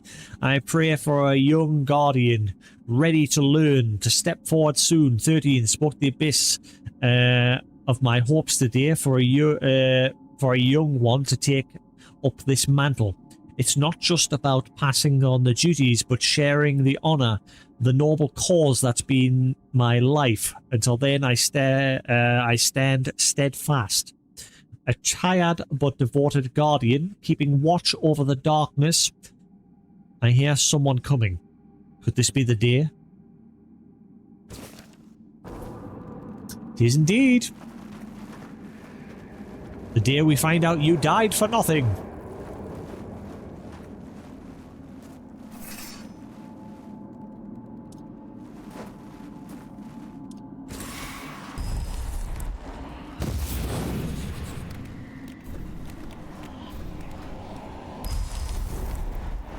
Hang on. Did I not turn the hood back on? Oh, I forgot to turn it back on. And mine. My fault. I thought I turned it back on ages ago. Derp.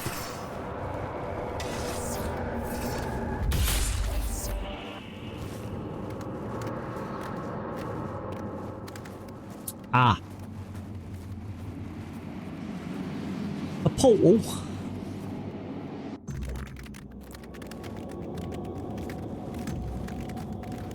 The abyss beckons. I jumped in the bloody walled cave filled with bodies. In the caverns below Khan's watch, I discovered a portal.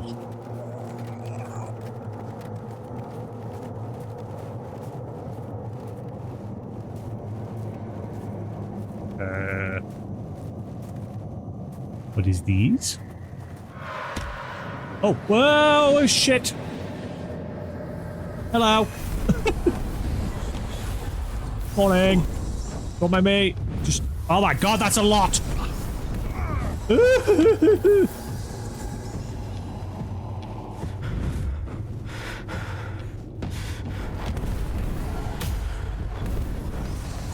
Hang on. I don't have my minions to help us. It's just me.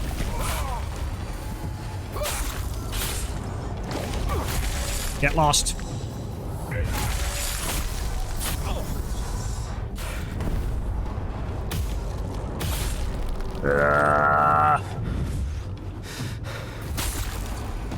For victory!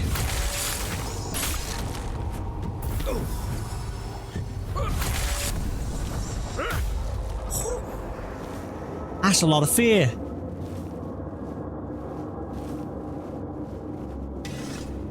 Can I get back down there? I'm worried I missed some loot.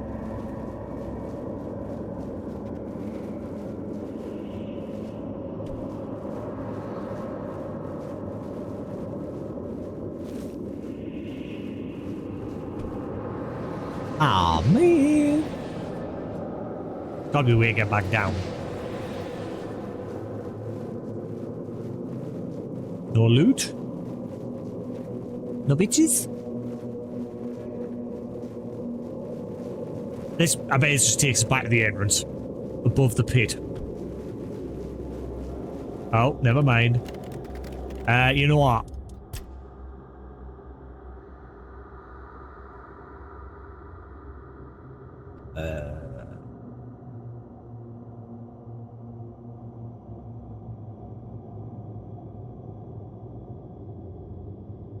I'm gonna reload because I didn't know that was. I thought that was just when I initially saw that guy floating there. I thought, oh, time must be stopped in that back within that little area, but no, it like launched us up into the air.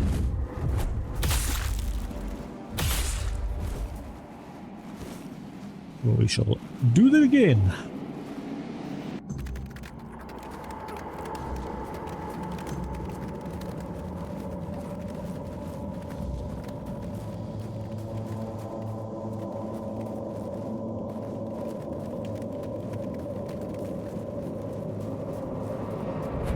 Ow. Did I just reload for no reason? I thought there was another tunnel this way. Ah, reloaded for no reason. Boo!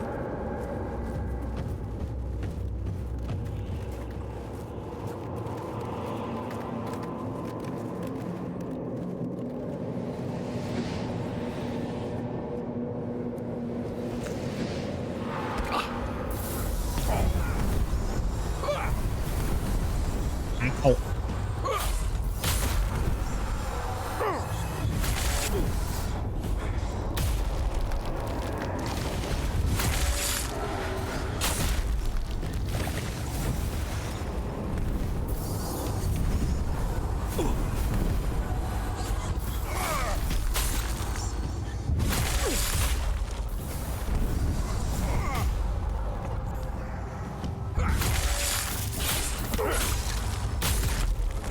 Right.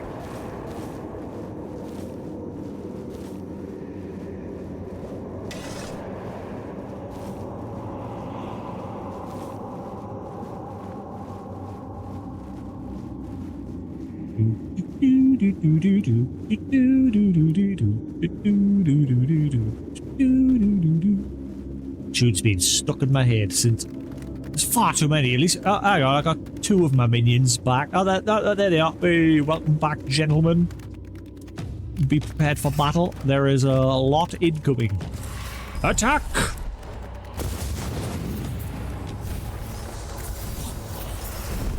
Ah, they can't get down. Son of a. Ow!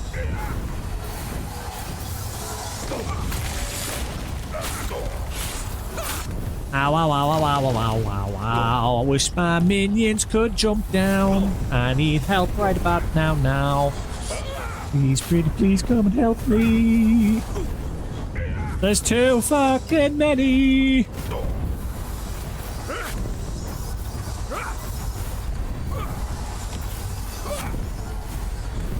Aye, aye, aye.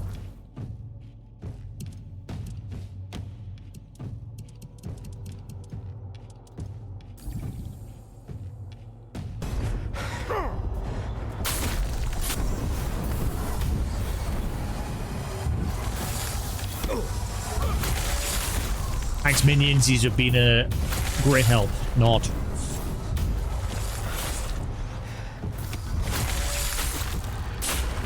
Whoa, whoa, whoa, whoa, whoa.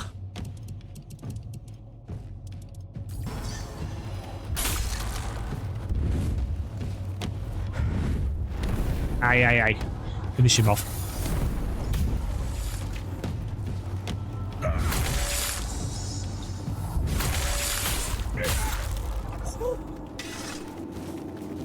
What is going on in this place?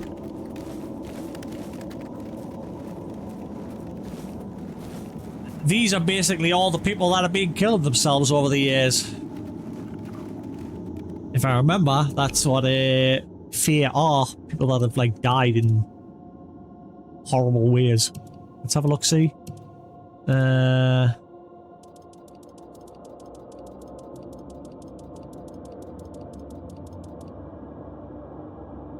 Fear?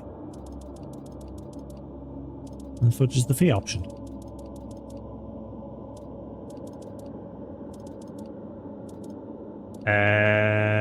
Daddy? Where's the fear option? I'm sure the law behind fear was that basically people that like died in horrible ways and like regretted that. So I think that's what all these fears are. It's all the people that have been jumping into this pit or being sacrificed.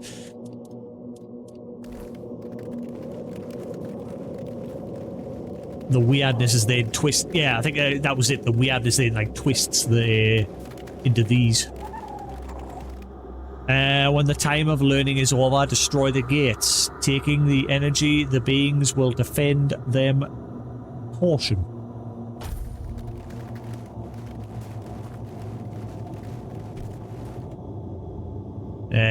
Beings arrived with demons. Imprisoned at the border of the world, a thin boundary, intermingling. Guard the gates while we acquire knowledge.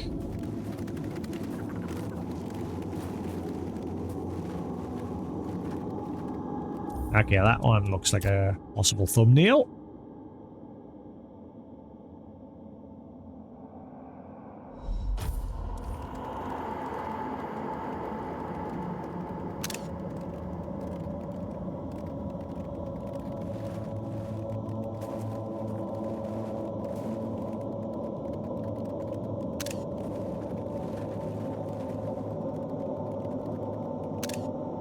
I'll do. Is everyone alright, guys? Video and everything still good? We all good?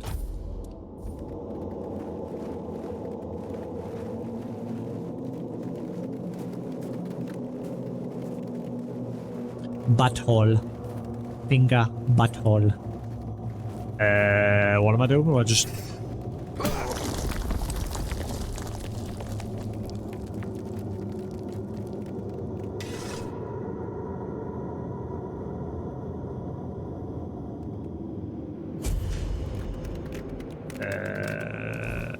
Okay. Was there an option to interact with that door at all? Probably should have checked. I think it's too late now. Shit. Now, never mind. Moving on.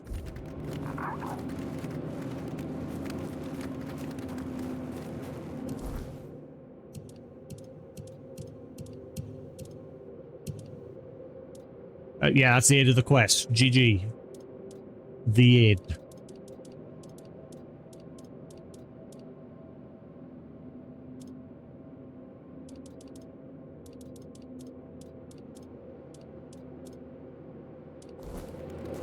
That was an odd one.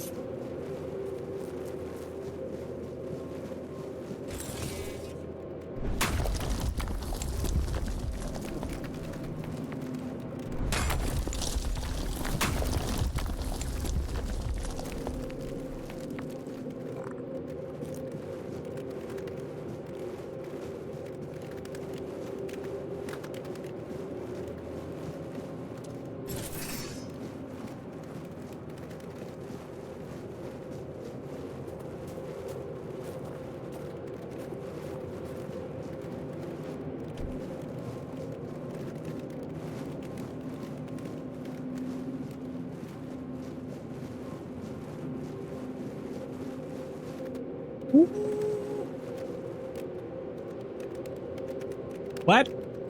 A polar bear? No, just bear. White bear.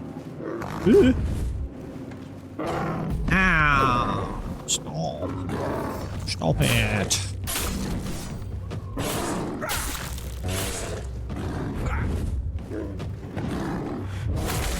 Ah, get up, get up, get up, get up, get up, get up, get up, get up, get up, get up. Ah.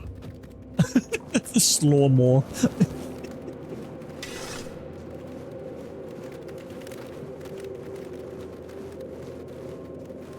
Okay. Bear cave.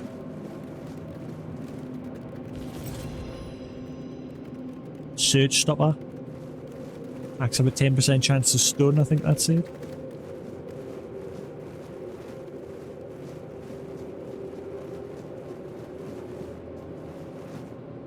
Alright. But hang on, what about that area that was in the upper floor, like where you jump into the pit? There was a area. Huh. Something has been missed. I wonder if I can get in there.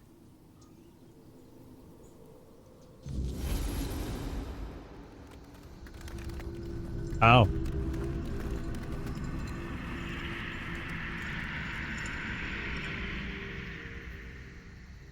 Huh. Ah!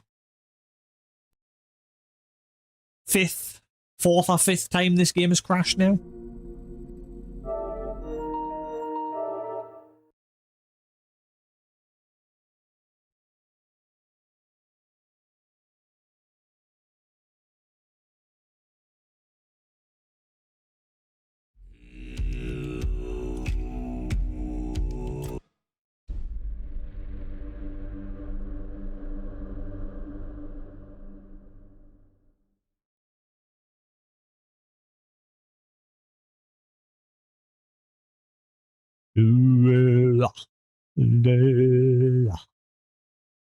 I don't know.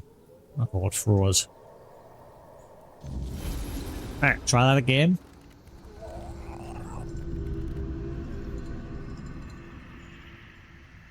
Yeah, there was a tunnel near the pit. It was too high up, so I couldn't jump in, but why have it? Oh. Oh, the whole area's completely changed. Never mind.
Right. Yeah, so... huh. So, alright, so because we broke that altar thing down below in the pit, it's broke the veil.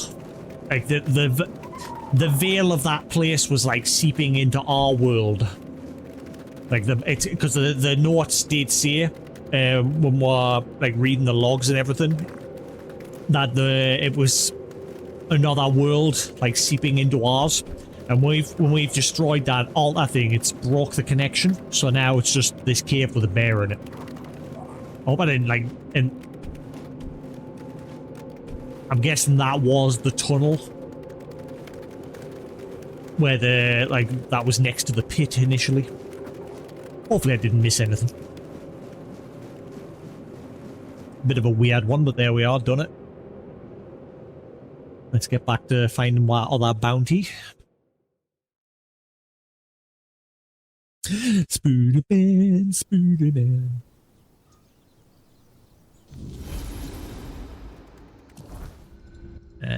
Right, so let's keep pushing north.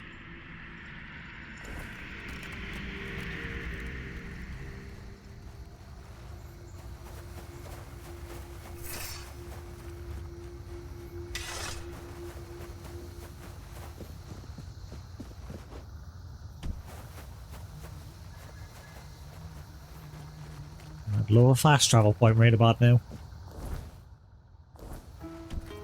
Anything hidden in this little pond?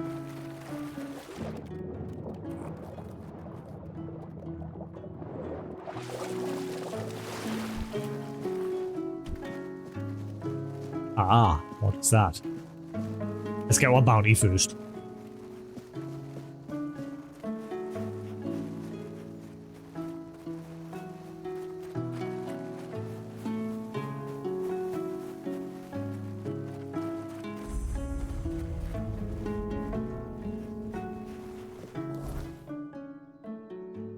Right, Sanguinor the Crimson.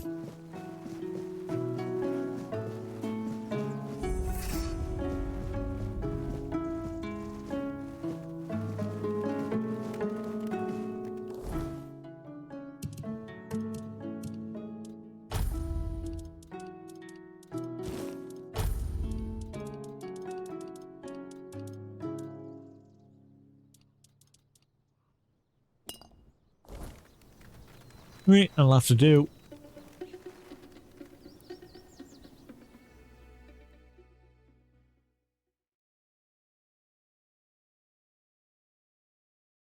Hopefully my mic lasts. I know I saw the light there when I took it off its rate, so it's gonna run out any minute now. If I kill Sanguinor the Crimson, I can collect the reward for his big statue. It ain't going to be as straightforward getting this dude, is it? And there's no map for this place. What be this place?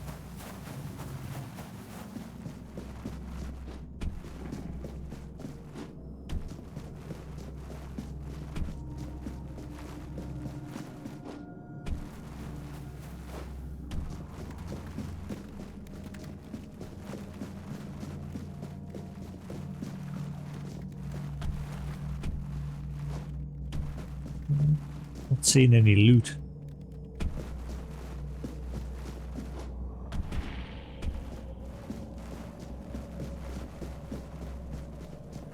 This place sort of reminds us, you know, the Elden Ring Shadow of the Erdtree DLC when you went into like the chaos, that forest that was just fully corrupted by chaos. And then eventually once you got deeper in, you came across that big manor where the Lord of Chaos resided. I'm getting vibes with this place like that.